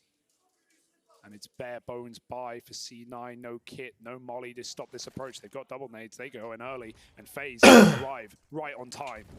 Yeah, they want to end this. They want to end this now. No more second chances for Cloud9. This has to be it. This has to be the multi-kill round of dreams, and it doesn't happen with Axel dead. That advantage with FaZe, they can feel this. That realization is starting to set in.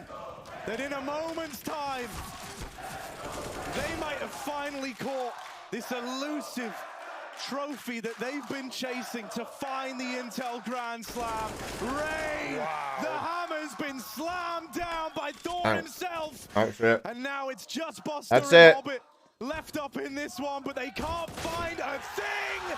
FaZe Clan doing it for. They pick up the trophy, and it just all starts to break down. They realize they've done it. Elation, that trepidation, that anxiety, that all subsides because tonight they are champions. Over a year, 392 days since FaZe lifted the trophy back at Katowice. They take a Cologne, 2 grueling seasons of Pro League, a major to boot, and the Intel Grand Slam with $1 million on the line, plus the ESL Pro League 200K. That's a good paycheck for FaZe. What an unbelievable series, and what a valiant opponent. Cloud9 take them almost all the way, but it's FaZe Clan who will be celebrating tonight. Yeah, they walked through hell across their last couple of events, even in this grand final, but they come out the other side as champions. Battled, bruised, but leaving a legacy in global offensive right as the chapters close. FaZe Clan, the champions of ESL Pro League Season 17, and the winners of the Intel Grand Slam! That ace for 15 was so fucking good. It was ridiculous. It really was. Twist is nasty, man. Twist is actually disgusting.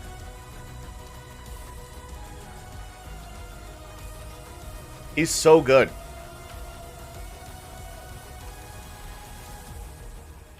So good.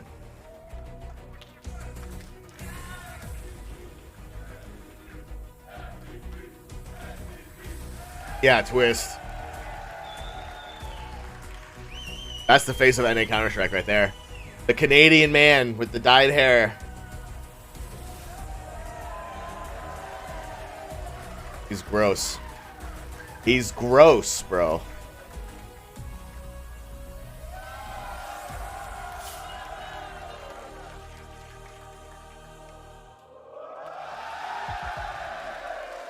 Once again, FaZe Clan made history. Kerrigan, just a simple question. What is going through your mind? I mean, today we made history again, right? First international team to win a Grand Slam. It's been a long ride, 9 months, I think, without a trophy. So winning 2 Pro Leagues, winning Katowice and Cologne to win a Grand Slam. I'm super proud of the guys. It's a hard thing to win, and we had one of the teams done it now. You had a great start of 2021. You had so many trophies, so many titles. You were on the top, and then all of a sudden you became a little bit silent. Now you are back on the top. How does it feel? It feels amazing. I mean, this crowd's been awesome and just cheering, and it's very loud, guys. So you can be proud of yourself. Sometimes it's not about the quantity, it's about the quality. But we have a winning team, we have a trophy, we have 4 titles, and we have an audience. What are we missing? The gold bars. The gold bars. Freya, are we ready? We were absolutely born ready for this moment, and we have 2 very special guests ready to award these coveted gold bars to the side of FaZe Clan. We, of course, have Jackson Wolf, product manager of CSGO. Wait, and what? Alex Gold Ingram, bars? Wait, what? commissioner of ESL Pro League. Oh, because they won $1 million. I was like, what? Do the honors of handing over these beautiful gold bars to FaZe Clan. Very special moment, no doubt, for all of the individuals of FaZe Clan. You can see Carrigan there, 32 years of age. I feel like they're holding it really easily. Like, gold is heavy. A gold bar is really heavy. They're just holding it like it's aluminum. EPLs, and you've got yourself an Intel Grand Slam. Rain, his partner in crime throughout thick and thin, and the only remaining member since 2016. You talk about the first international roster. It really is international. Brokey on your screens, the first Latvian to do it. You have the Canadian sensation, Russell Van Dalkin. He's the only man. Is Twist the best player NACS ever? Like, all time. Who else but Robin Cool for Estonia's Or like first, Stewie at his peak. a monumental moment for the individual. Naf at his peak. I think Twist is better than Naf at his peak. Not even close. You don't think Stewie on the major win? When they won Boston? Stewie was nutty. Achievement-wise? Oh, yeah. No. Oh, no. Achievement-wise and, like, career accomplishments? Absolutely. Twist is not even close. I just mean, like, in their prime, just pure skill. I think Stewie at his peak, right around the major win, was not. I think I'd probably take Twist over him, but I think it's a discussion, right? I think Stewie's up there. The elation. That, right? Yeah, this is it. A relief, Matthew, was the word that you were using. Even raw skills. I agree. But them to be proud of this achievement, right? Not only the Intel Grand It's just Slam, worth the not discussion. only another Pro League season, not only the first international team to do it, but the first win in an awfully long time. Yes, that is the key. They actually had to flirt with the depth of the ocean to actually swim back up. We could see, I think on Carrigan's face throughout this whole series is like a movie about how he feels. He was stern after the losses, happy after the His wins. girlfriend? Yeah, clearly. And they put in the energy, they put in the intensity. The way they played Ancient was to win. There was no question whether or not they were afraid to lose. That wasn't a conversation. They played it with a full intensity. Absolutely incredible feat by FaZe Clan, right? It's not easy after you're playing good CS but not winning tournaments, you know, to figure out not to fall down into the trap of making massive Look at changes. Rain. He's on the phone already, Yanko. Rain's on the Of course he phone is. already. Why would you He's not? calling the wife. He's coming home with some toys for the I thought he was kids. calling the bank first, then the wife. You know, you gotta do it one way or the other. Yes, thank you very much, guys. This is a tremendous feat.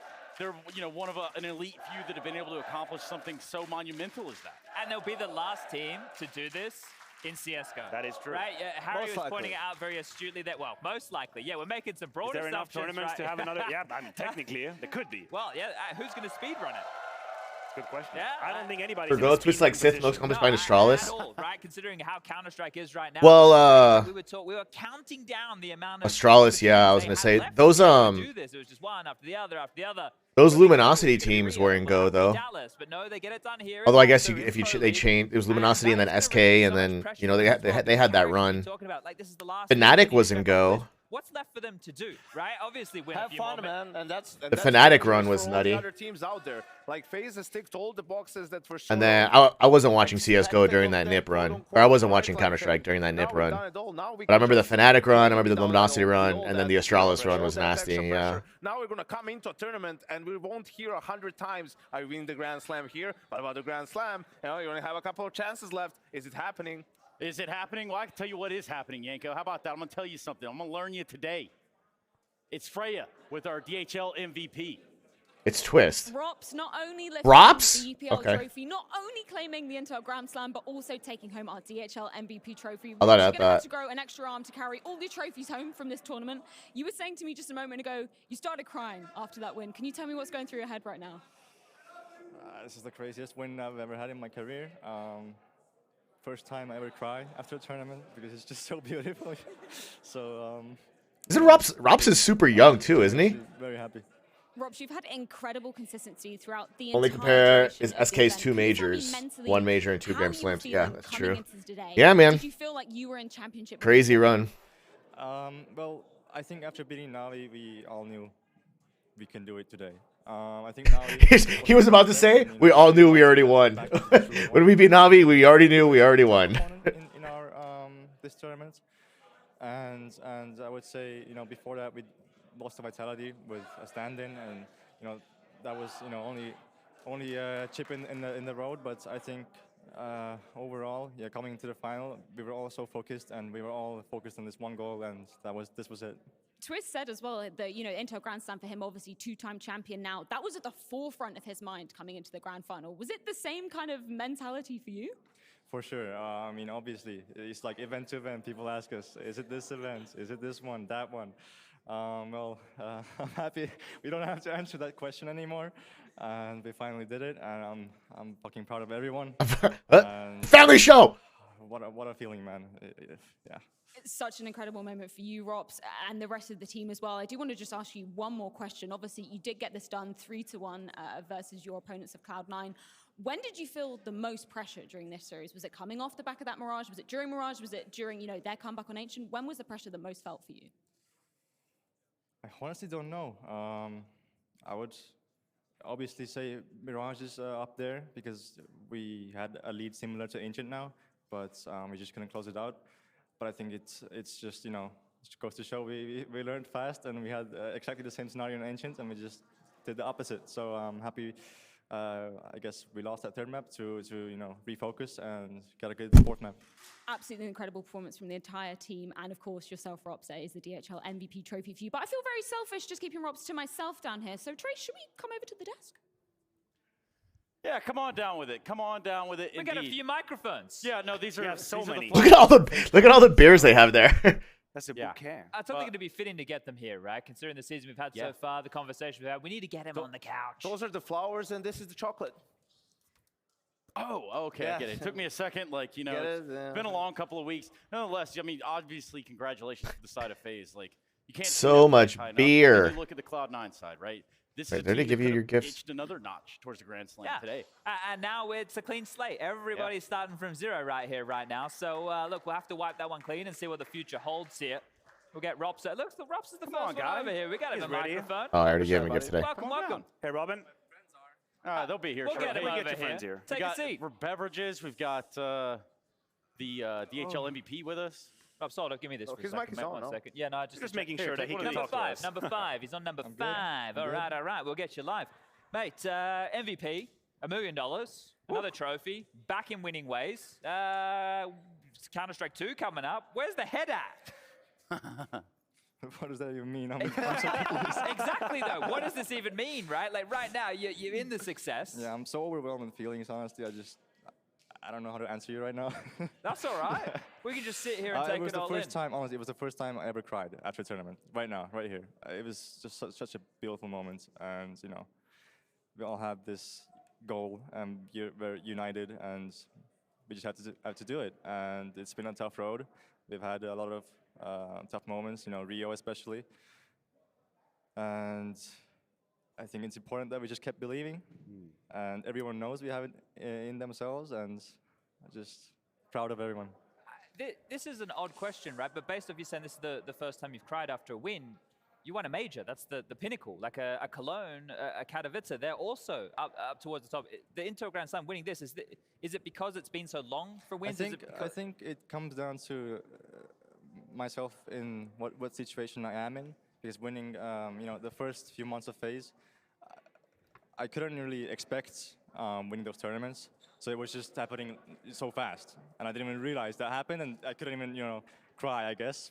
And now we've been together for so long, we know each other inside out, and knowing how we work and how we try to reach this thing is even more beautiful, We had this conversation, right?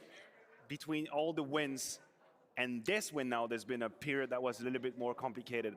I'm sure as a team, how do you handle these moments to make sure that you ramp back up and that you end up here where you are on this sofa winners?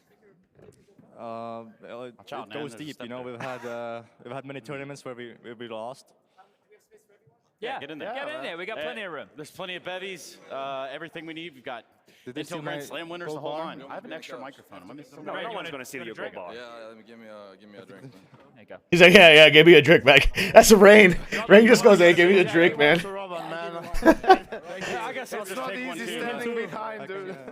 He trained legs today, so. Everyone good with beers? You say he trained legs today. You good? Everyone good? Everyone good. All right. I'm good. I'm good. You good? I'm good. You cool or? That was quick. All right, we You got want another everyone. one? You want another one? We did it. Okay. Oh yeah, let's just have this one. I mean, let's try that one immediately.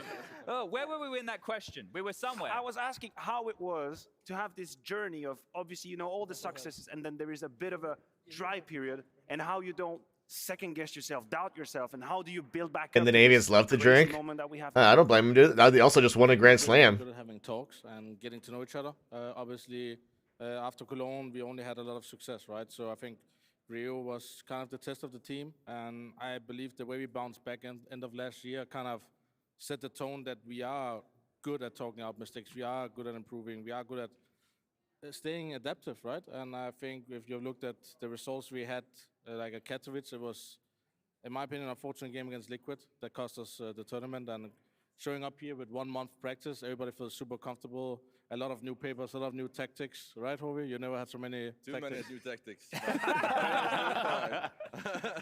Oh man.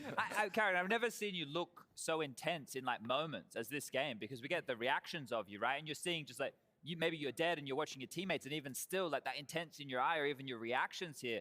And we just had Rob saying this here is the first time he's cried after an event. Like the same situation for you in terms of this one standing out above a lot of the rest. I obviously think that the last 2 or 3 days I tried to fight demons. When you have a bad individual game and They just thought too many years. Just gonna we can get you more. I think the pressure is high, obviously, right? Even though you don't want to talk about the pressure, as a captain, you want to lead as good as possible. You want to find so many solutions that sometimes you dig a grave, right? But when we have these good clutches, I find another way to get back into the game and try to have us win it. But obviously, I think I was very intense, and I also think not playing in front of a crowd also made me I think less it just felt different than playing the Cologne and the Katowice final, and I think that's just come with experience, right? So I was more calm in this game than I normally would be on the stage. Okay. Brooke is blinding me over here, man. I can't see. Just constant griefing. I love it. Hey, Twist. Accidental, of course. Okay, yeah. Russell, how do you feel? The two-time. You realize you're one of a kind. Yeah. You're one of a kind in Counter-Strike. That was the goal before this event. I changed my mindset to put the Grand Slam before everything. And it's a very relieving feeling to know that my hard work and my team's hard work has paid off. I spend countless hours playing this game, day in and day out. I don't get to see my family, the people know closest to me, know how much work I put into the game. And yeah, it's very relieving to know it pays off this way. Yeah, it was very admirable yesterday when you got up on stage post match and you said, you know what, no, I am thinking about the Grand Slam. It's right there. I am thinking about that. I don't know why we'd brush it off. We had a whole conversation about it earlier. Yeah. And I guess in that way, some guys react different to it, and others will just grab it like you guys have all done here. But so. where does this put Twists in I'm going to There's throw a the word out conversation. there, I know right? what But you mean. I know what you mean. The Hall of Fame conversation, right? Like the hierarchy? right? Like where? Because Yeah. you're right. He is. Nobody has what he has. No, he's the best, unique. the two-time. Right? The two-time. The two-time. And a major in the only NA player to do all those things. Yeah. And you're already 23 years old, man. Already? Already, he's only 23. That's the joke. Like, what's next? 3 Grand Slams, So many Intel 5 Grand Slams. majors. Sky's the limit for this guy. Yeah, it truly is a one-of-a-kind experience. Robin, how you feeling down there? You get to take a sigh of relief?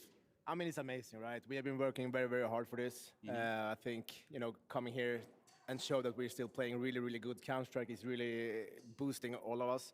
I think the Grand Slam has been on, one of our goals since we had the chance to close it out. So it's a bit of a relief to finally do it. And yeah, I'm just proud of everyone. I think Feels old, man, for maybe real, if you win dude. the Paris major too, maybe you get Coach of the Year. I don't think so. I don't think so. The best player in NA history, and I'll never let that he's go. 23 years old. I'll never let that go.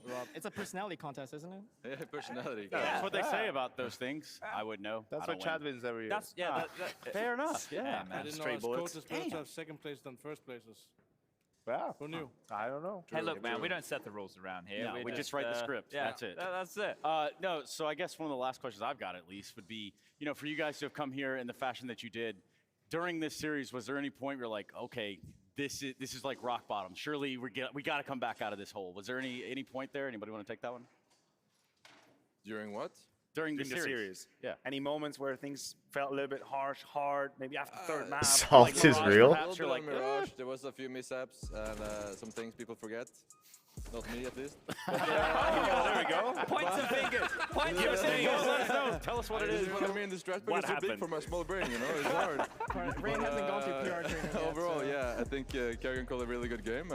Thank you. If it wasn't for a few mishaps here and there, I think it would have been 3-0. So, yeah. You guys are just trolls. I love this. This is awesome. No matter how good it is, Cloud9 is a very good team. They beat you guys a couple of times, but this is a grand final. It's a best of 5, and you need to have experience with that. And it was very clear throughout. I kind of, the series I kind of who missed that wanted part, to I guess. Get in their The face coach of the year and part. bully them, like even in 5v3s, you're still getting flashed, still going for information. Like, was that something that was the plan because of the grand final, or more so because you felt you were lacking that in the previous games you played against them? So I think I always this theory that I believe Cloud9 is the best at the small things and the ABC of Counter-Strike. They are so methodical. Everything they do is well practiced, well trained. They're the team that practice the best, basically. They never overpeak anything. So I think to beat them, we cannot play the basics better than them. We have to play a little more chaotic CS. And I think it was clear on Ancient, I think Robin said as well, that the way we're playing right now on CD side made them uncomfortable, not having the full control, and they had to do small fakes and move around all the time. So yeah, I think it was a great game plan to play this very active and very little more chaotic at times to make our players shine in these clutch scenarios, and I think that's what happened today. Just you talk about the CD side of Ancient, and I need to ask Twist. Press Kerrigan's still playing, and more than he came back to face and being pushed out by them. I mean, since the map has gone. the brain, Basically, I saw you being run boosted like the 4 brain times. doesn't go away. What the hell is this? My game plan was just not to give a fuck. My man. Yeah, you did. When the first weapon round, when he started saying he had a full-on plan that took 10 seconds to explain, I'm like, okay, he's going to repeat this call a few times. So I just knew that the way he started on CD side Ancient. My plan was to just not give a fuck. I think that's why we got back into the CD Just kept doing it until they You stopped didn't me. stop. Which at one point Hobbit did stop me. They boosted in mid, which was the only counter. But then after that, I think they were scared to, like Finn said, do their normal play and have their normal pace, because they don't know if I'm going to be there fast or not, so they had to slow down. I got to ask a question here, Brokey. The only thing you've said since you've been on the couch is sorry when you were blinding Rain. Are you the most clutch AWPer in Counter-Strike? I don't know what's happening. I slept 4 hours. I'm just happy to win. All right. Fair. Yeah, fair enough. All right. Right. Well, that was actually, I was going to ask you, That's Brokey. very genuine. Is there anything you want to say before I let you guys go? Because, I mean, the man of most words and also the least at the same time. I don't know how you do it. Thank you, everyone. Outstanding. Thank you, bro. Outstanding. You're welcome, bro. Thank you very much, FaZe Clan. Round of applause within the studio. Congratulations, guys. Congratulations on the Intel Grand Slam. Also, this is our sofa, and we're going to need y'all to go ahead and love y'all. Just kick them out of the sofa. Well, congratulations. Congratulations, guys. You won. It's over now. GG's, Oh my man. God. You ain't joking with that, are you? Yeah, you can knock someone out with that thing. Holy smokes, dude. It's like 10 No. Rain carry it for me. Oh, they're good guys. Yeah. You know, I like the team atmosphere, right? The environment right there is it's truly something special. You can feel it. You can see it, not just because they won, but because of the personalities on the team. Well, speaking of team atmosphere, let's bring Oh, Alex yeah. in here. Everybody, Shall we? coming. Get everybody in. Cheers. Harry, you Muppets! Harry, you coming over Harry, here? come or on what, over. man? Why do you still have your Stop playing headset on? The CS. game He's is listening. over. Sit Here he down. comes. Listening to this cast. Here he comes. Here he comes. Who doesn't have a microphone? We have Just Harry. Take one off do the have one table, here. mate. Doesn't Take have one one. off There's one the on the table. One more. Oh my god, perfectly accounted for. There's even one extra, just in case. No, Hugo just spilled apple juice on that one. I'm going to blame you for that, Trace. Yeah, you can blame me for anything, really. At this point, though, we have come to a conclusion. Some of us have been here the whole time. Some of us have been here a couple weeks. Like, this has been an experience, to say the least, for you. It has, yeah. Thank you everybody for making it such a pleasant experience as well. The vibes have been immaculate, by the way. Yeah. Can I just say, like the fact that we're doing this for the first vibes. time, this has been awesome. I'm loving the set. I'm just loving the vibes. Good vibes all around. I don't think I've ever stepped out of my comfort zone that much. I mean, they had me What, not put wearing a a suit? mask on and a Hey, wig. wait, and a was that kind of- you? No I way. was definitely No under the way. mask. That was great casting with these two amazing people here. You My killed it. blood pumping was just through the roof. What a great You time. picked the right map to join in for as well. I'll tell you that much, right? You got to be there for all the glory, man. Dude, this has been unreal. This has been crazy. Like getting to do Pro League like this has been a hell of an experience. You know, the matches delivered today. We had the CS2 show match to kickstart today. Yeah. Today's felt like a second birthday for me, man. Like all over again. So I'll just say this, like coming into Pro League, the task kind of at hand was to create something brand new. And it definitely happened here. Yeah. There were some shining stars. Shout out to Mr. Birchall once. And also, Chad, the MVP basically of all our of us, team. Chad. The MVP of our Chad bloody Birchall Chad, put this all Chad, together. I Chad, think that needs to be made very clear. He united us. He invited us to his house. He clothed us. He fed us. invited you to his house. All of us, Pizza. Trace. You were there, Oh. and ordered us remember. pizza as well. Chad put this one all together. He got what he finally wanted, which is a fantastic season of Pro League. So thank you, Chad. Here, I appreciate the high praise there, Hugo. I really do. But as we run these beautiful highlights right here, And they're goes gone back now. on screen. They're gone. And they're gone. But And they're back. This is the point in which I think Speech. Look, you're He's putting me on the trying. He's spot. trying. He's in a speech right now. That's exactly where we were Get going another with beer, this. Trace. But from where we're at to where we are now, to everybody tuning in, to the people who joined in for 5 weeks worth of Counter-Strike, for all the teams who joined us, the players that were on the set, each and every one of us. We obviously had Henry here, we had Jason here, Dinko here. There's a lot of people who have come and gone. Ollie's Now here. right, yeah. We got the stage Shout out manager, Ollie. Ollie. We got the camera guys who have been here for the whole time. We got the people backstage. We've chopped and changed everybody, right?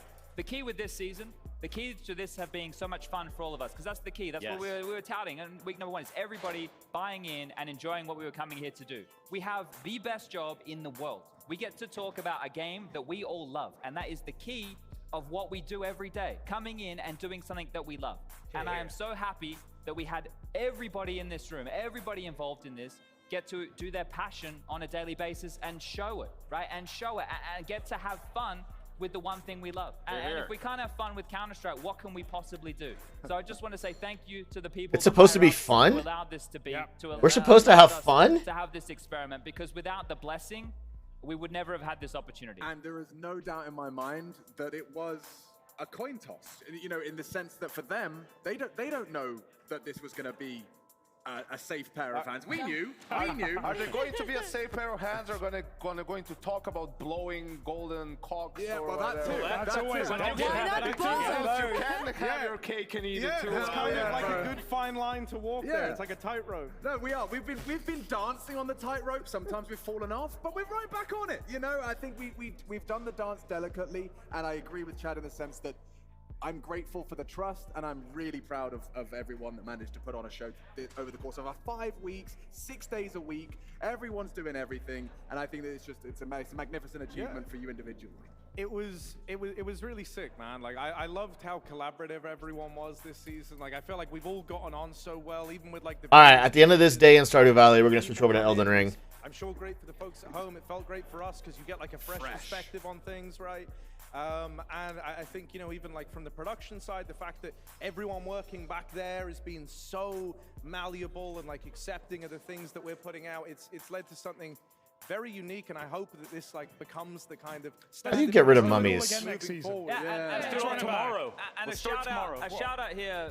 They're probably already left, but to the spectators that showed absolutely. up, Right? Because they created an atmosphere for these A players. legitimate atmosphere. Look, and in a place, let's not shy away from this. 500,000 people live here. This is not a place that has a whole lot of people, and then you boil that down to how many people enjoy Counter-Strike. The fact that they came, they had a great time, they created that atmosphere, they gave the players. Great, you heard from them. They said the crowd was loud. Chad, didn't you say that there were more cars on this island than people? There are literally That's a more wild cars than people. statistic to me. I want to give a shout out to Hecka as well, because when the guys were complimenting the crowd, she was like, yes, and you were desperate to say, it's not about the size, it's about how you use it. But instead you were like, it's about the quantity, not quantity. Very nice. You pivoted nicely, avoided that one.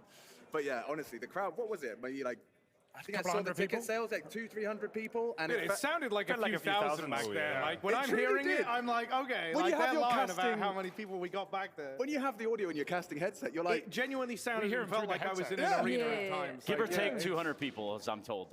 Amazing. Let me take this I moment. want to get all one these final over here. Cheers to all the big ears. And let's bring the bracket up one last time. And let's bring that bracket up. Just what? Not kidding. We're not doing that. Let's What's the call it a schedule wrap. for tomorrow? It ain't one. It's me going to the airport and everybody else going their separate ways. I love y'all. Hell, I love y'all at home too, which is why we're going to call it a night and a good show. So thank you very much for watching ESL Pro League Season 17. Good night. Goodbye. See you later. Bye-bye. There's no spaghetti.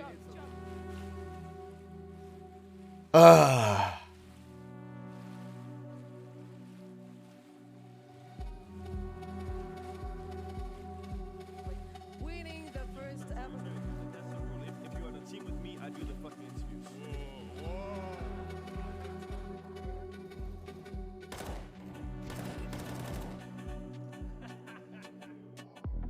Is this 5? It's every 5, right?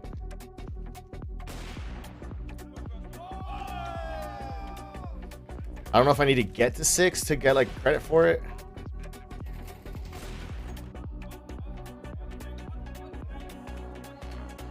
Doing just zeros. Okay.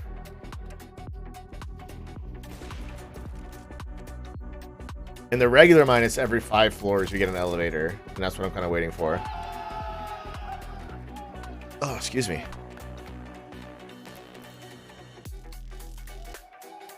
First map of the grand final, we want to 5 T side as a closeout.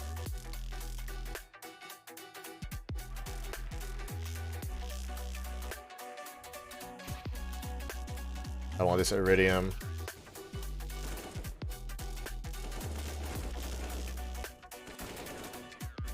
Oh, that's an amethyst.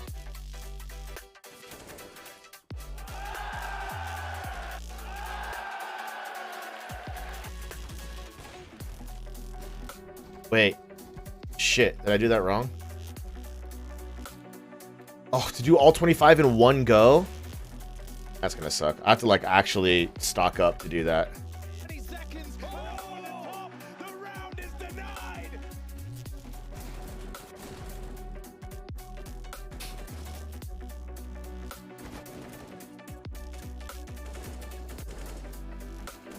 It's 2 o'clock.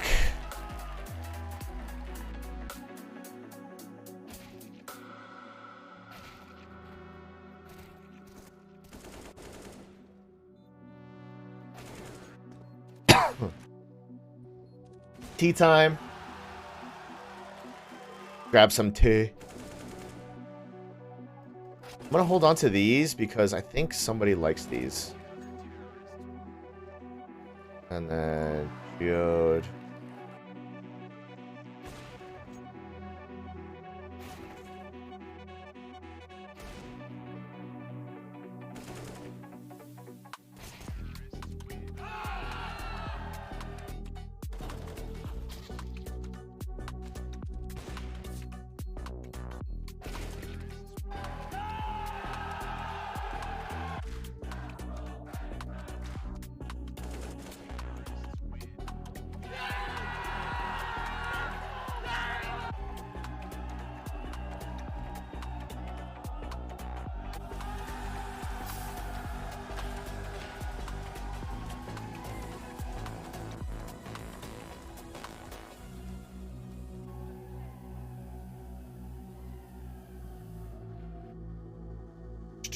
Okay.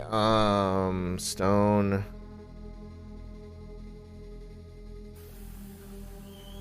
I've got some spare purple mushrooms. We can sell this and that and that and that and that and that. Oh, I sold my field bar. Oops.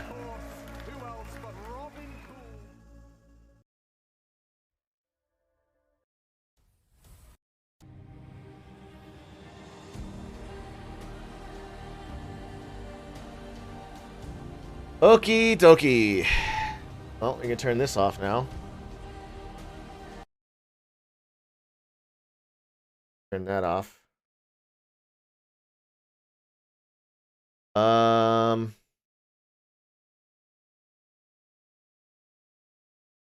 crystal fruit. I have a crystal fruit.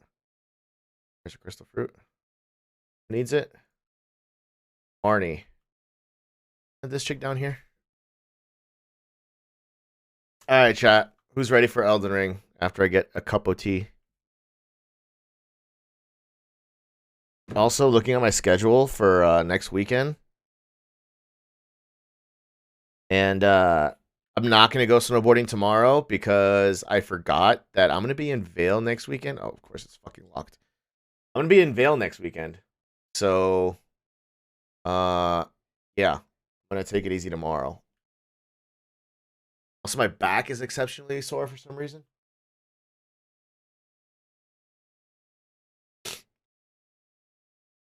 We'll put this down here. Deliver that. All right.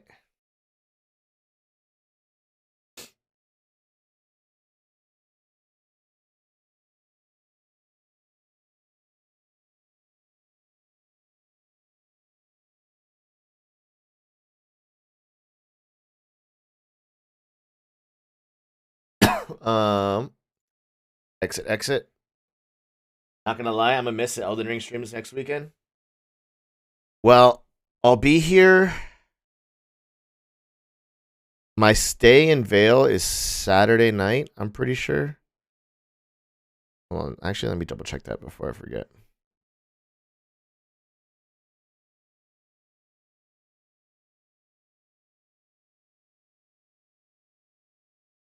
Let's see.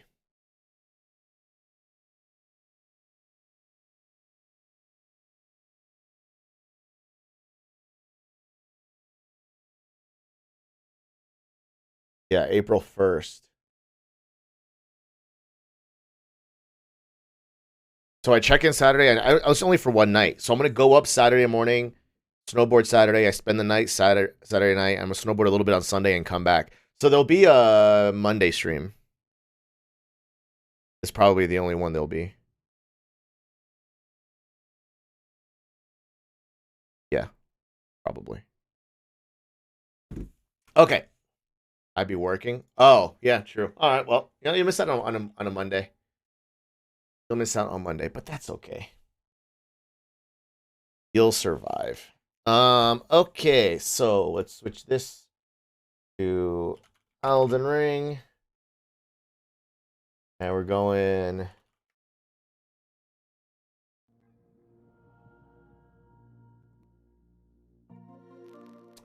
here.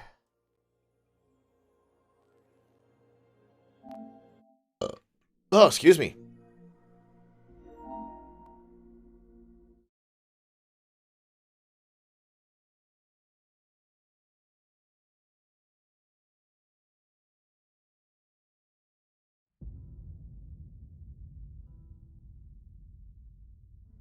So I'm going to run downstairs and make a cup of tea and pee. And I'll also grab my protein shake snack so I have it ready in the fridge here. And I'm going to pee. I said that already. Okay, so we'll be right back. We're going to take a little bit of a break. You guys know the drill. Oh, I didn't do my... I did not change the OXLR.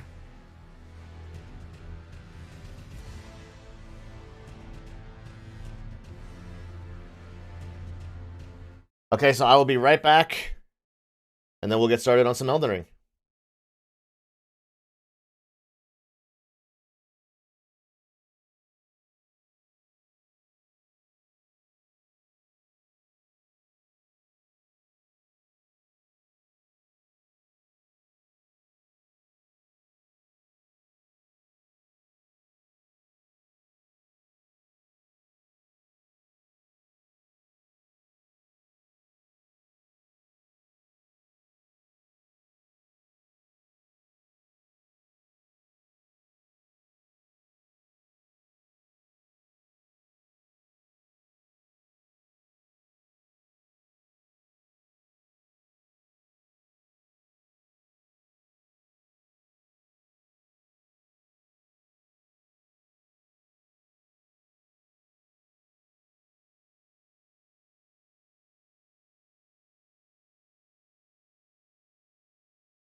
All right.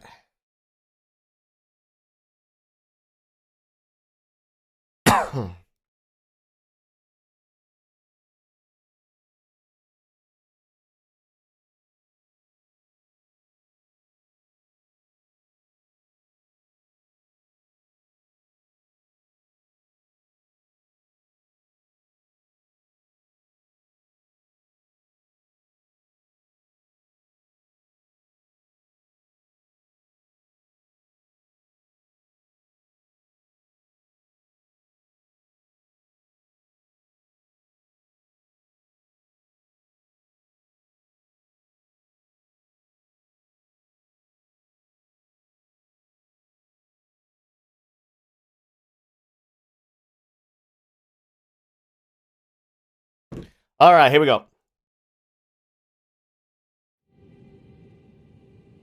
Trying to remember what we're doing.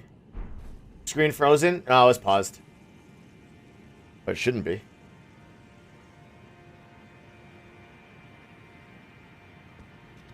I was just paused. I think I'm just clearing out this underground area. I'm stuck on frozen BRB screen. OBS is not frozen, and my preview is not frozen. That's probably you. Just give it a refresh. Refresh, Torino. I don't like the look of those.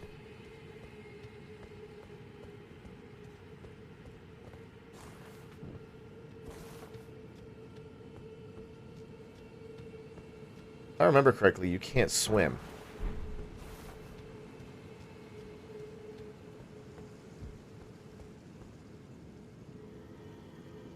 Right?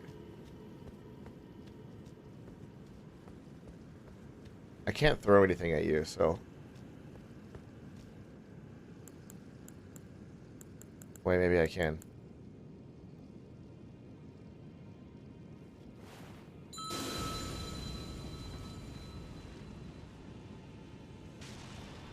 There we go.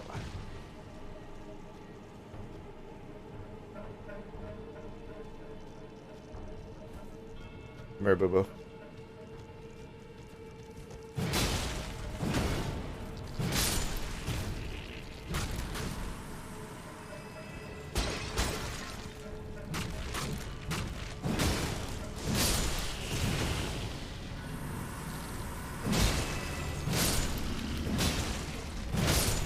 These are some giant ants, bro.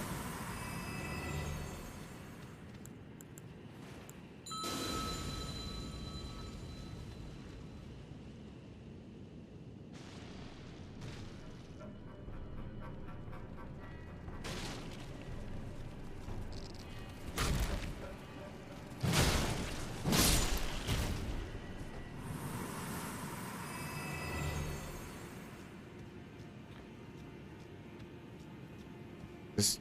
Oh, I can just run in here. I was like, I thought you couldn't swim. Hey, you just run in the water.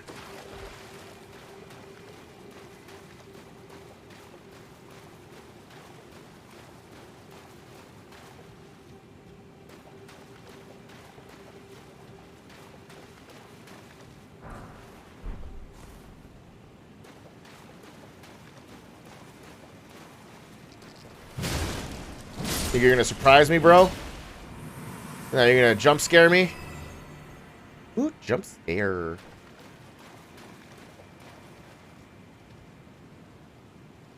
Come here. Come here, bitch. What the fuck is that?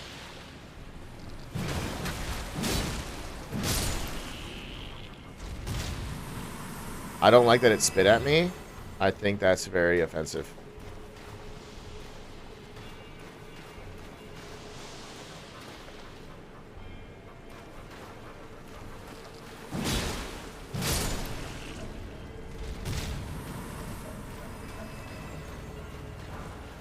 Smithing stone. I need the white smithing stone so I can up level 4, I think, to upgrade this thing again. What the shit? Oh, ow. That's not good.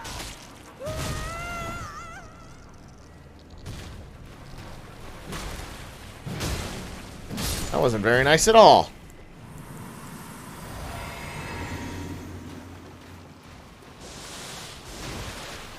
How often do you fuckers respawn?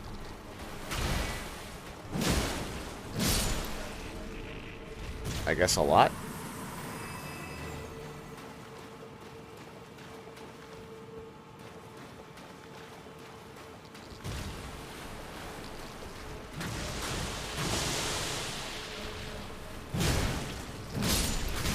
Ow! Stop it.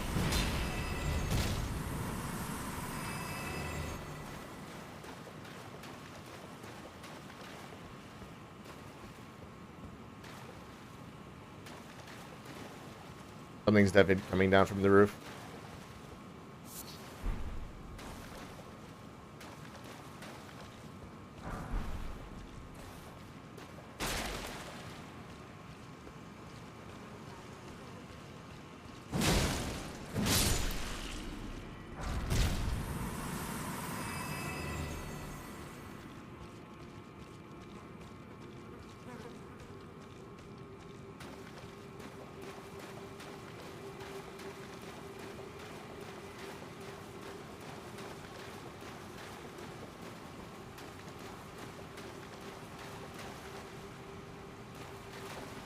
Huh.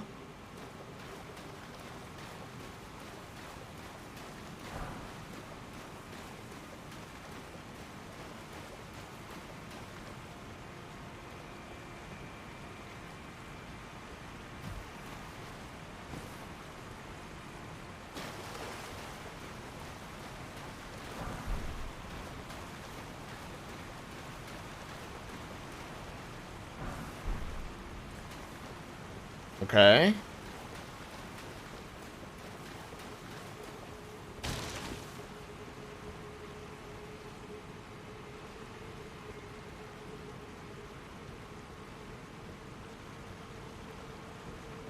This looks very ominous. And I don't know if I like it.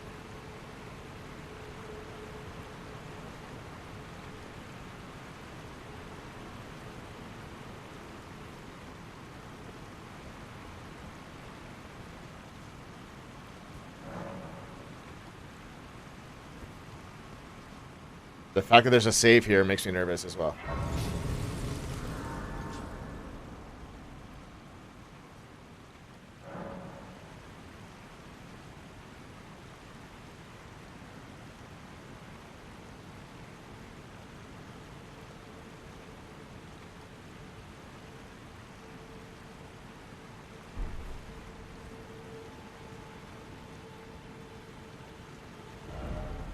How am I all the way the fuck? Einsel River Sluice Gate. Now the thing is, we turned left. At the first entrance, we could turn right as well.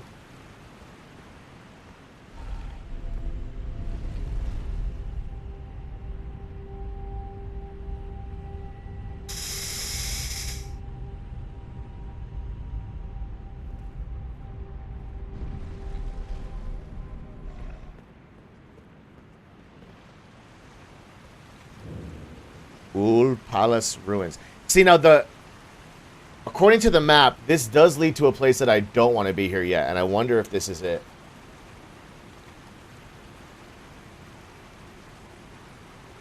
No, the Lake of Rot is where I don't want to be.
Oh, okay, I'm not even close. I'm not even close where I don't need to be. Man, this place is huge. It's a lot bigger than I thought.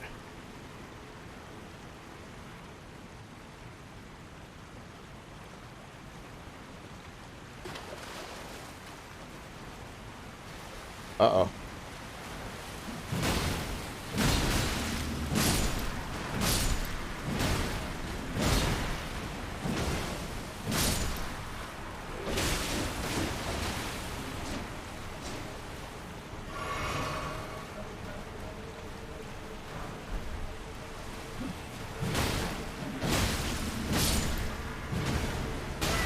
Owie. I'm gonna throw something at me?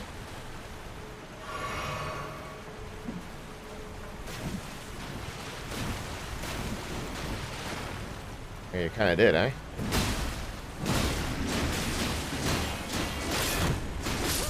Wow, that was very fast. Okay. Okay, so don't do that. Where's my mouse? So don't do that. Oh, hey, buddy. Oh, and now you want attention, huh? The whole morning we could have been chilling and just hanging out and watching Counter-Strike, and now you want to hang out. Now he wants to hang out all of a sudden.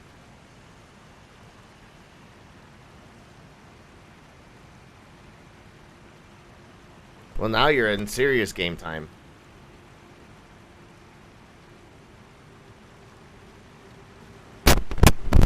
Alright, that's the cat. That's not me. That's gonna be the cat.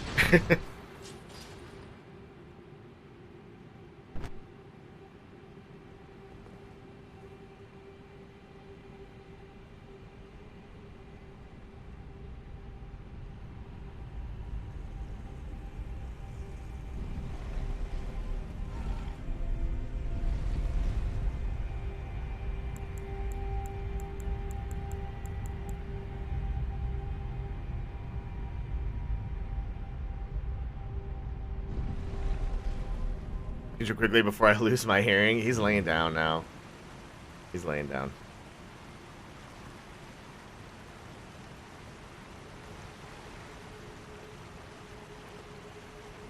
How do I deal with these guys, huh?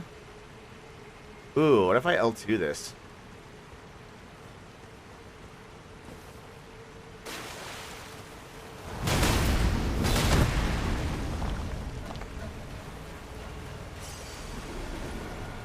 Oh, let's do it again. Nope.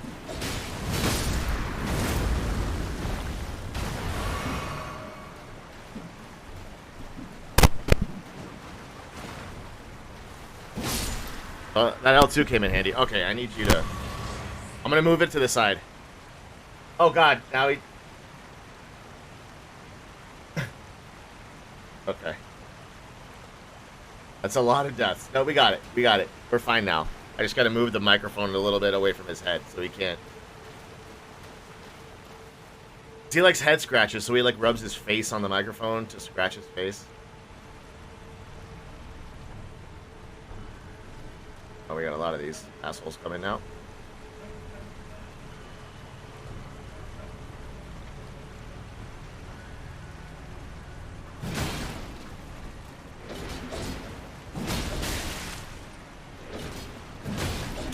Wait, I just don't interrupt your attacks at all? Really?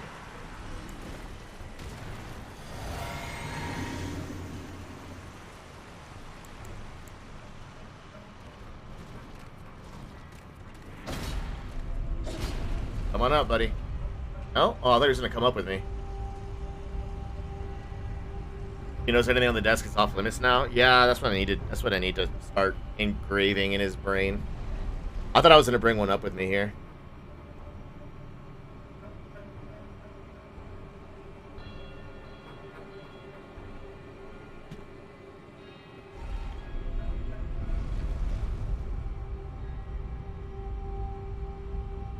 Thing is, I let him sit on my lap when I'm at the desk, so...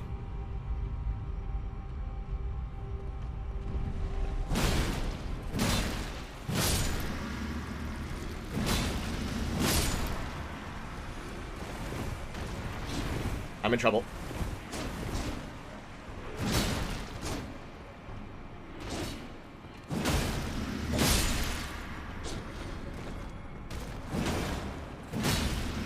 How do I not... I understand how my attacks do not interrupt his attacks. Mine too all the time? Okay, so... I just gotta teach him a little bit better. I'm gonna get my parry down. It just doesn't stop, huh? I was trying to parry that, and it didn't parry to break his stance, and I actually didn't mean to trigger this elevator.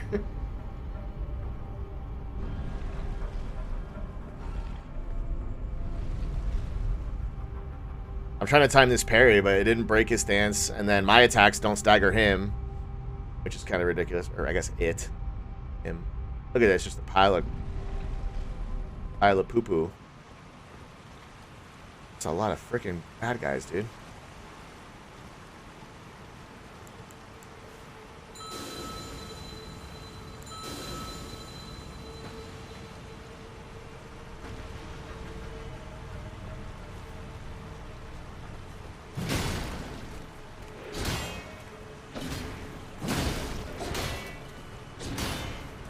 See, it doesn't break his stance when I parry.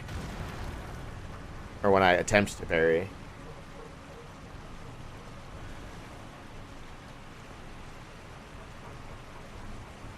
Coming first. You.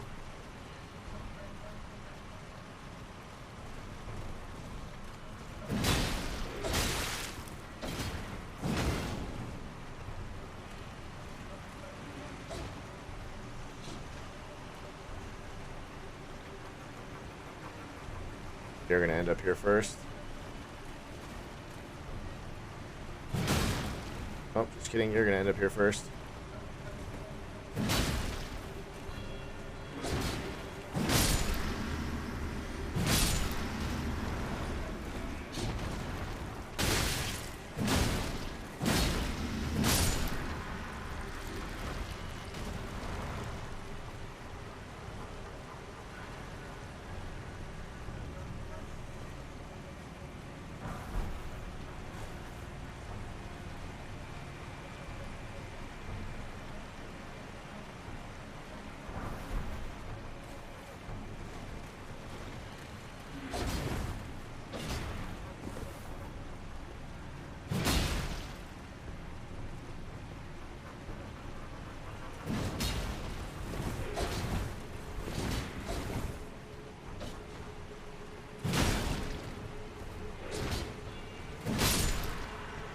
I think the range on this is the only thing that's really saving me here. Oh, that reached? I did not think that was going to reach.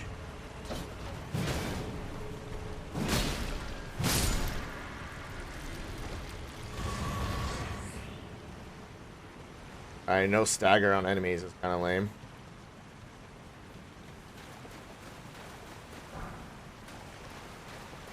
You definitely don't want to go back up and save because you're just going to respawn all these enemies.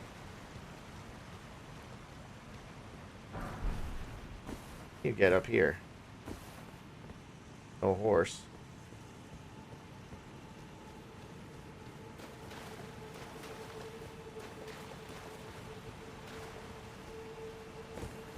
Gotta turn this back on.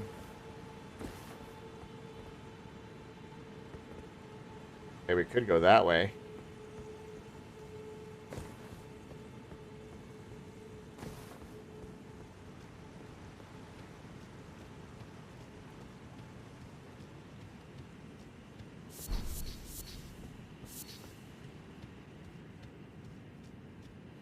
I kind of want to see what's in that water.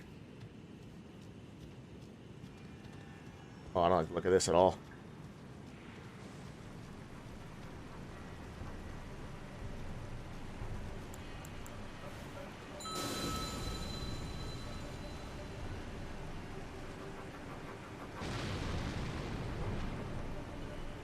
Four more of those dudes? Jesus.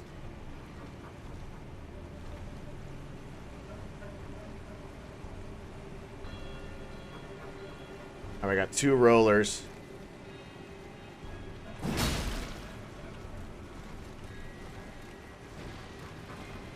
Come on.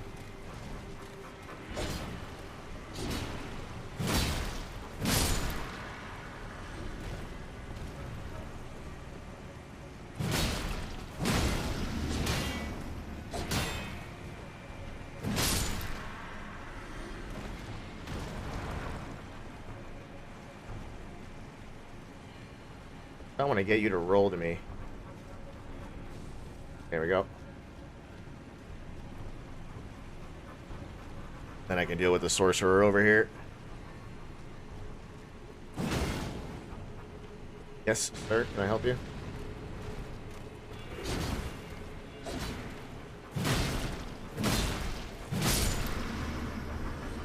Oh, now he's curled up. All right, let's get over here. No, thank you. Oh yeah, I forgot I don't interrupt you at all. Even though I'm freaking killing you, I don't interrupt anything.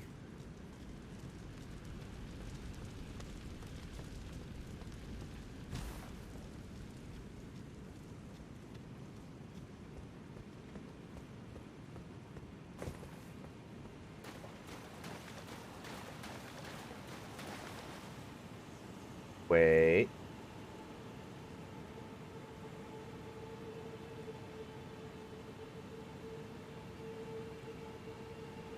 Kind of amounts to the same thing.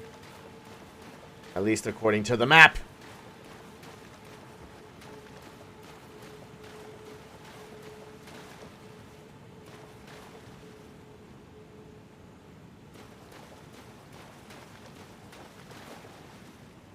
Ooh. What in the fuck?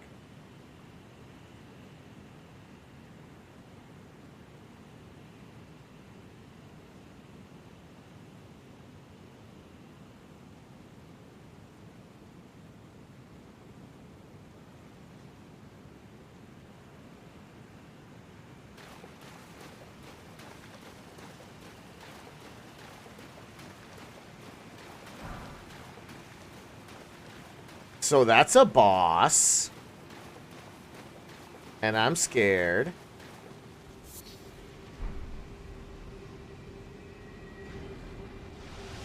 Ah!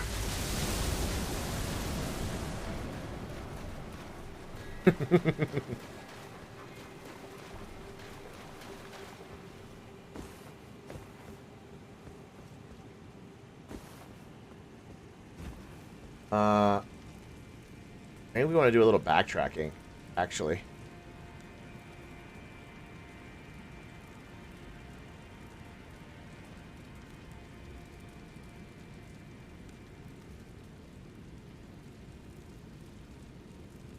Probably wanted to turn right instead of left first. What we wanted to do. We are going to have to kill this thing eventually, though.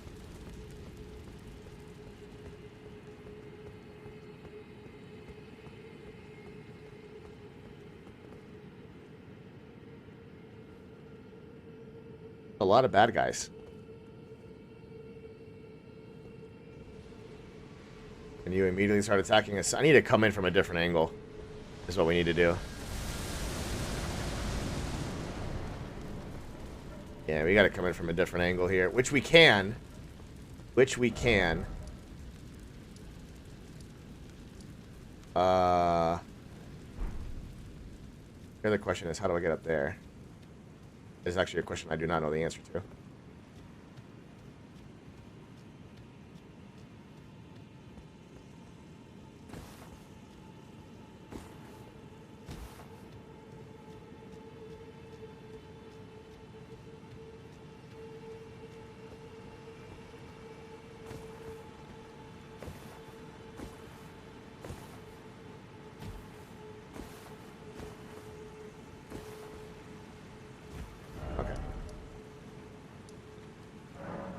We're going to do this, and we're going to go right, because it looks like we could go right. There's, like, some big enemies. We can go right, and then have a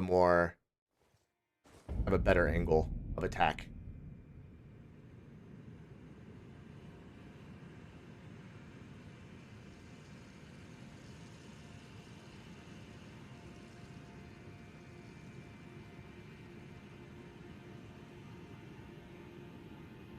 Okay.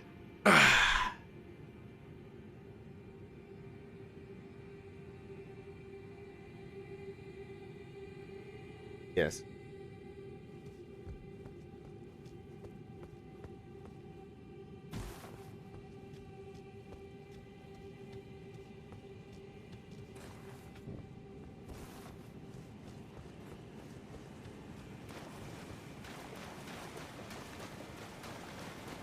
Oh, wait. This is literally not going to let us.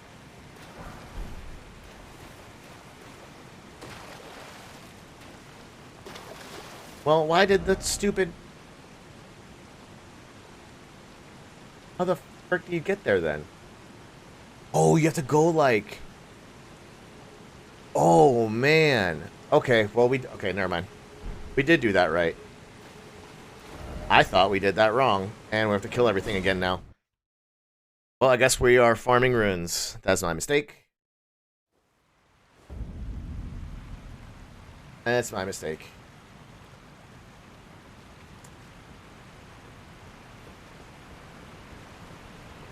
Oh, man. Okay. Well, that is what it is.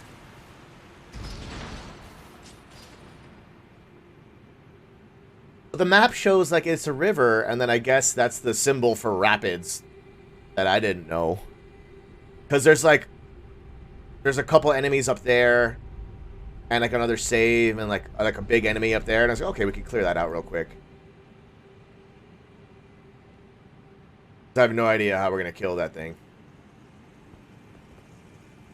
I don't like how it keeps undoing my lantern.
I missed something big, apparently.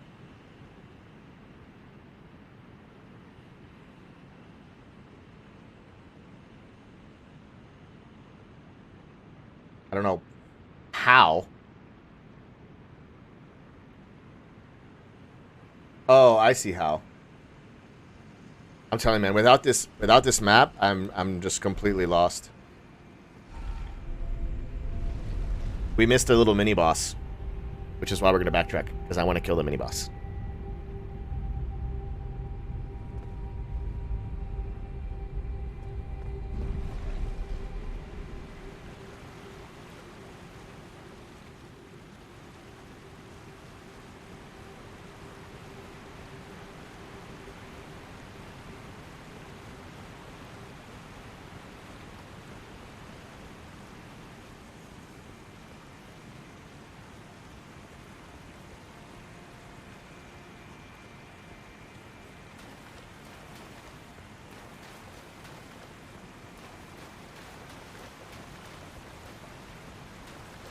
No way. Okay. That wasn't on the map. I just thought of that myself. I thought it looked too suspicious.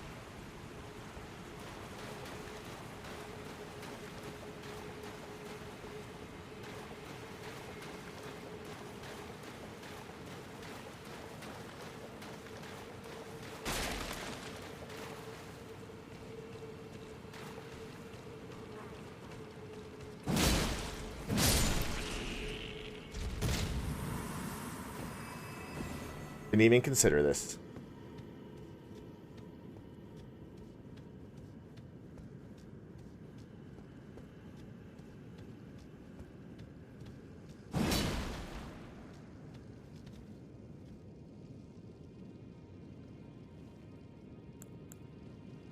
Really?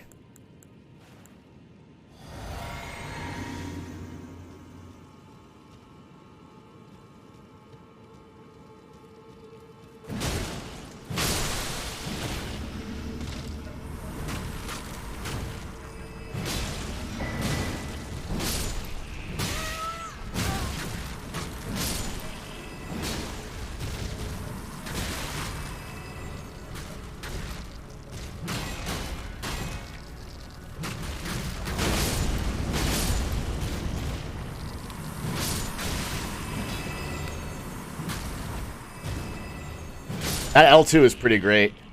It just takes a while to wind up, huh?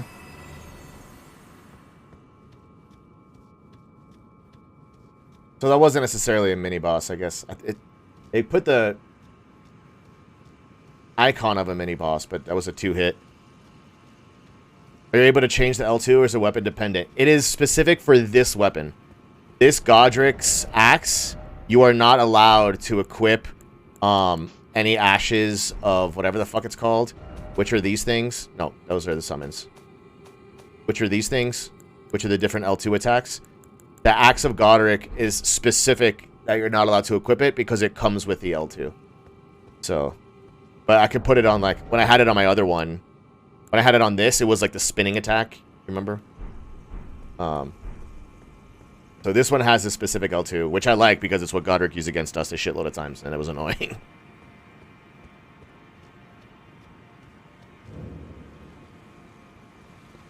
I have the high ground, Daniken.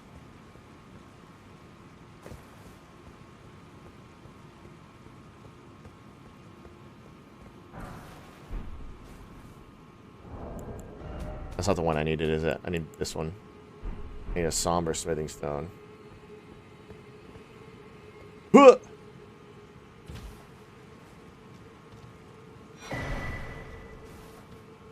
Celestial Dew. Doesn't that turtle with the Pope hat need Celestial Dew?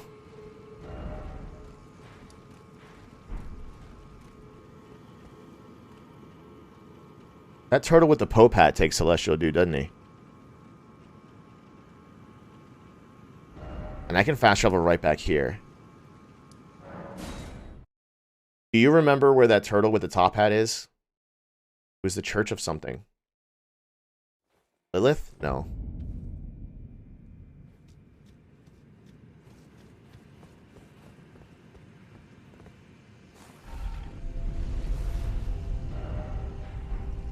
He needed something. Okay. But when we come back, we're gonna have to fight that big ugly thing. Carry out absolution at the Church of Vows, reversing all antagonizations. Wait, do I have more than one of those? Because I'm not antagonized, am I? Celestial Dew.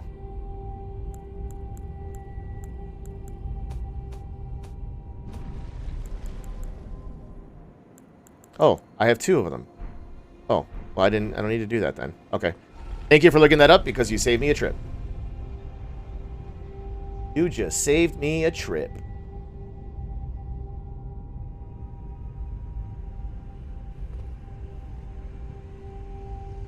You know what I am curious of, though? I have a shitload of golden runes, and I wonder if it's enough for a level up, so I don't go into that boss fight with a shitload. What is my level up? 19, and I'm at 8. Do I have 11k worth of these? I think I might, because I have a 10.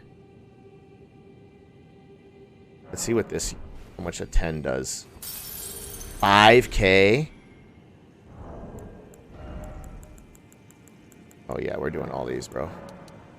We definitely have a level up in here. I said 19, right?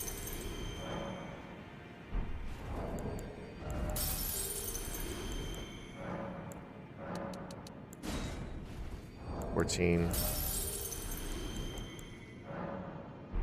18. 19. Oh, that's probably enough. Oh, that's fine. Okay, we have like a little over 1,500 spare, or just shy of 2,000 spare. 19.4 wouldn't have been enough anyway. I think we just go strength, get strength to 40, and then start doing endurance. Get strength to 40.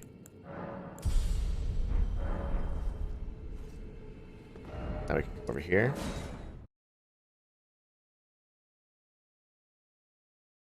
I gotta fight all these clay guys again.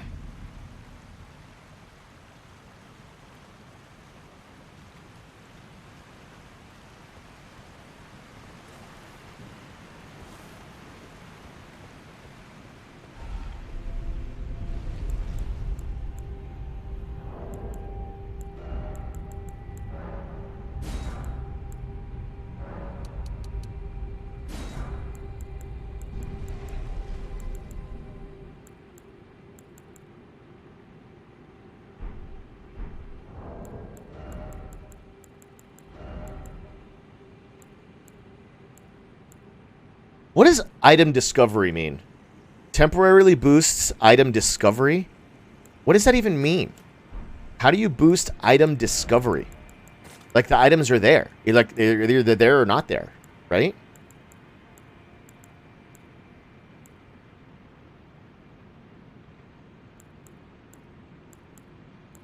I don't understand.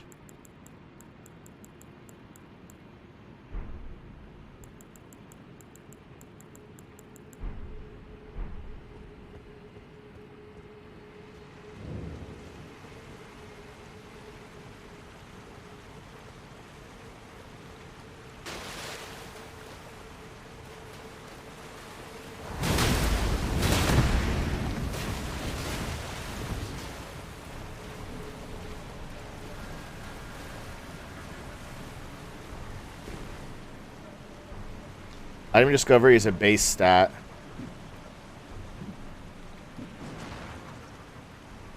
That governs likelihood of finding items on the corpses of defeated foes. Stats determine the strengths and weaknesses of your character. Stats can be increased by spending points to them after leveling up. Be wise where you spend your points and spend them accordingly to your character class and your playstyle to slowly create your personal build.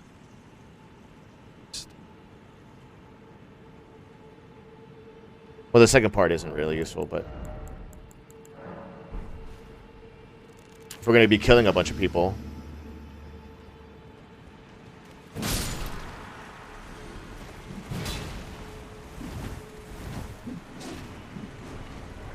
Owie.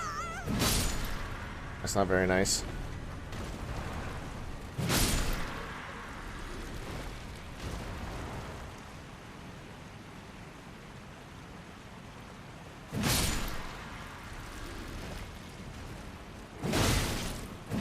That almost hit me, and I almost died. And here we go.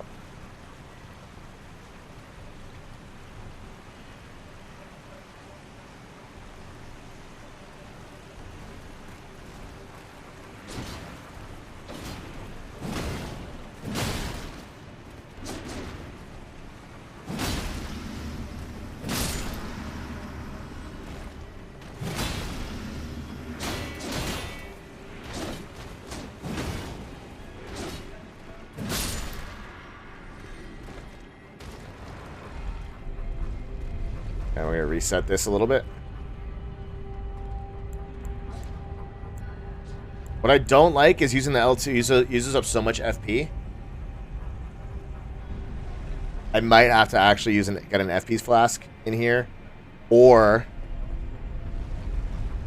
start leveling up FP.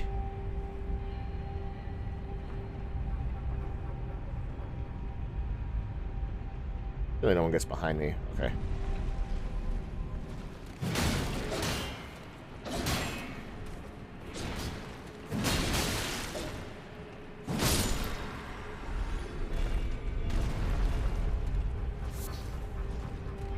He ended up on here.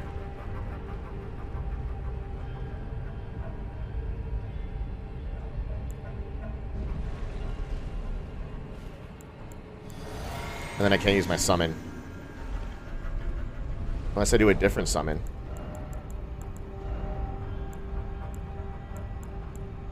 Go with the wolves.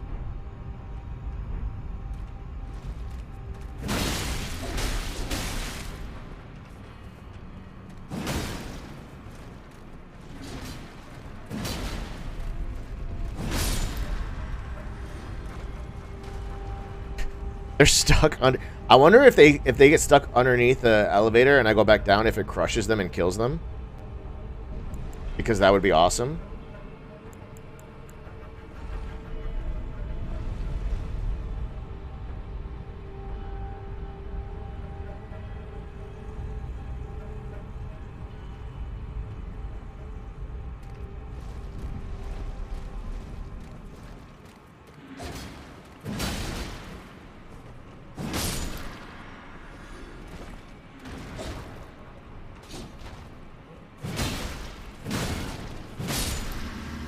Doesn't look like you can pass the border. Well, he kind of rolled around here.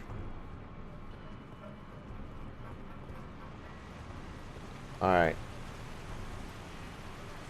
What else we got?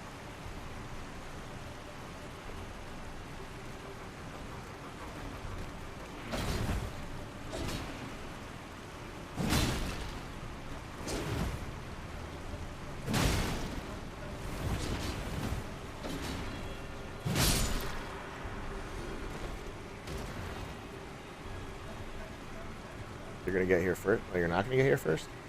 No, you're gonna get here first.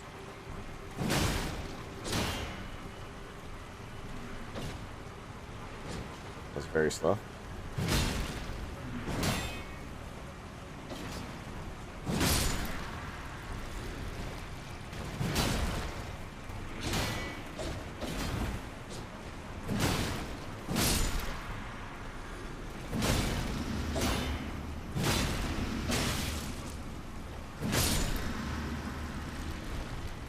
Yeah, I'm not breaking any stances here, bro.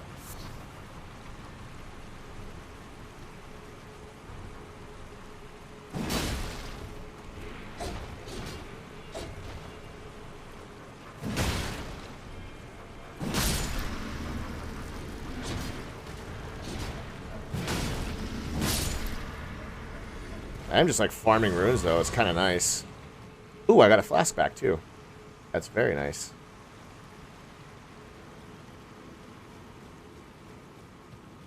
What if I running R2 you? What happens?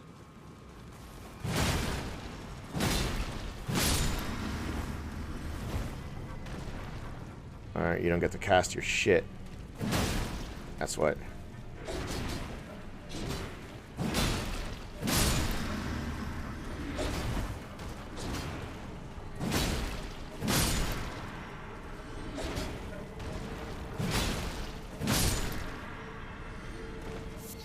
Silver Firefly. I don't know what those do.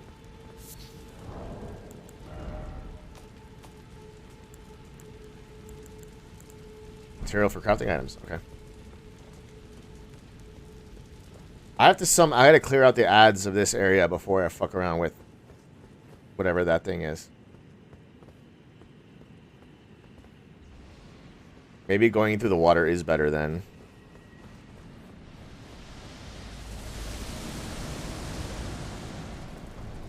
I do not like the sound of that at all.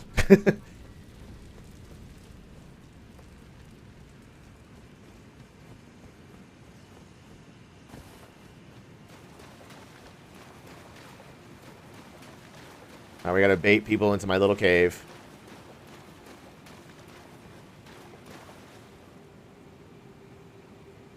There's a bad guy there.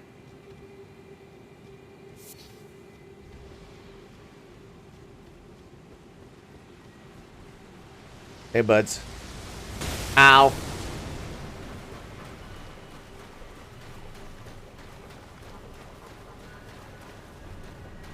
I'm hoping that baited those guys.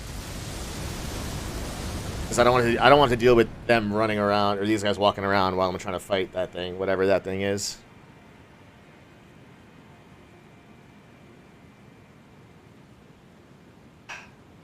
Unless I just like run under it and get safe somehow. I gotta pee again.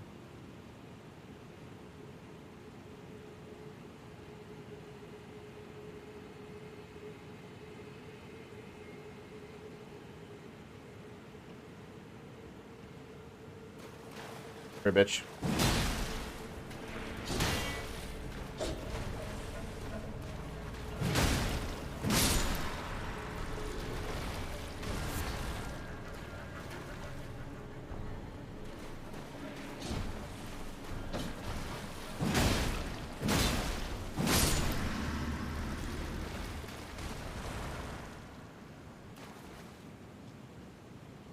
Bro, how am I supposed to attack that thing when it's hanging from the roof? I don't have any range attacks. Okay, I like really have to pee. I'm literally gonna sit here and hope nobody comes at me. Alright.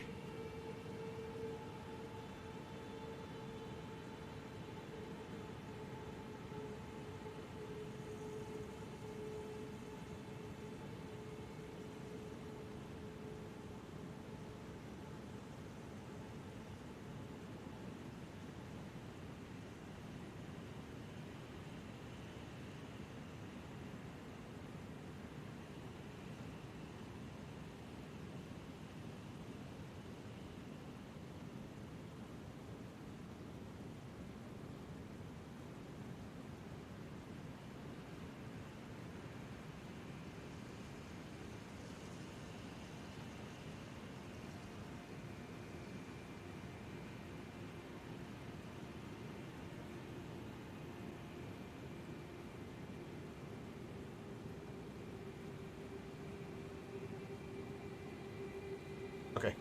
Yeah.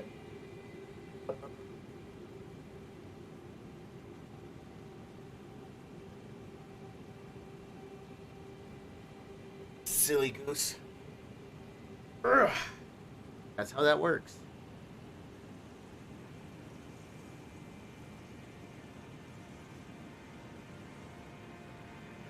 If you want to sit there, that's what you get.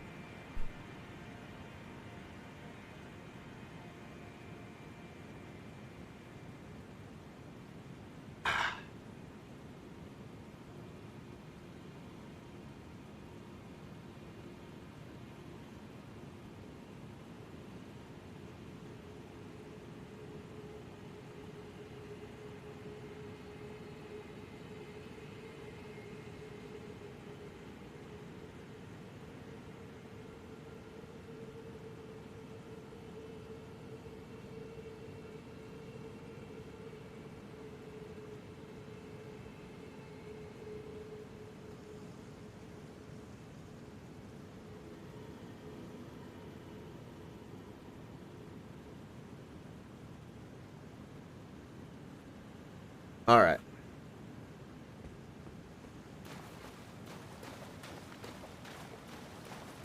Yeah, I legit don't know how I'm going to attack that thing when it's on the roof.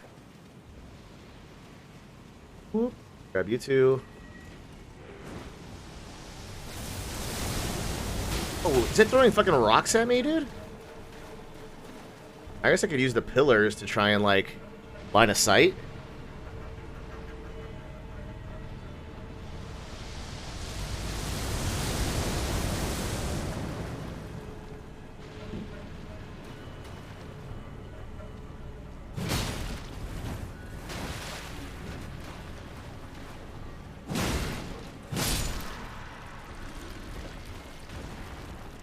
Are you throwing rocks at me, bro?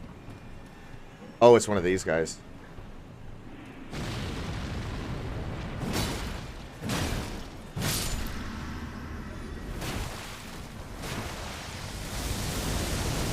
You are throwing rocks at me. What a jerk.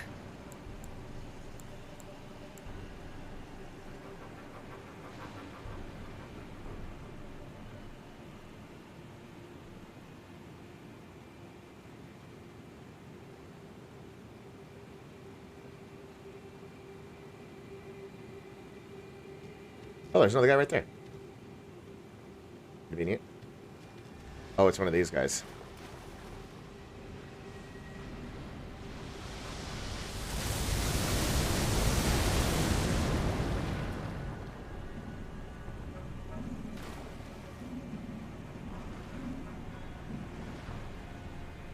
Oh, I was going to run him right there.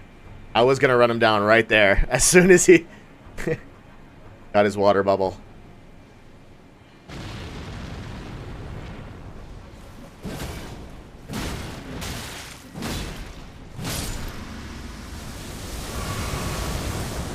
That's what we got to do. Use the pillars.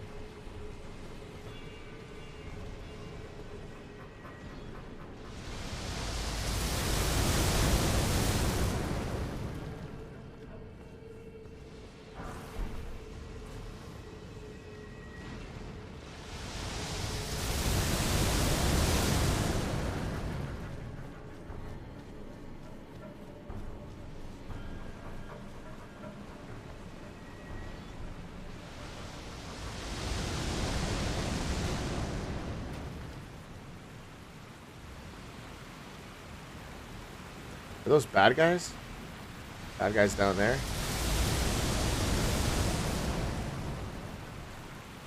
Those are bad guys.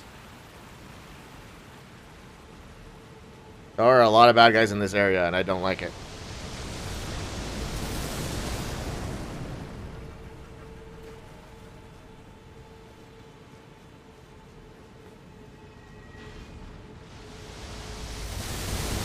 I gotta get down there to the left, I think.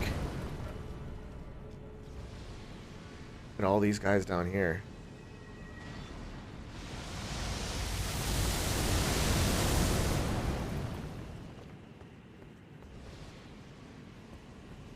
Will I be safe in the water?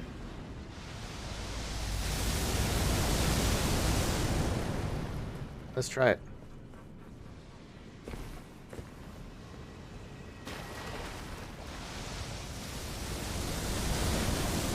I am.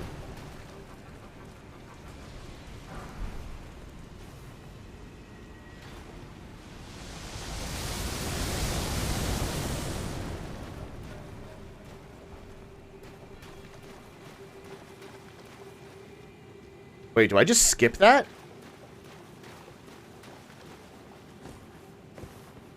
Oh, perfect.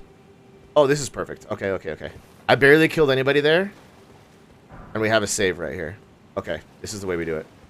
So I don't have to clear out that whole like courtyard area in that room.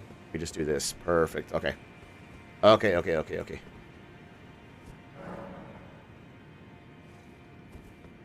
Can I get my stuff back? Okay.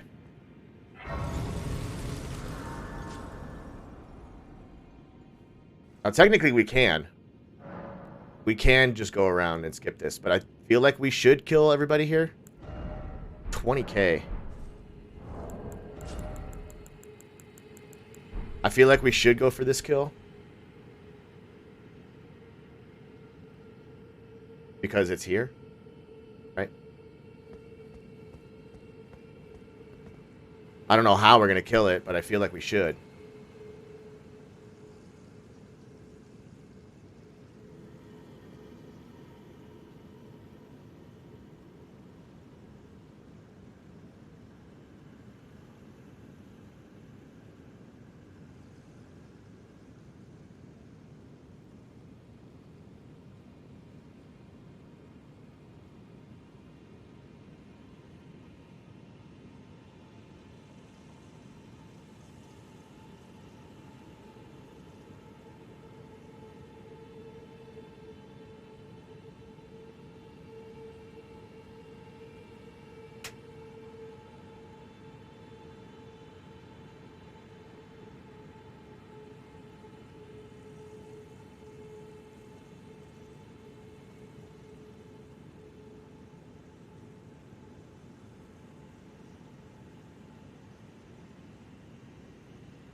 Okay.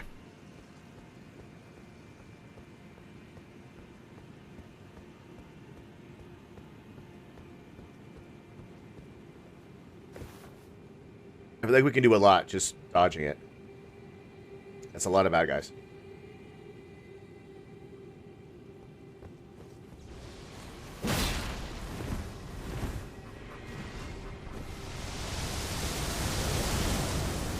See if I can bait somebody down here.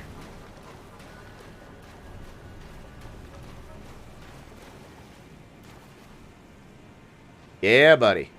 Come on. I want to bait everybody down here so I can kill them all slowly. In the cover of... Cover from that thing. In the shadow of the mountain. Another one.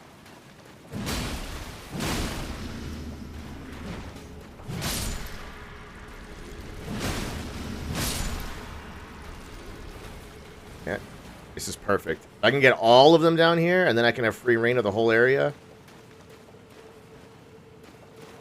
That would be great.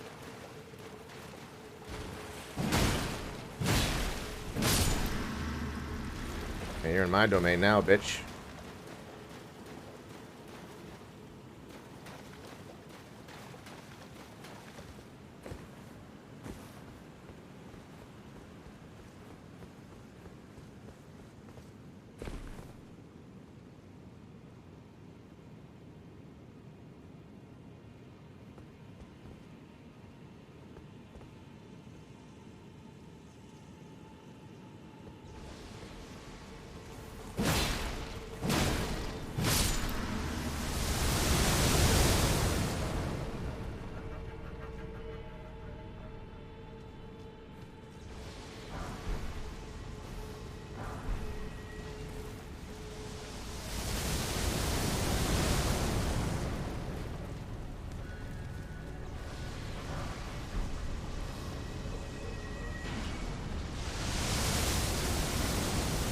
Okay.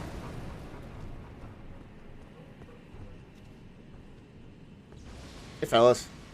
Whoop.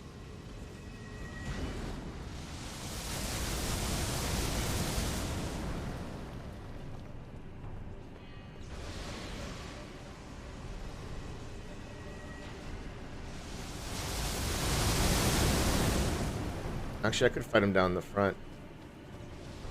Main stairs.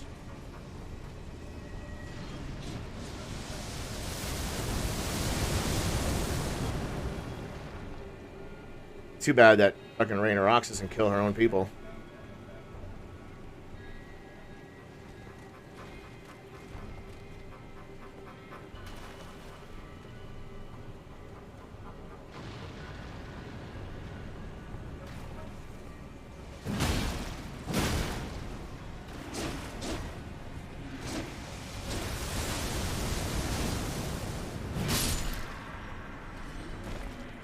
Oh, Jesus! Alright, that was surprisingly close. I didn't see that coming.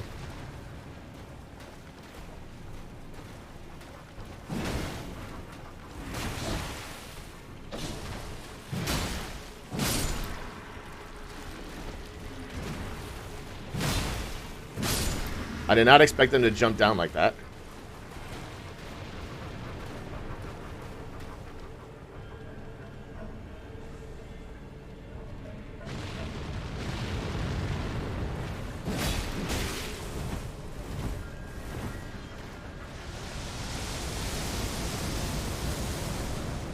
Fucking homing bubble of doom.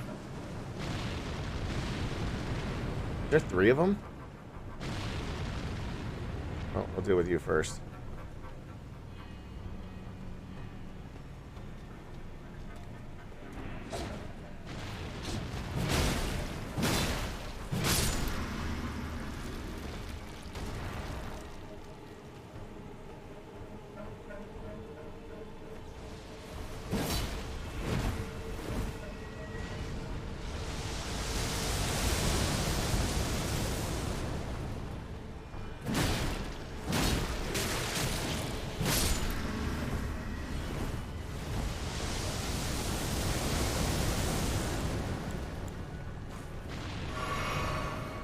Debating which flask I want to use there.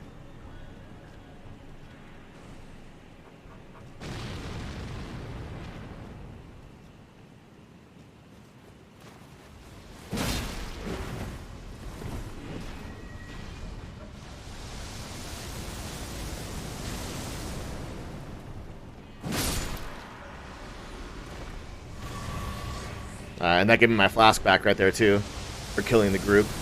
I love that mechanic. It's really nice to have. When you kill a group of enemies, you have a chance to recover a flask, depending on the group. I don't know what determines it, but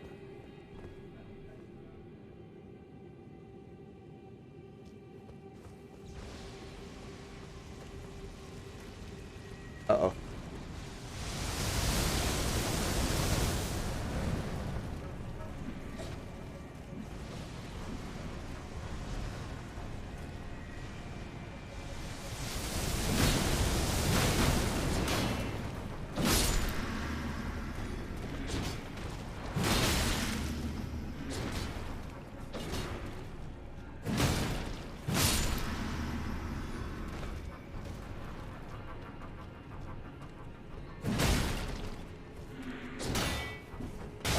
Ow.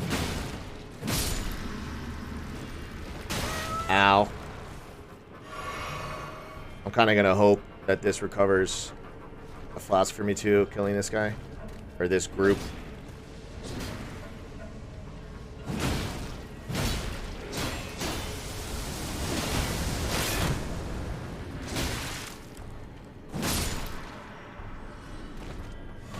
There it goes. That little red thing, that like red aura that you get means you recovered a flask, which is very nice.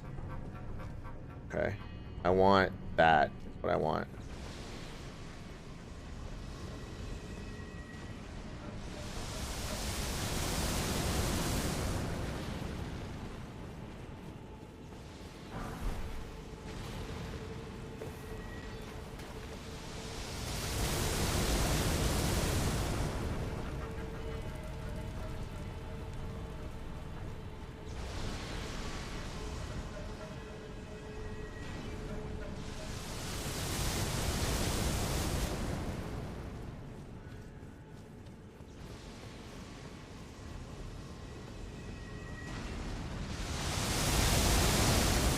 Never know the angle that he's at.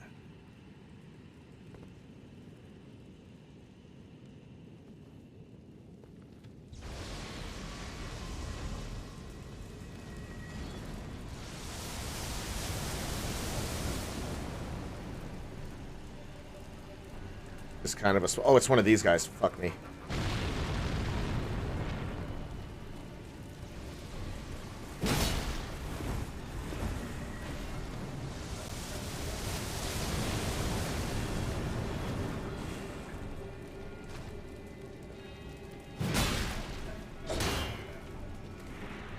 Oh, I did not think you'd get that far. That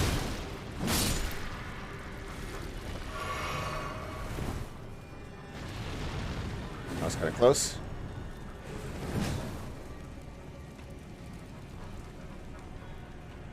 Like someone's gonna drop right on my head.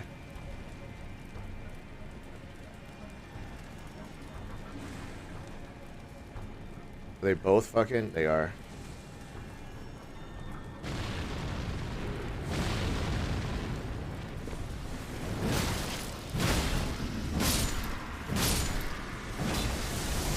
Ooh. And recovered a flask. Nice. That was crazy timing. I threw one in extra attack that I didn't need.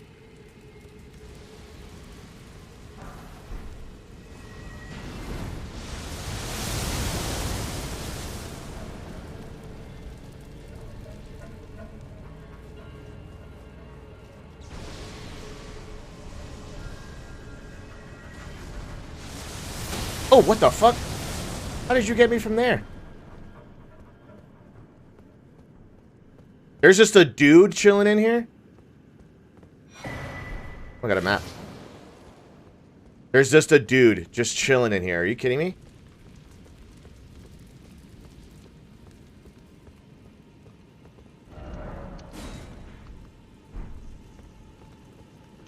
Is someone there? A customer? This is ridiculous. How does this guy just chilling in here?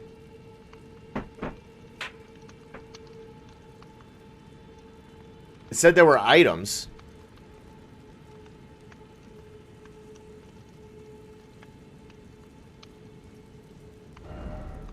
Gravity stone fan. Uses FP to make a fan shape gravitational shockwave. Celestial dew, 7,500. I have 2 of those. Craft.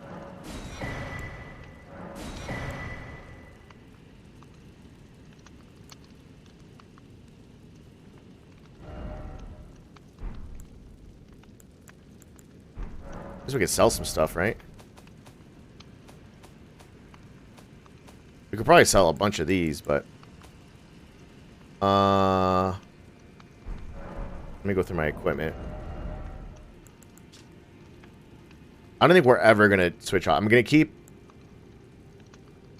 that. I was like, I kind of want to keep the named stuff, but it's kind of useless to me, right? Something else?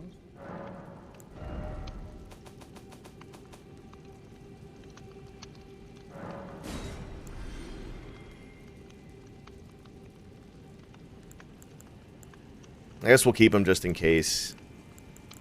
It's not that. It's not worth that much. Or they're not worth that much. We definitely don't need the staffs, though.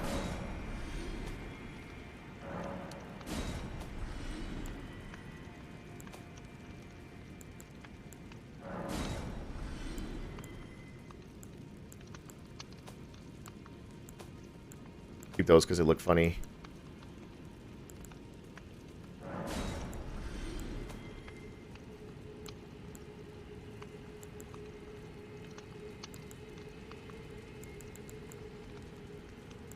Raises faith. That's gonna be pretty useless. But whatever.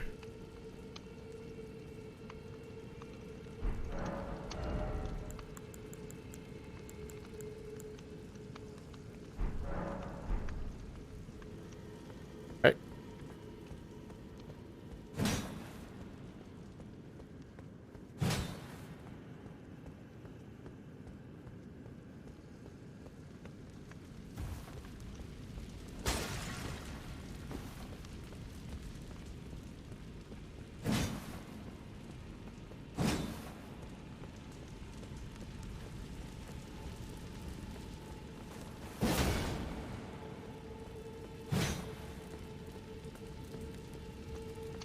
Something else.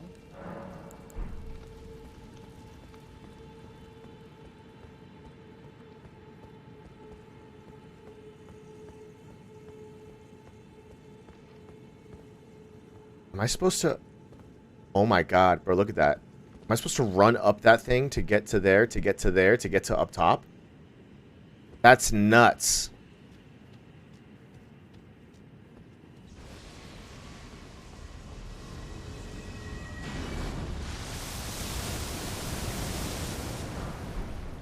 Do you see that?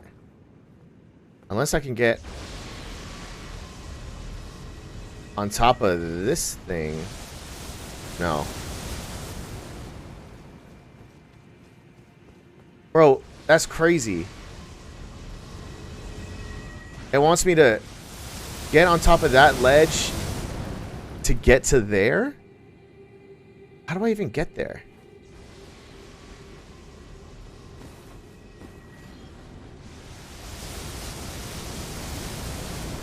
Oh, it's from the water side. Bro, you're joking.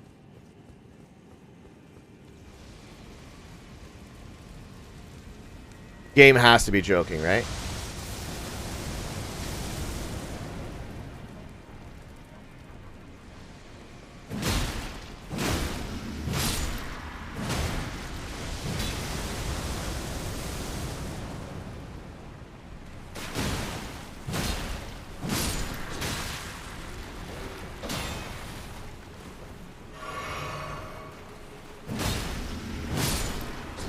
Ow.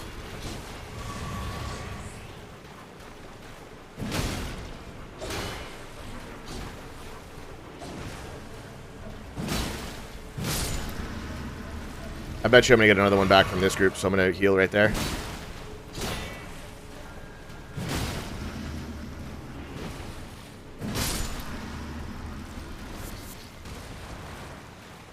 Oh, I did not recover one from there.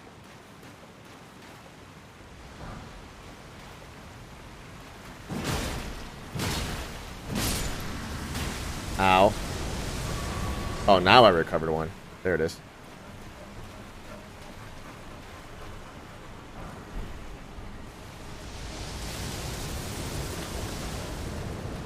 Think I can go through this little waterfall right here?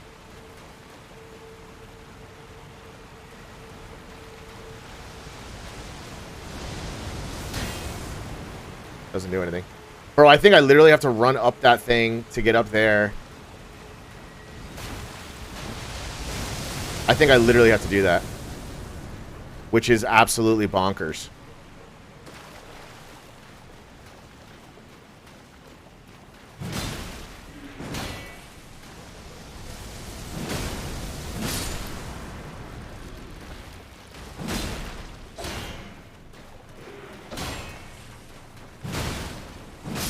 That's absolutely bonkers.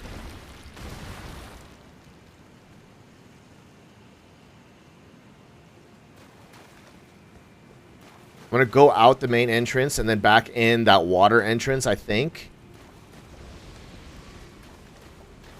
To kill those guys.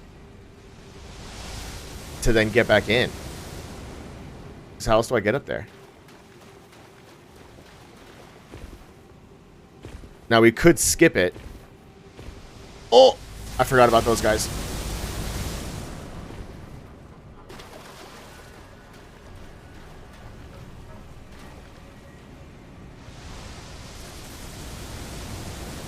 Oh, man. I forgot. I didn't clear behind, right? Because I had saved.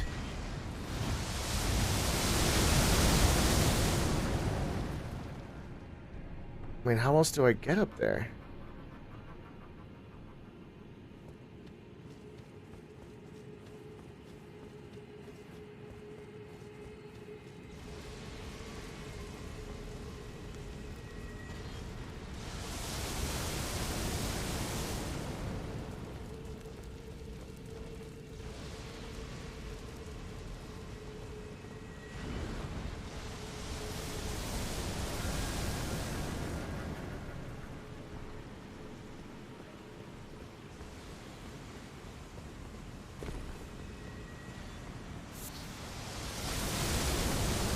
How do I get up here?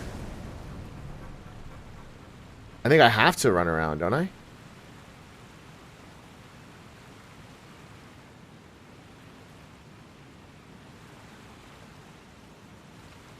I think I have to.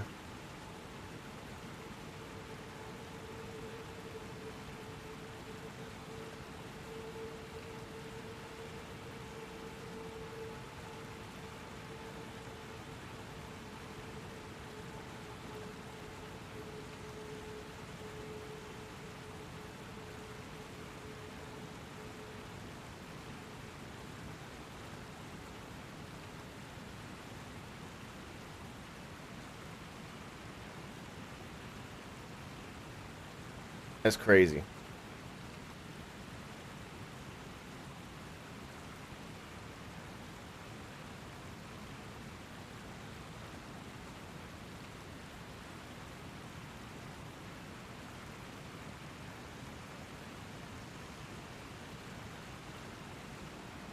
I wonder if I just sprint through it, if they'll follow me all the way down the tunnel.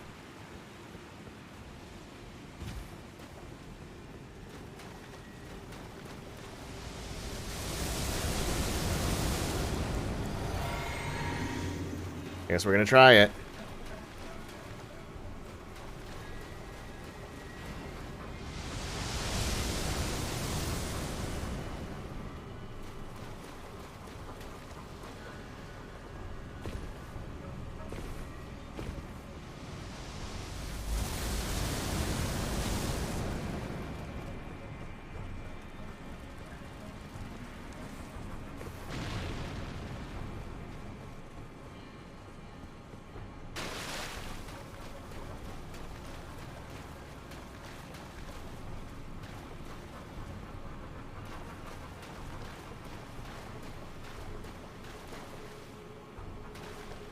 Fuck me.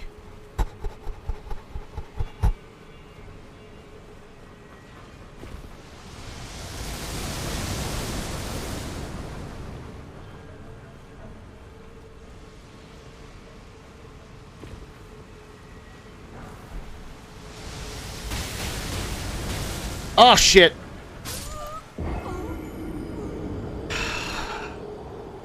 Of course, bro. Of course it rolls instead of jumping and I die. Of course it rolls instead of jumping. Oh my god.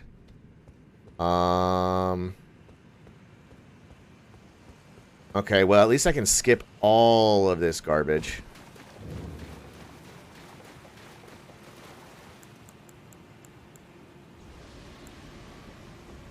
I'm gonna drink this though. So I don't have to kill everything again. I've gotten all the items. Let's just get back there. It doesn't recognize I'm in battle yet, so it's not using stamina. Okay, now it does. Ow, ow, ow. Ow. I wasn't planning on that hitting me. I'm not gonna lie. I wonder where it put my runes, is my question.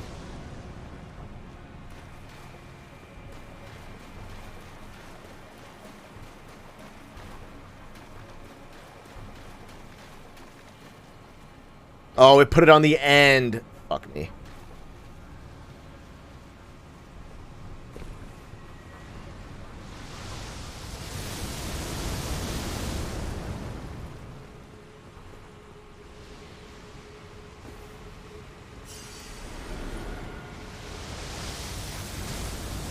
Oh, I thought that was gonna kill me. No, but I jumped down. Okay, I think I'm okay. I think I could just do that loop again. I'm going to regen HP a little bit, and I'm going to redo that loop. I hit R1 by accident.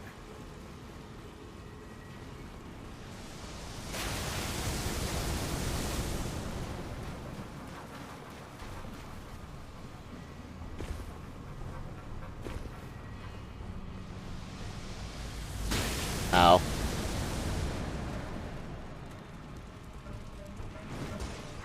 Okay, that's mostly okay. Oh god, that's not okay. Oh my god, oh my god, oh my god. Kiki just freaked out. I was like, okay, that's okay. And they're all just sitting there in my shortcut. Sorry, Kiki. I just scared the shit out of the cat. He's screaming right there. Still regenerating HP a little bit. Okay.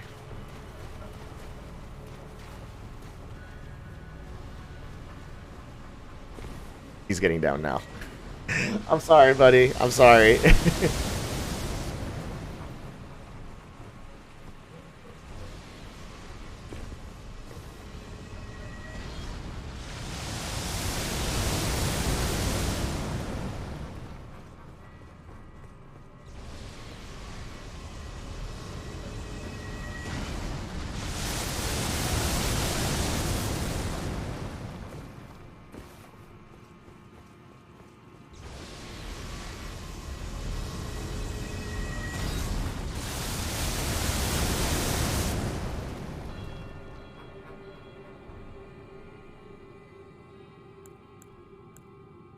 Kiki literally ran away, dude.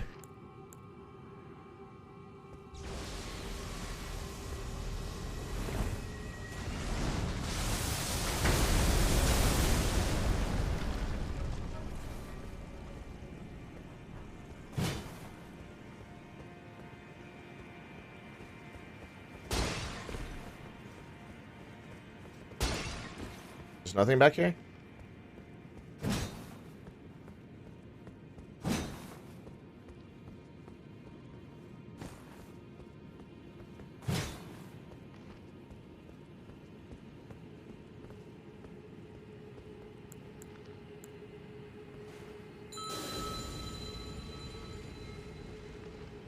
Let's see what that does.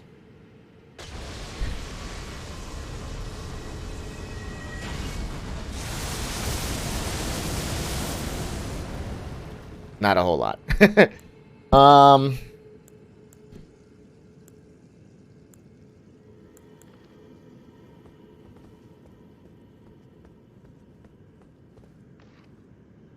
there a pillar to my right or no?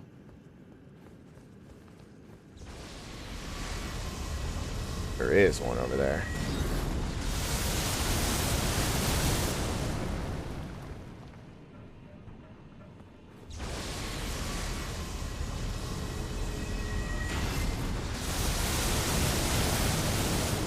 What if I'm very, very sneaky?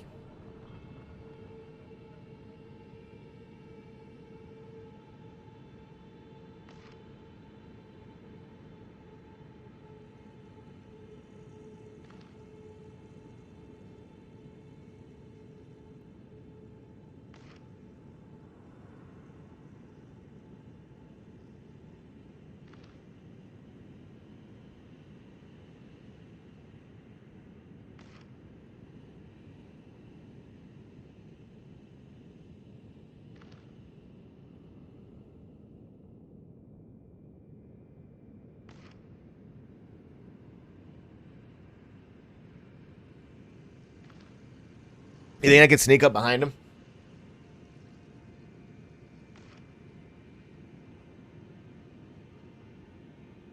also protein shake time, I think. 3:30, because it would be 1:30 at work. And I'm on a 2-hour shift. Time shift. I feel bad that I scared Kiki so badly.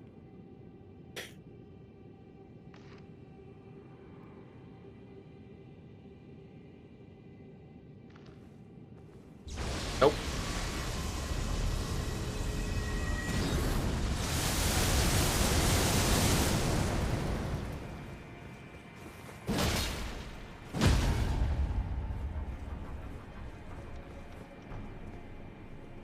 Oh, he was knocked out. I could have kept going.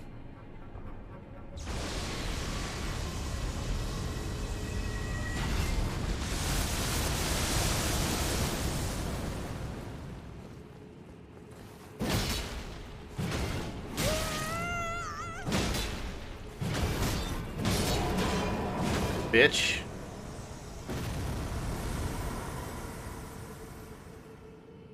Damn, that was a big kill. That was a couple thousand. That's super annoying. Especially with how, like, not difficult it is. It's just supremely annoying. I think my next level up is 20k too, so I don't know if that did anything. What am I supposed to get from here? I'm supposed to get, like, oh, cookbooks. I did that. Celestial Dew. Hermit Merchant's bell bearings? Oh, is that if I kill him? I want to kill him.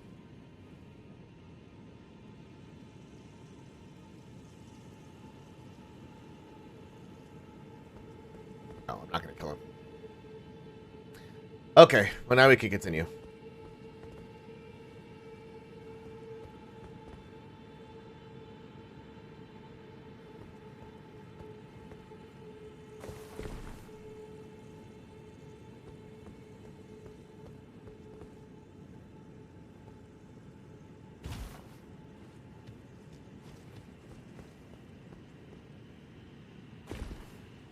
All right. That was kind of fun. Not a hard enemy, but kind of fun to mess around with. Yeah, 20k.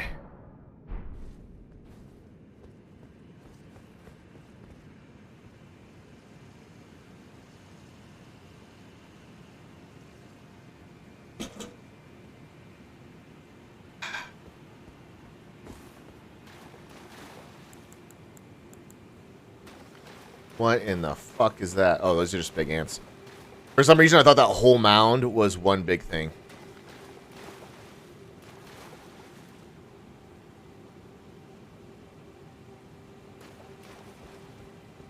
I saw it, dude.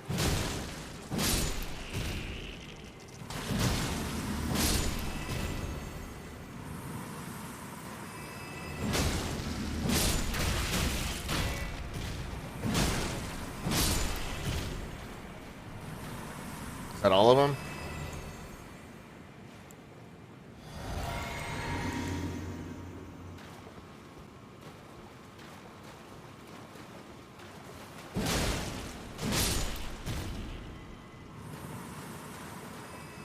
Saw dudes.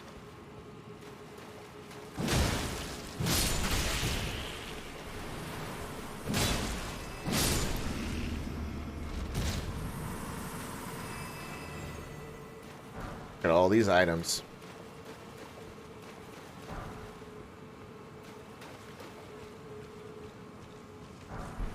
Spinning stone. Immunizing horn charm. Formic rock. Crystal dart. Why do I have a feeling that this is going to be a bad guy?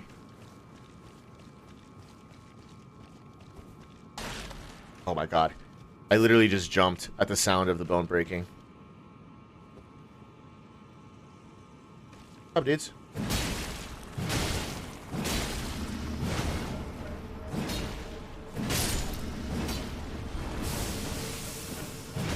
What the fuck is that?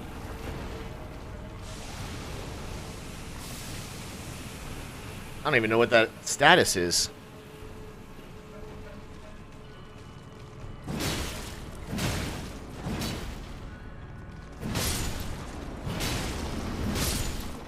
I don't even know what that status is. Like darkness or some shit? What is that?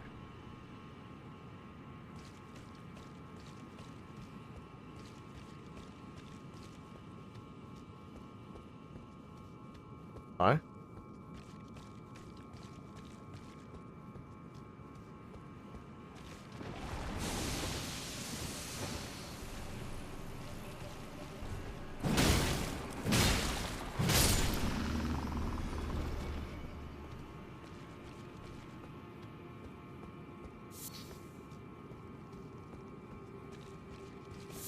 Oh, the butterflies.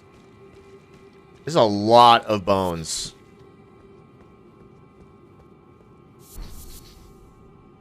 Aeonian butterfly. Somber smithing stone 3. Is that the one I needed? No, I need I need a somber 4. That looks like a river of lava that I don't want to fuck with. Okay, back we go. Oop.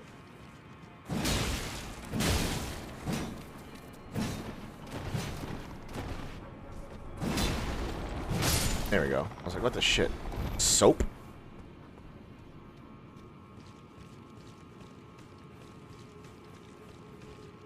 Oh, I couldn't tell if it was alive or dead. And I was like, I killed everything when I came through here.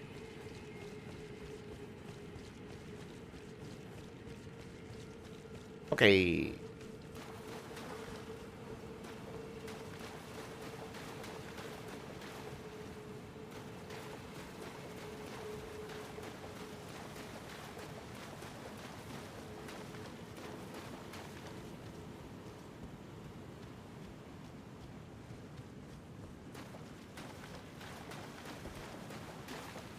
Jump scare.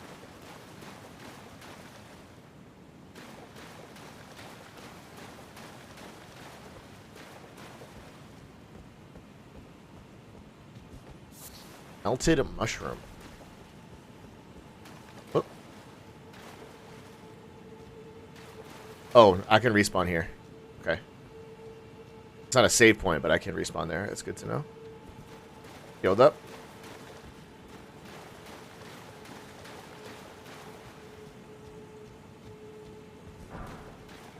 Ghost Glovewort.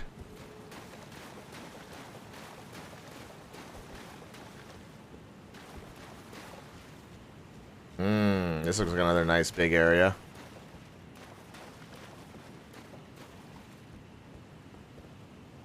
Looks like everything is it dead or undead? Oh. Well. Hello. Oh, this is like the main area. Okay, yeah, this is yeah. Yeah.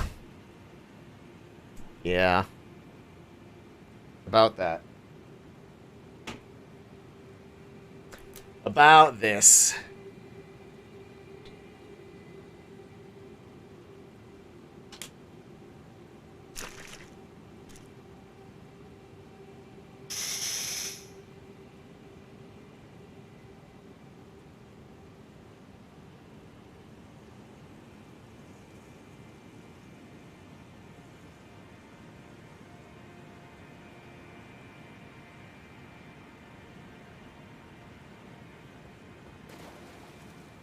I kind of don't like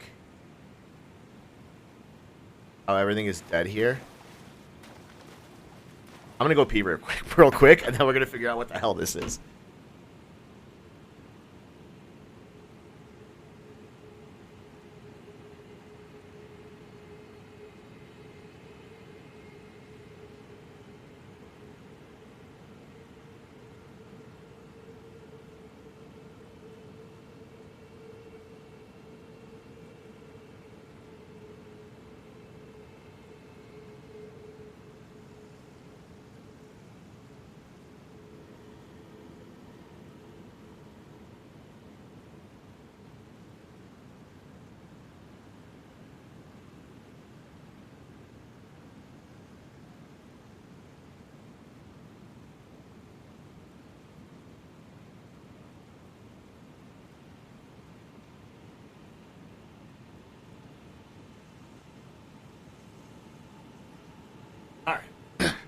What this giant skeleton's all about. I have a feeling it's gonna suck.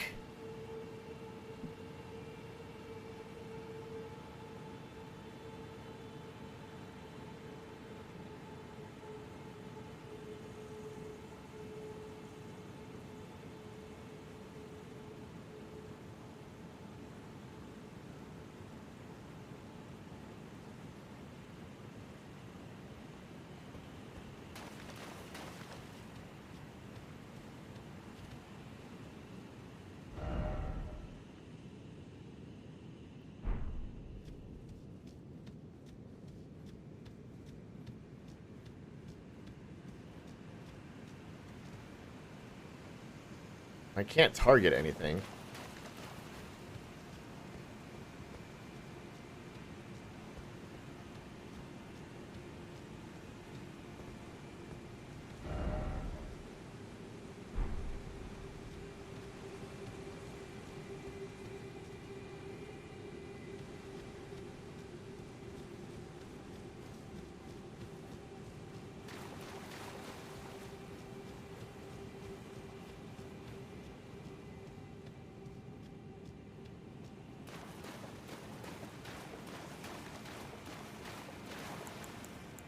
No wolves.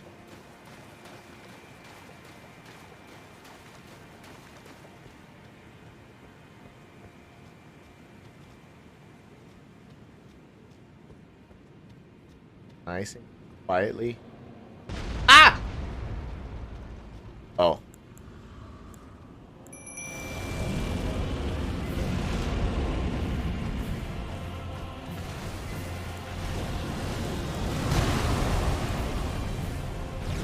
I definitely thought that big ass skeleton was gonna come to life, bro.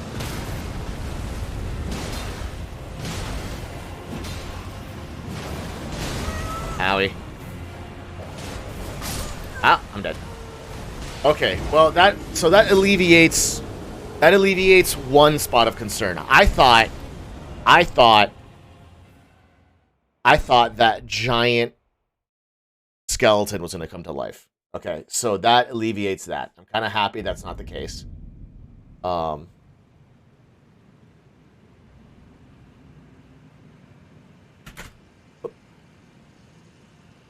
actually very happy that that's not the case.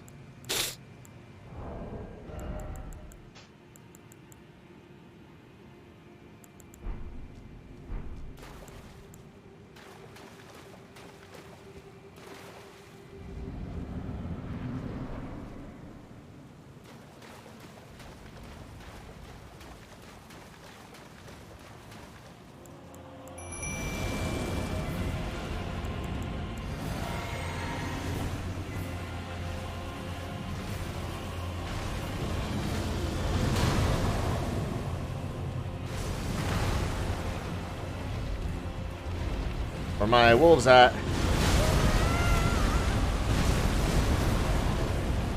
Here we go.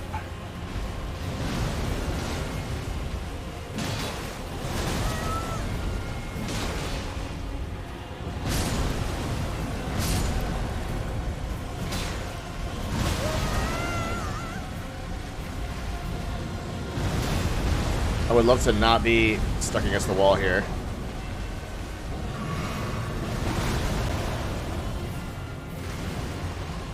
Okay, let's get out into the open a little bit.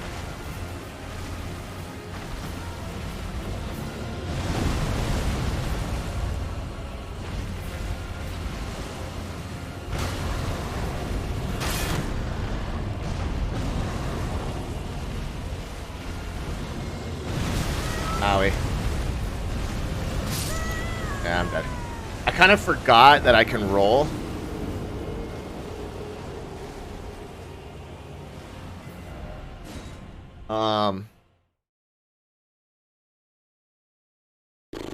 Oh.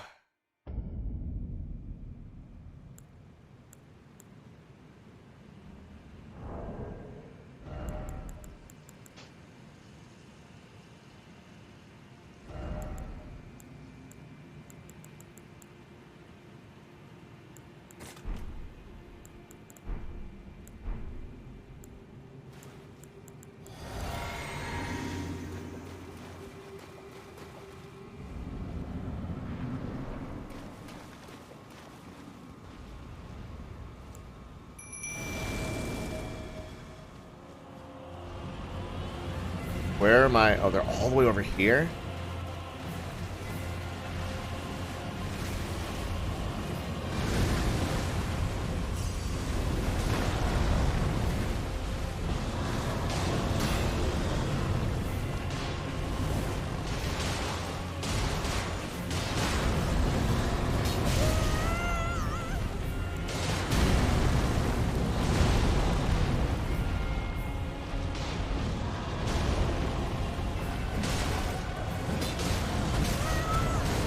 Come on.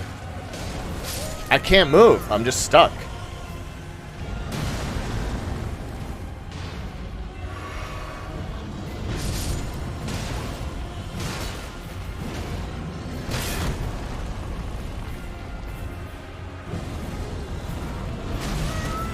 Alright, so he gets 2, 3. I was trying to heal there.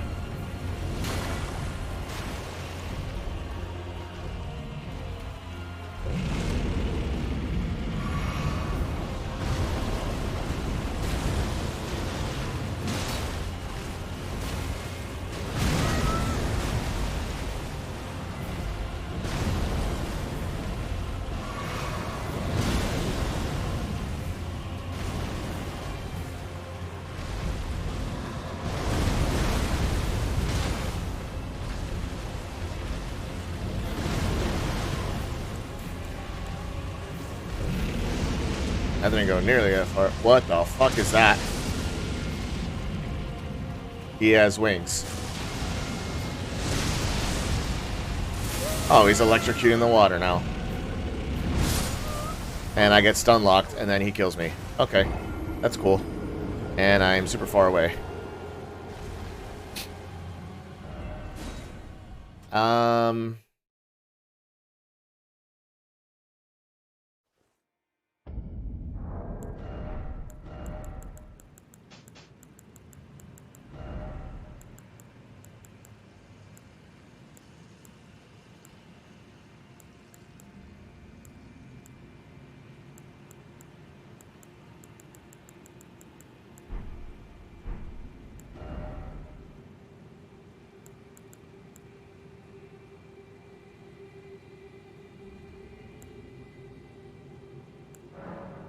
Let's see how effective that is.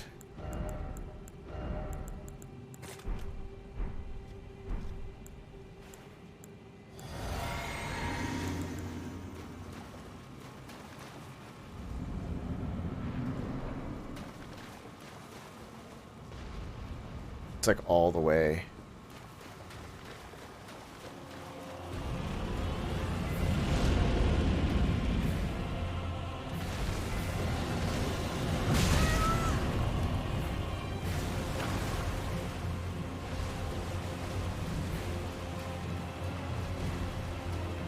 Where are my fucking runes? Oh, they're all the way over there.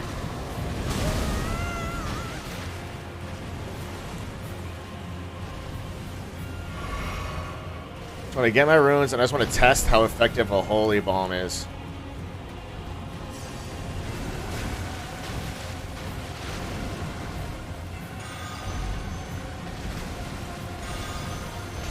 $104. So not really.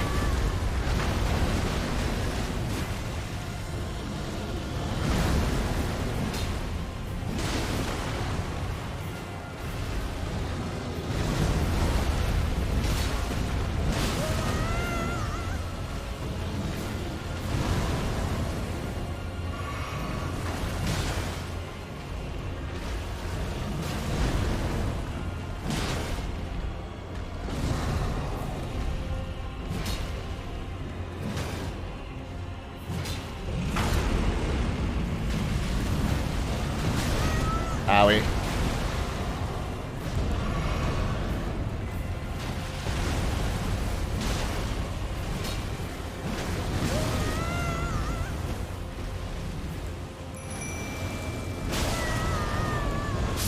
Did that kill me? Nope. Not killing me yet.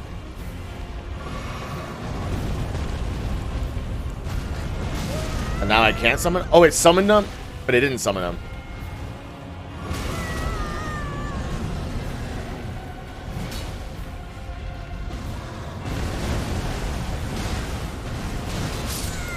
Yeah, okay, so it summoned them, but it didn't summon them. Which sucks.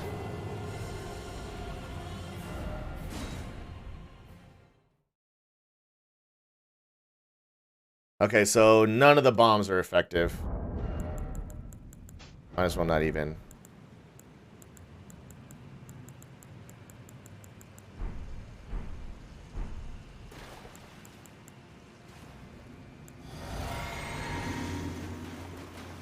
I almost want to save it for the second half to... At least it's right here.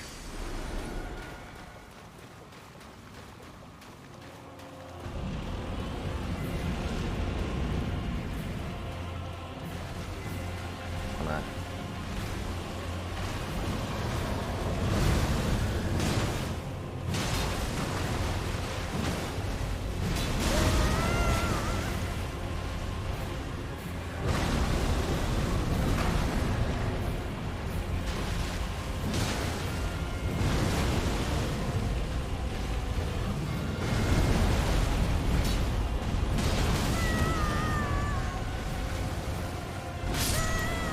Yeah, the stun lock. They're taking so long to stand up.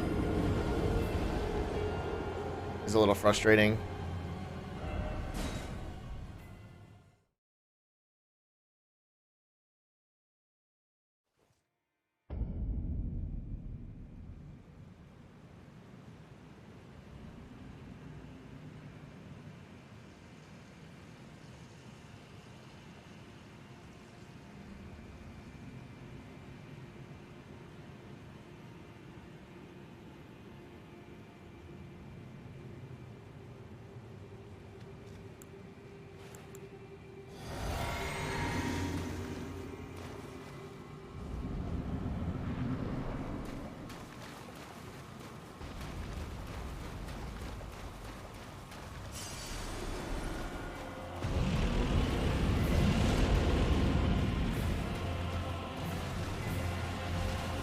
Alright.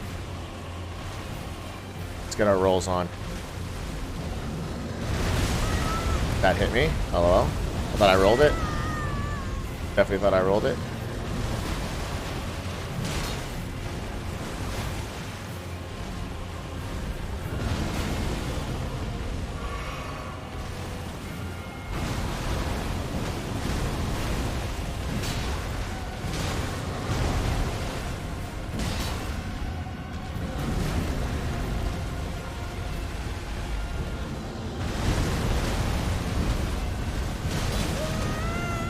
Forgot about the backhand.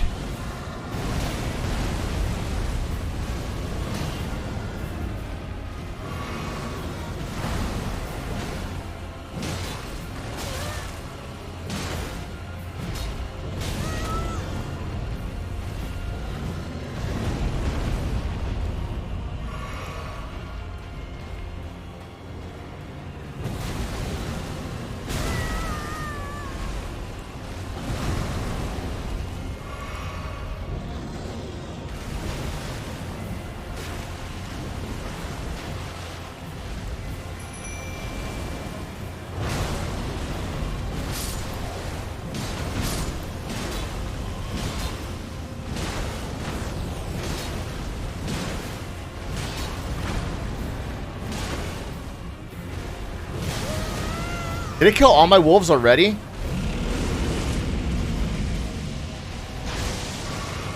Killed all my wolves already. Why'd you switch the target?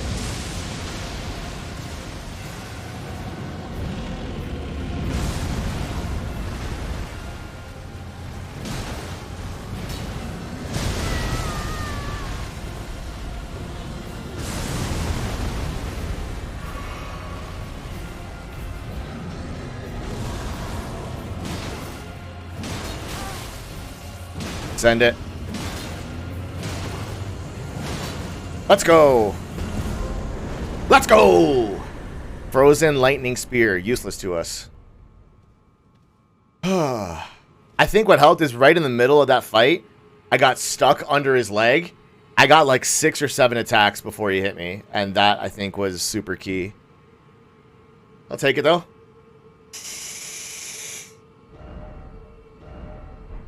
I'll take it. And here's the post-boss save right here.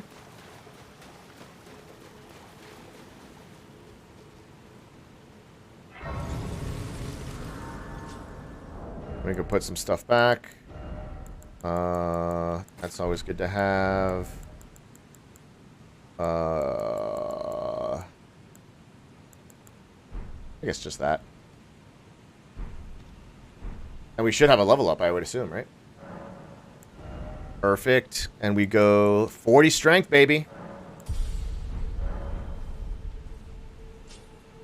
Now here's the question. We can finally compare these two. So grafted. So if I level up the grafted blade greatsword, that's the key here. What is this thing called? Grafted blade greatsword.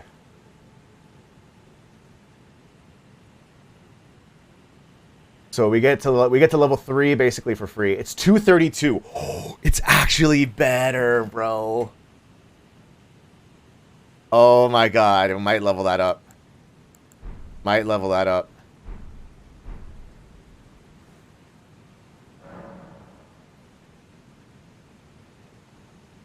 We might have to, dude.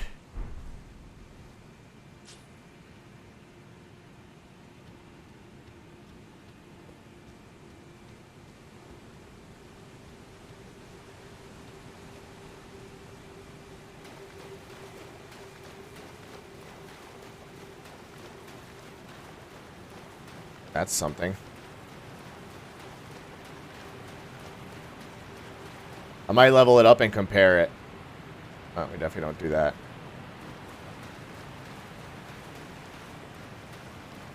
Not right now, obviously. What the fuck? Great Ghost Lovewort.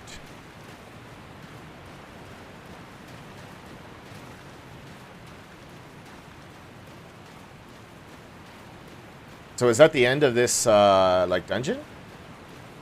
Because according to the map, it is not.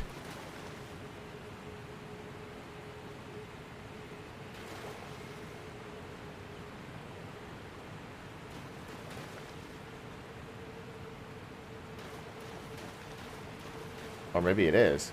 That is showing the waterfalls. There's something down here, but I don't know if you survived this waterfall fall.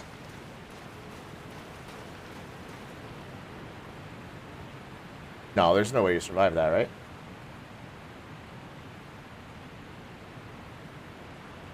No way you survive that?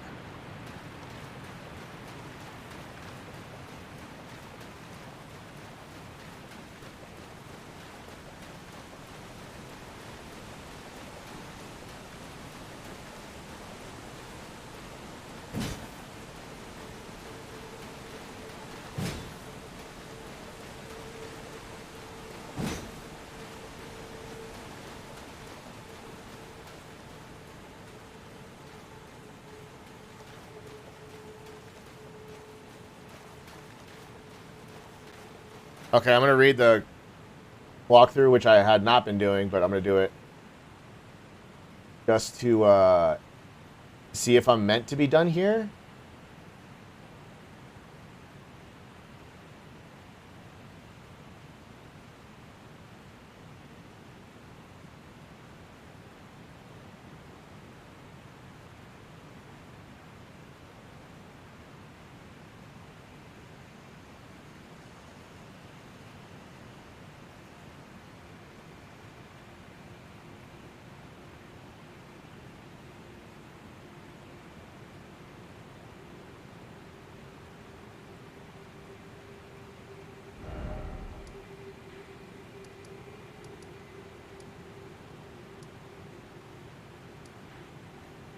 Wait, what?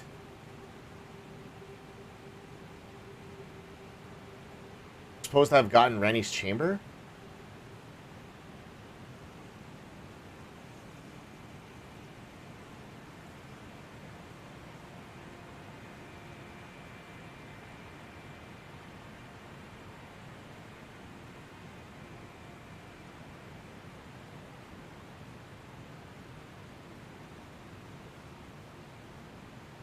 Renna's Rise.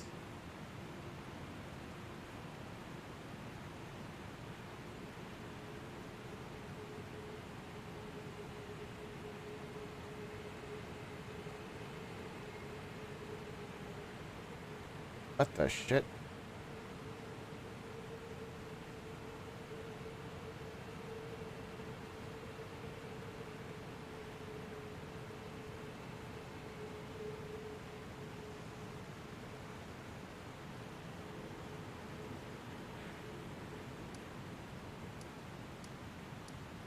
Oh, I can't even do it yet.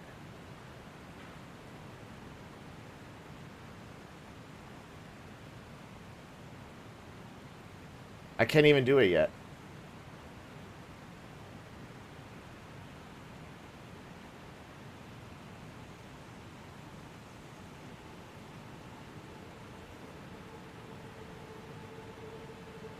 At least I don't think I can.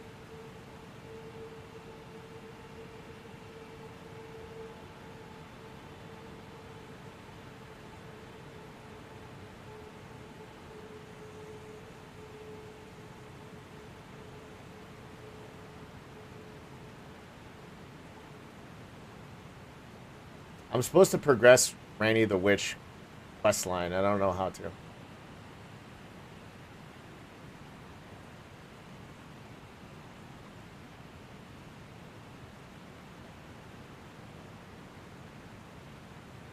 Okay, whatever. I think that's everything we can do down here for now until we get the Ranny stuff. So, I'm just looking at the map. So we just go back out. And we get to back to the river area and do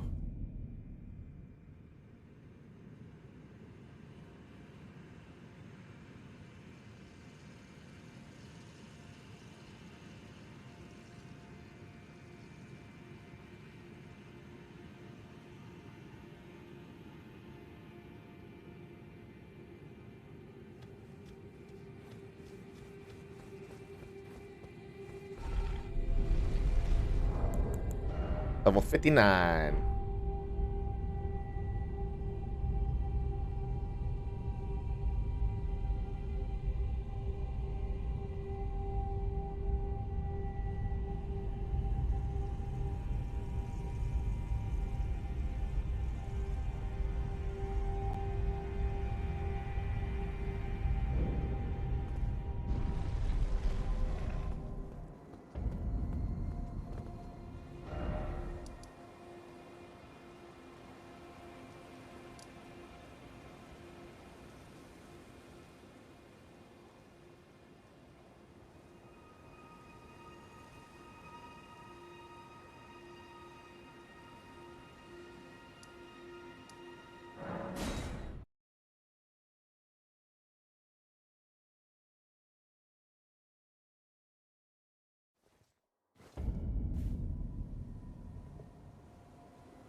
Oh wait.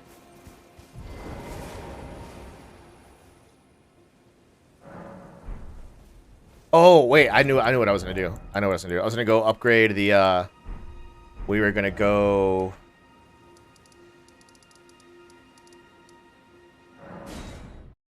upgrade the thing and see how it actually compares. Because we might switch.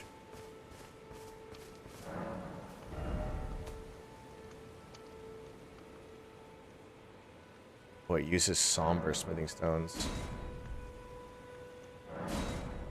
Oh.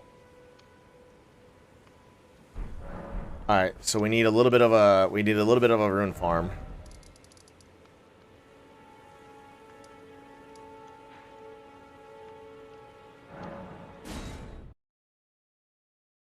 But it might be I can't believe we're gonna switch weapons when he just got this thing.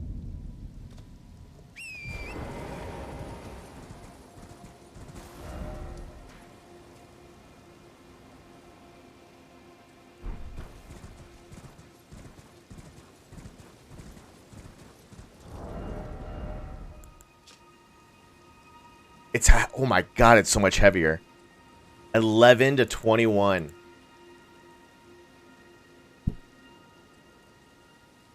Holy shit. Hold on, let's see.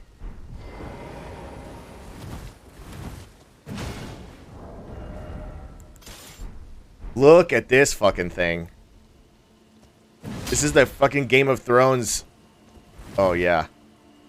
This is the freaking Game of Thrones throne. The Iron Throne of Swords, bro. Look at this. That's awesome.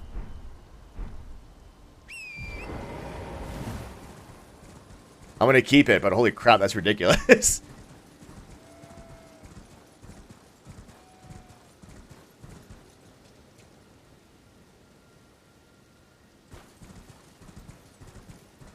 Hey, bear. Oh, there's more than one. I heard that growl.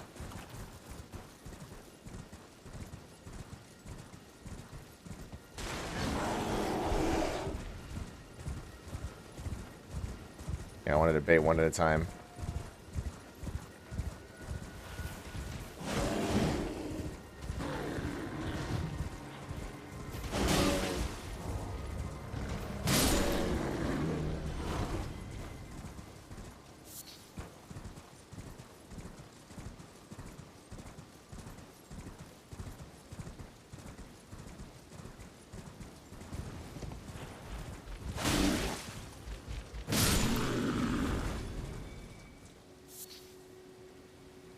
You know, we're gonna use this other thing too, because why the hell not? If we're killing enemies.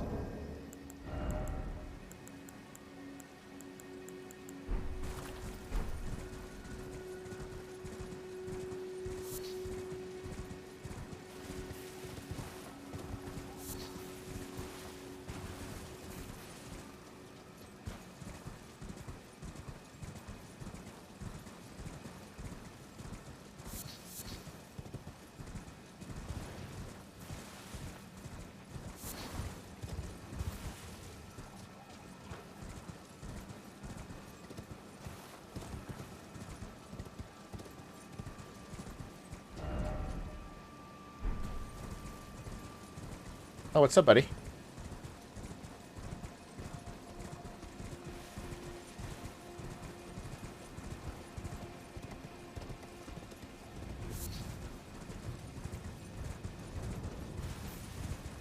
What? Is that thing moving?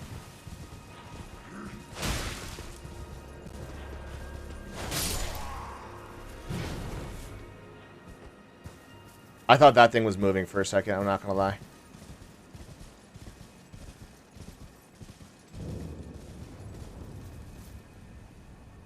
Oh, something is moving. Up there. Okay.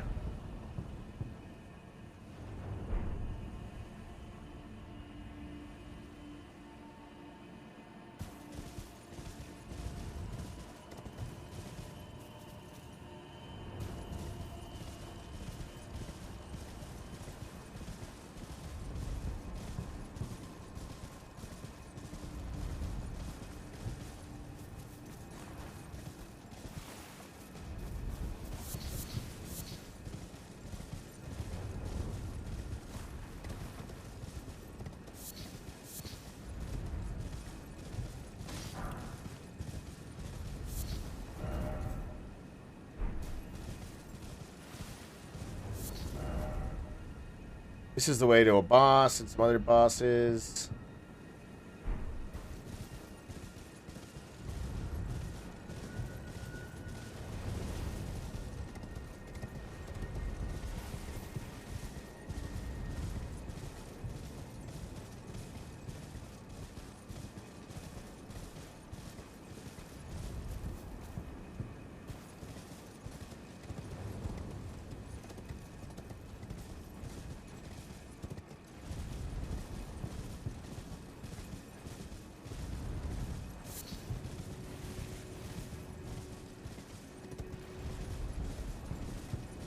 I've seen these things before, but I don't know what these things do. Walking mausoleum.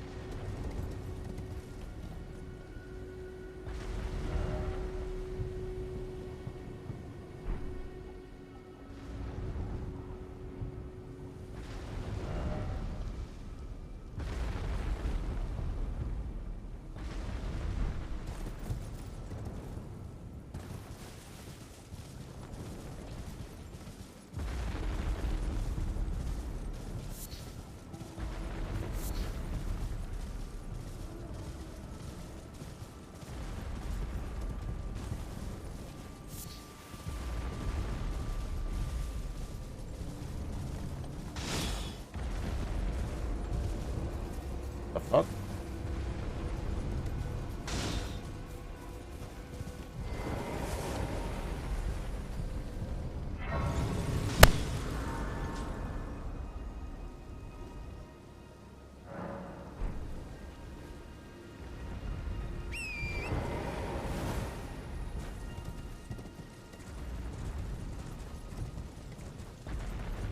That's not very nice.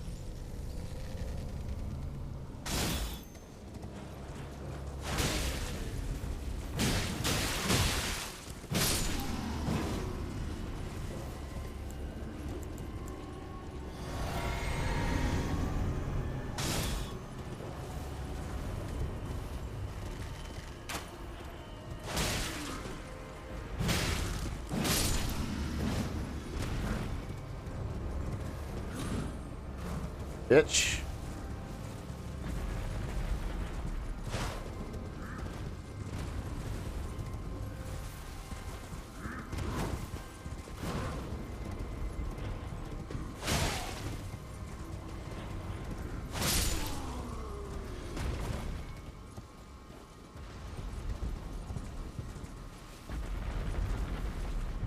Oh, fuck. I'm so confused by this area.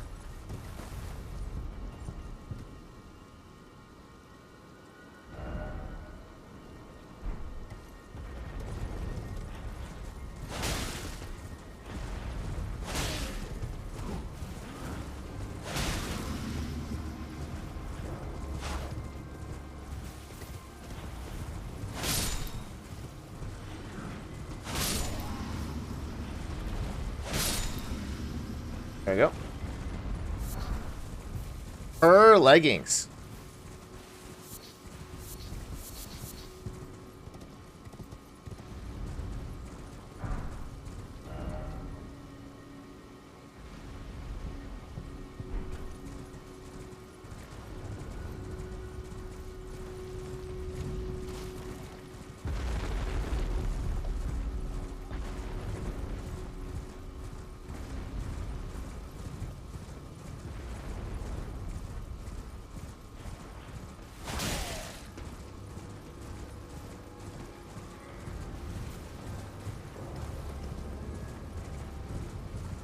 Wait, how the fuck did I get up there?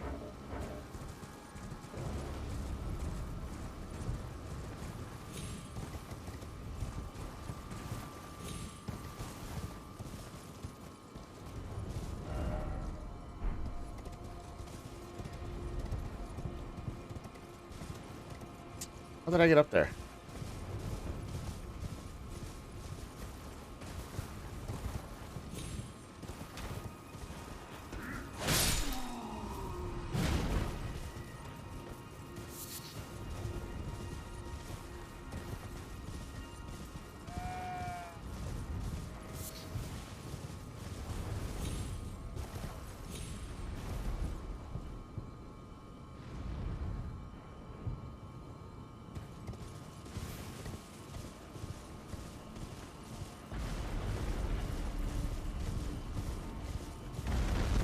There we go.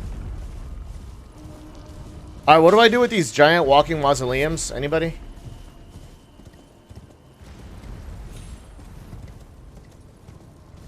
Ideas?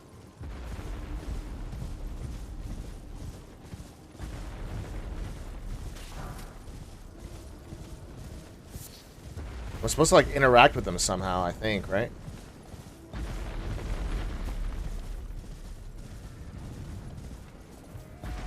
But I don't know how.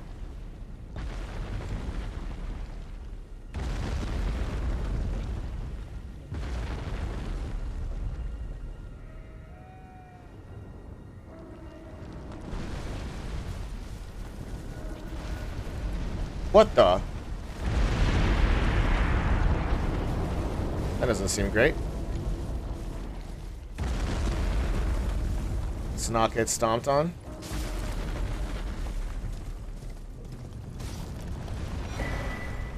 Ooh, shield.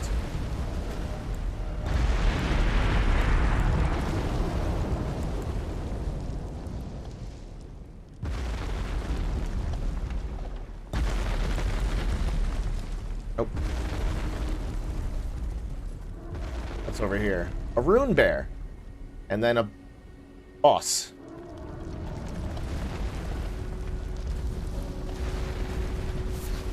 I know rune bears are very angry. That guy up there.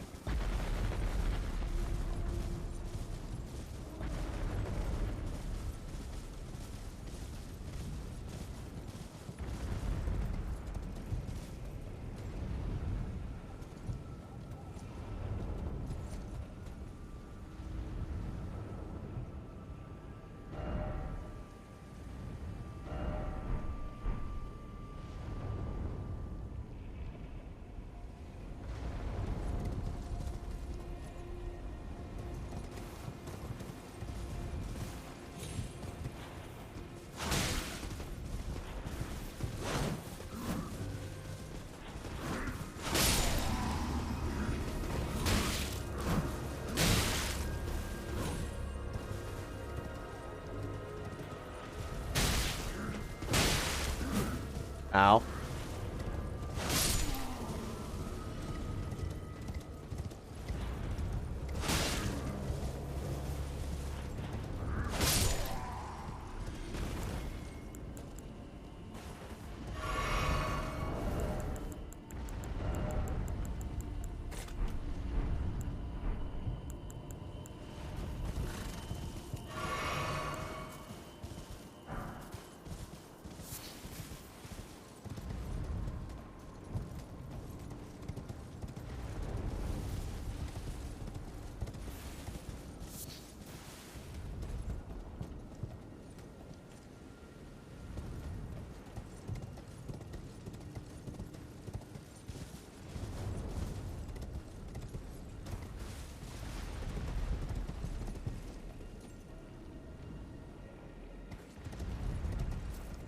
I could hear you sleeping.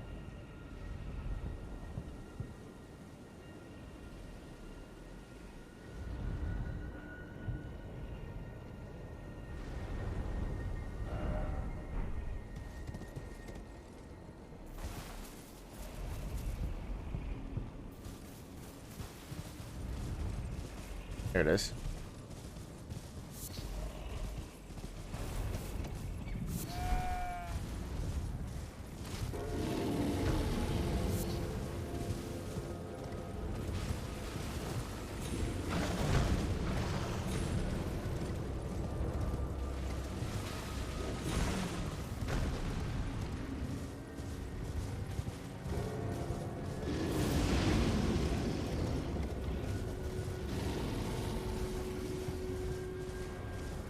I wonder if is it gonna attack everything else? Nope, just me. Did I even get the item over there?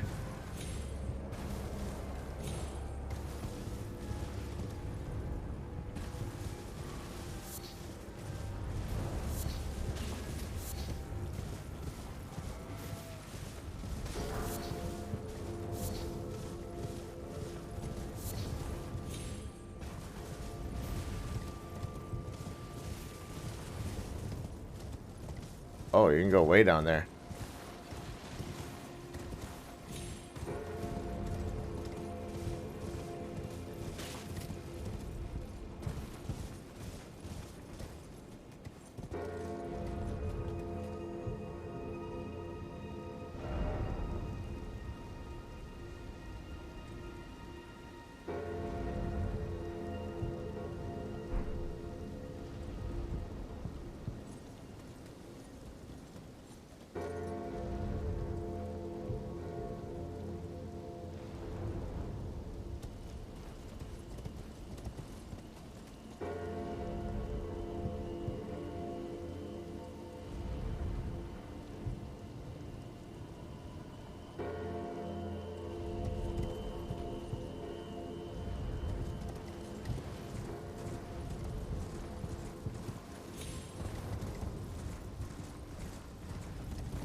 Hello.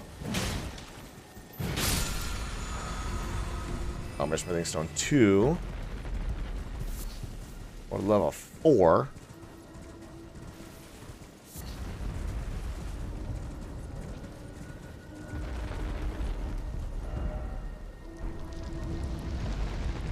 But you move pretty far.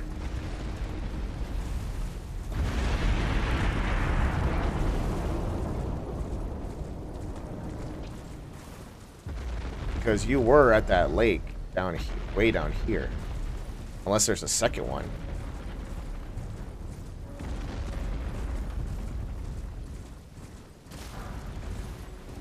Oh, there is.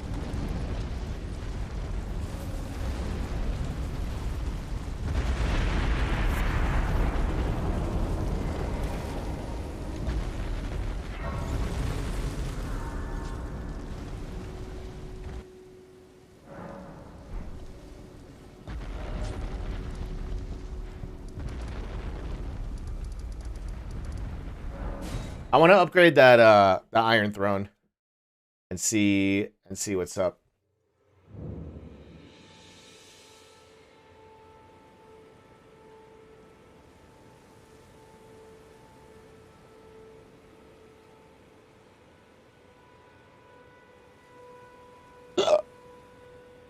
Oh, excuse me.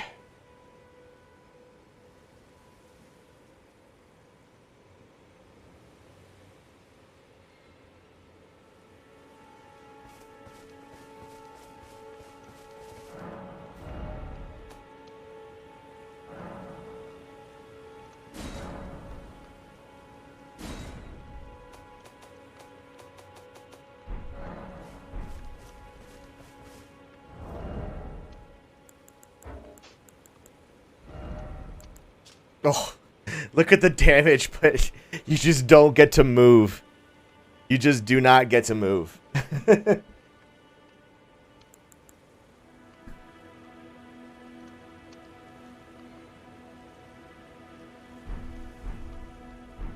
I bet you this guy would tell us how much it is to upgrade.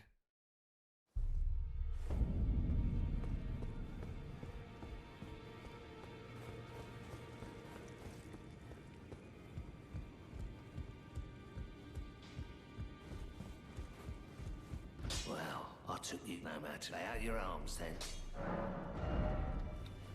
Somber level 4, yeah. Oh no, the other one can't even. Oh, here we go. Somber level 4 as well.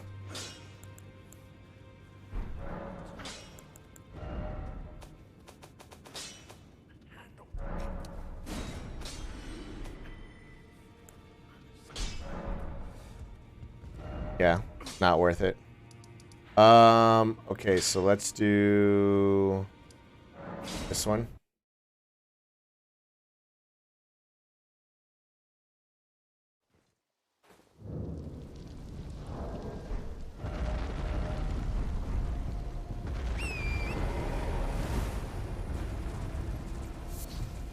Oh yeah, the question was, what do I do with a walking mausoleum? That was the whole point.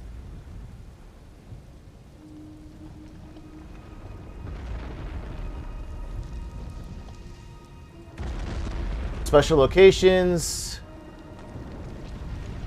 Players must attack the skull-like deposits on the structure while avoiding damage could the mausoleum become accessible.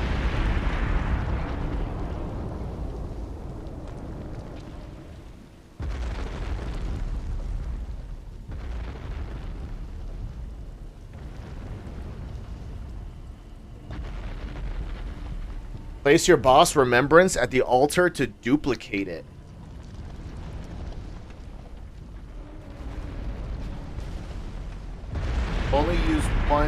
Only one use per mausoleum.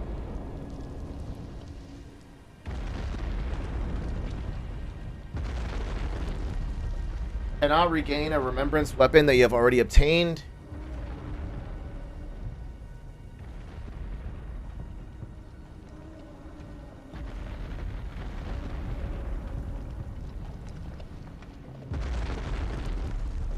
Multiple remembrance weapons.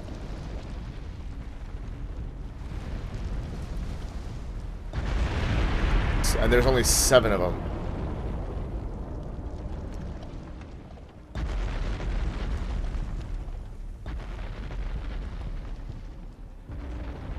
There's 7 mausoleums and 15 remembrances that you can duplicate.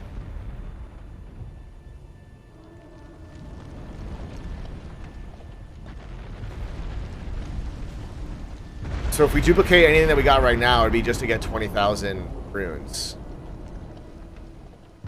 Right? Because the first remembrance gave us this weapon. And the second one...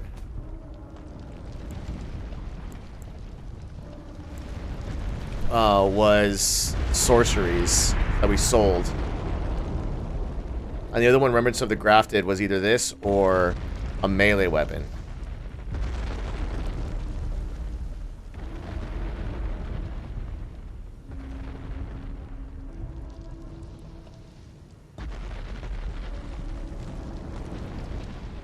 Alright, so I don't think we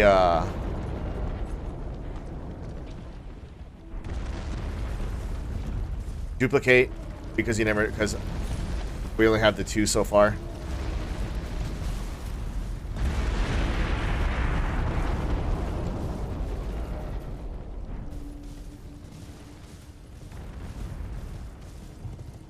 You never know when you get like a, oh shit, a crazy good one.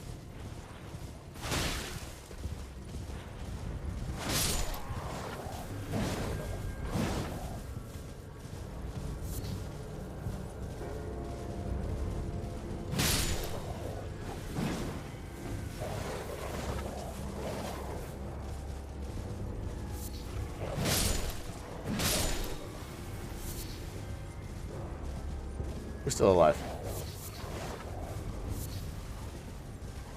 Oh, you.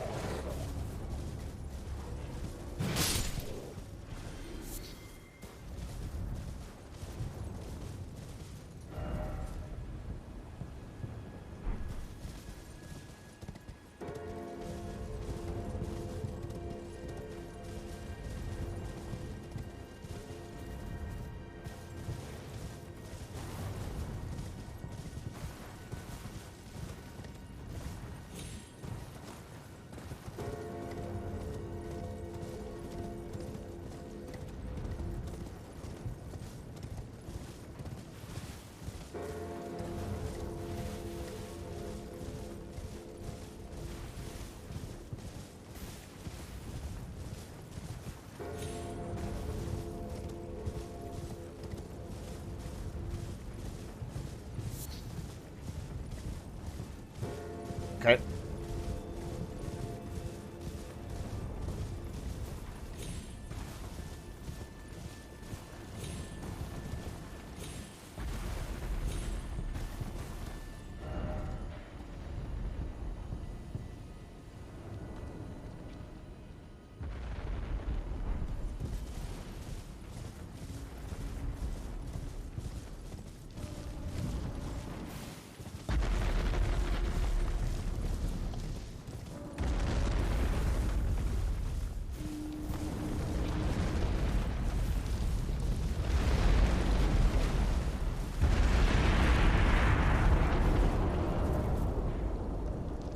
How do I get around here? Is this a ramp? I think I missed something to get up on this plateau. Or I jumped down somehow. Here we go. Wait.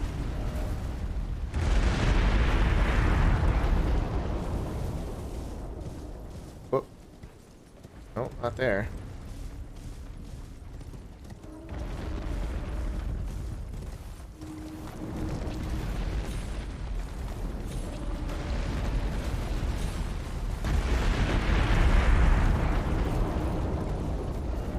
Okay, so I can't get up here.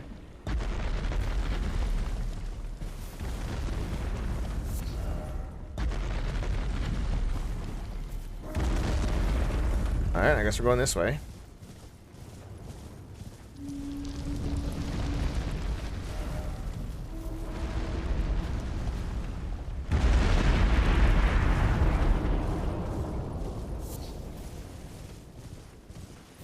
No, we're not going this way.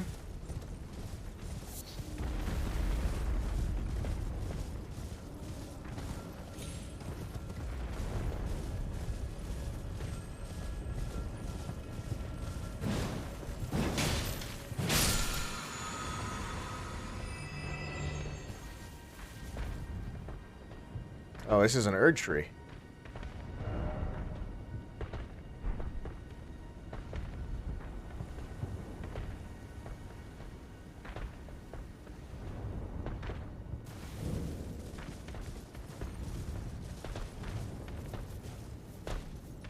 I want to kill all these guys. I do. The Urge tree strat is the horse strat. Just gonna get rid of all these guys though.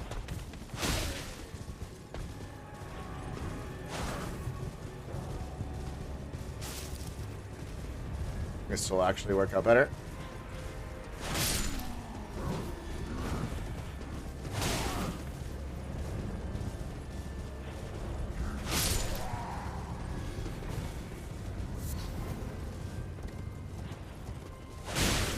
I had all three of them.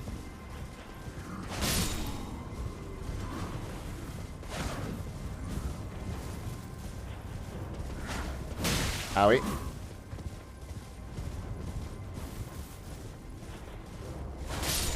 There we go.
I think it's 3.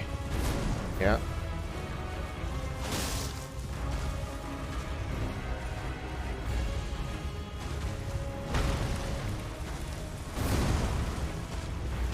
Oh, that hit me.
Got him. No? Now I got him.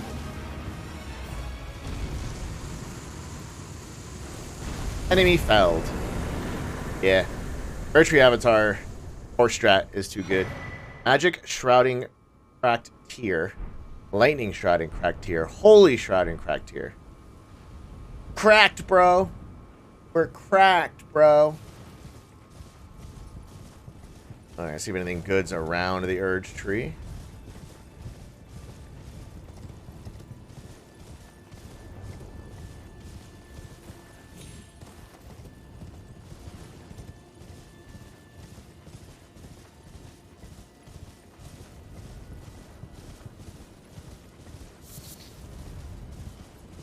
Always good. Always good to have.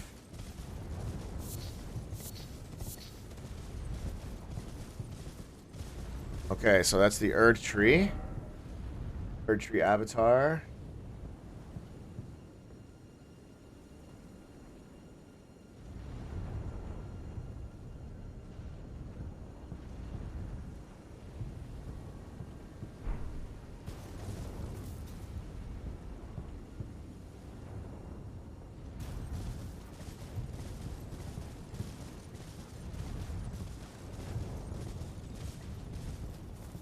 Get up there, I think.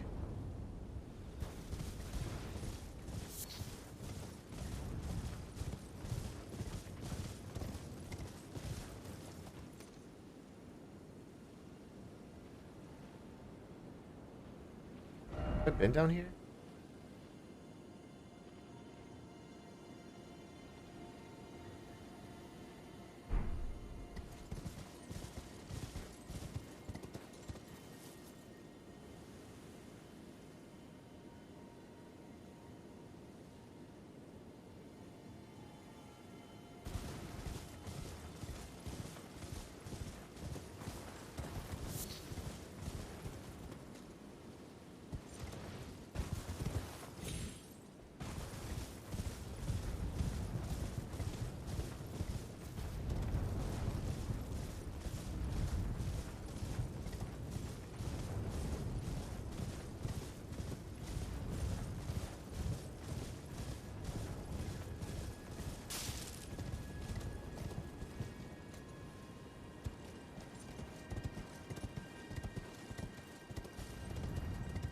How do I... I don't know if I'm supposed to get up here.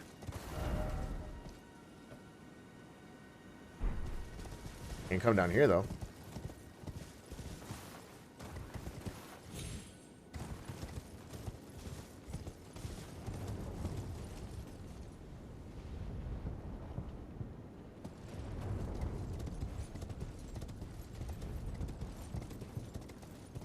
Shit.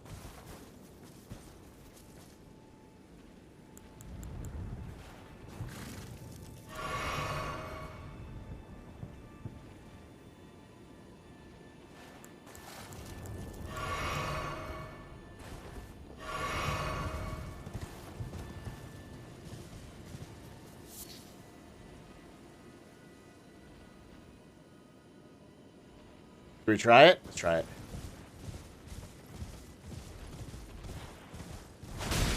Oh, it doesn't do any damage. We're not gonna try that. Owie.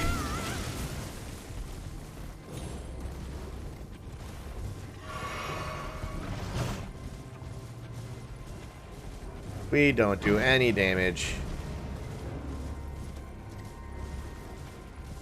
It's still chasing us.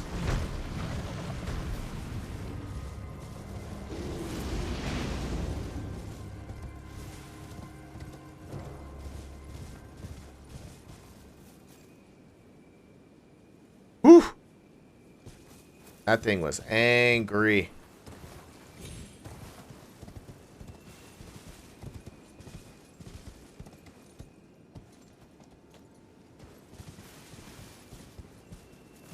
You look like a bad guy.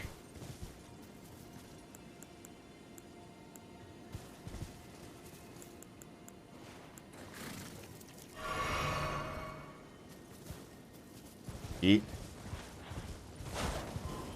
That is a... Oh, I don't like that at all.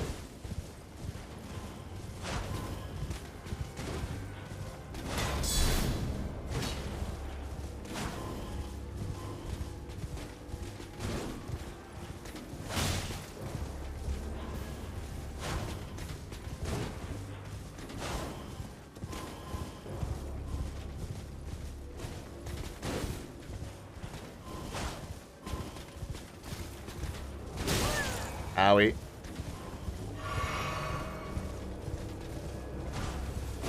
Ow.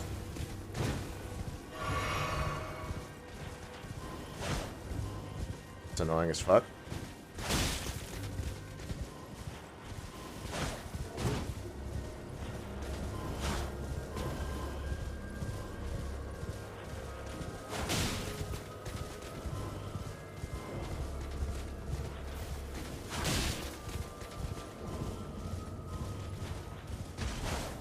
Owie.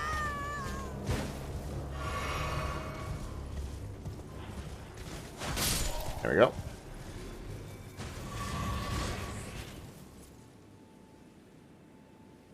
Is it going to say who you were?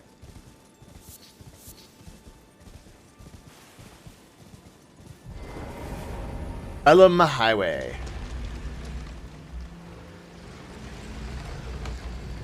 Black Knife Catacombs. The Beast Eye Quivers. I don't know if I like that at all.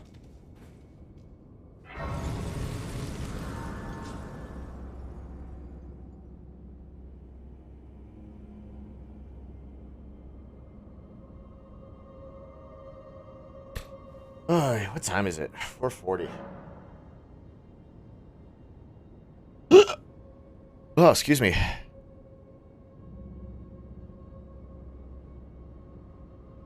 Oh, water. Oh, it's right in front of me.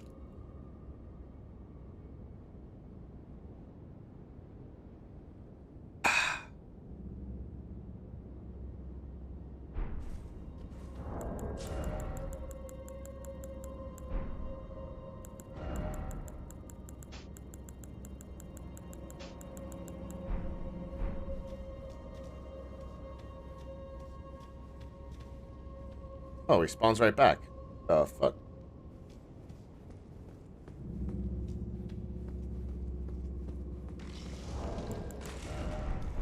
Oh, it's a skeleton one. God damn it. That's as fuck.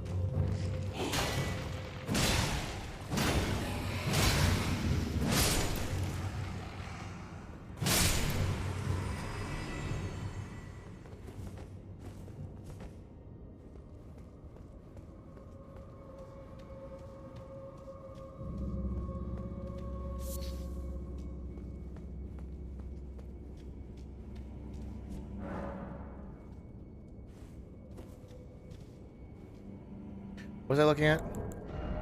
59.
Oh, I died. Wait, how'd they respawn? I killed them when they were down. I hit them when they were down. Okay.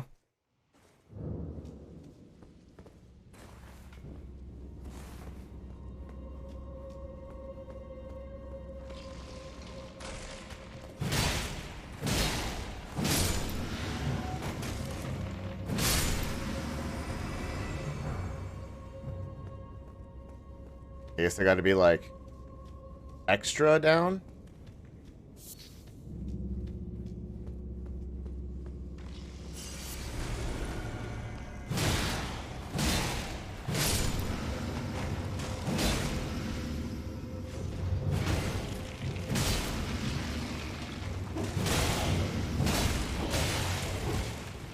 I don't understand.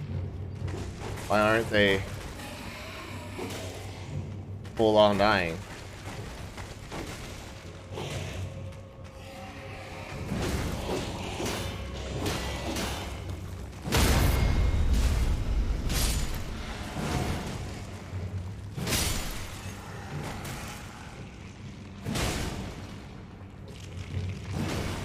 I don't understand.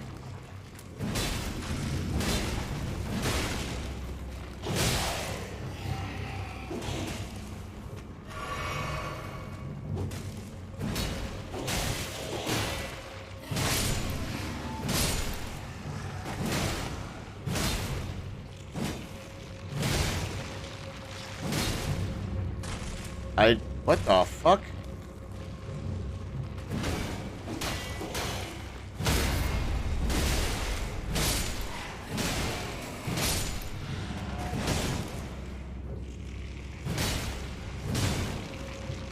They just don't die? Does it need magic to kill it?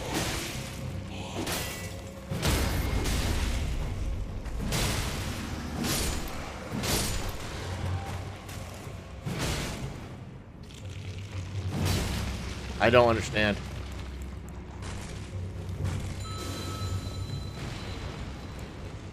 I actually don't understand.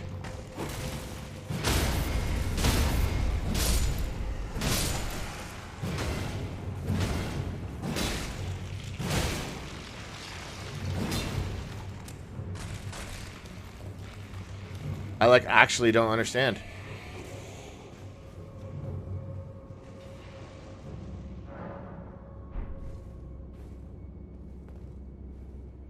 The fuck?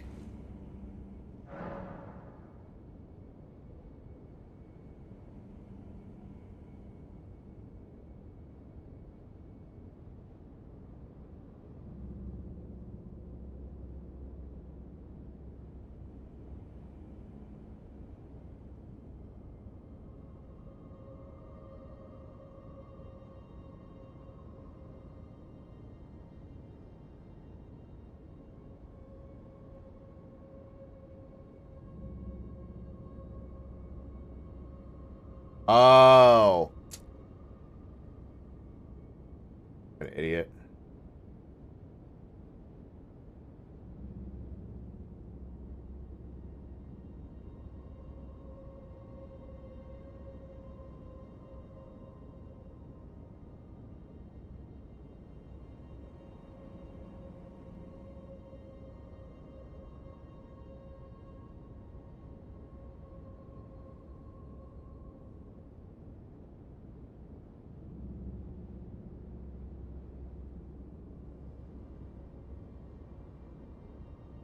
Ugh.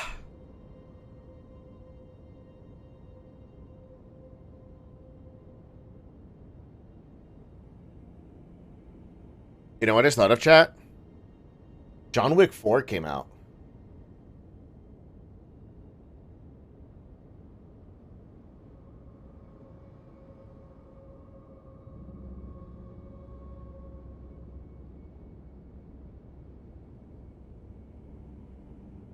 Ooh, I kind of want to go watch John Wick 4. There's one in 15 minutes.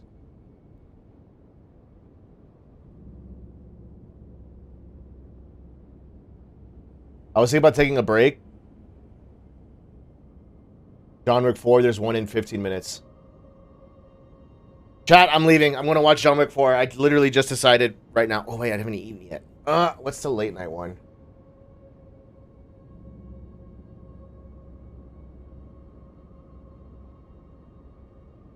Until 7. I'm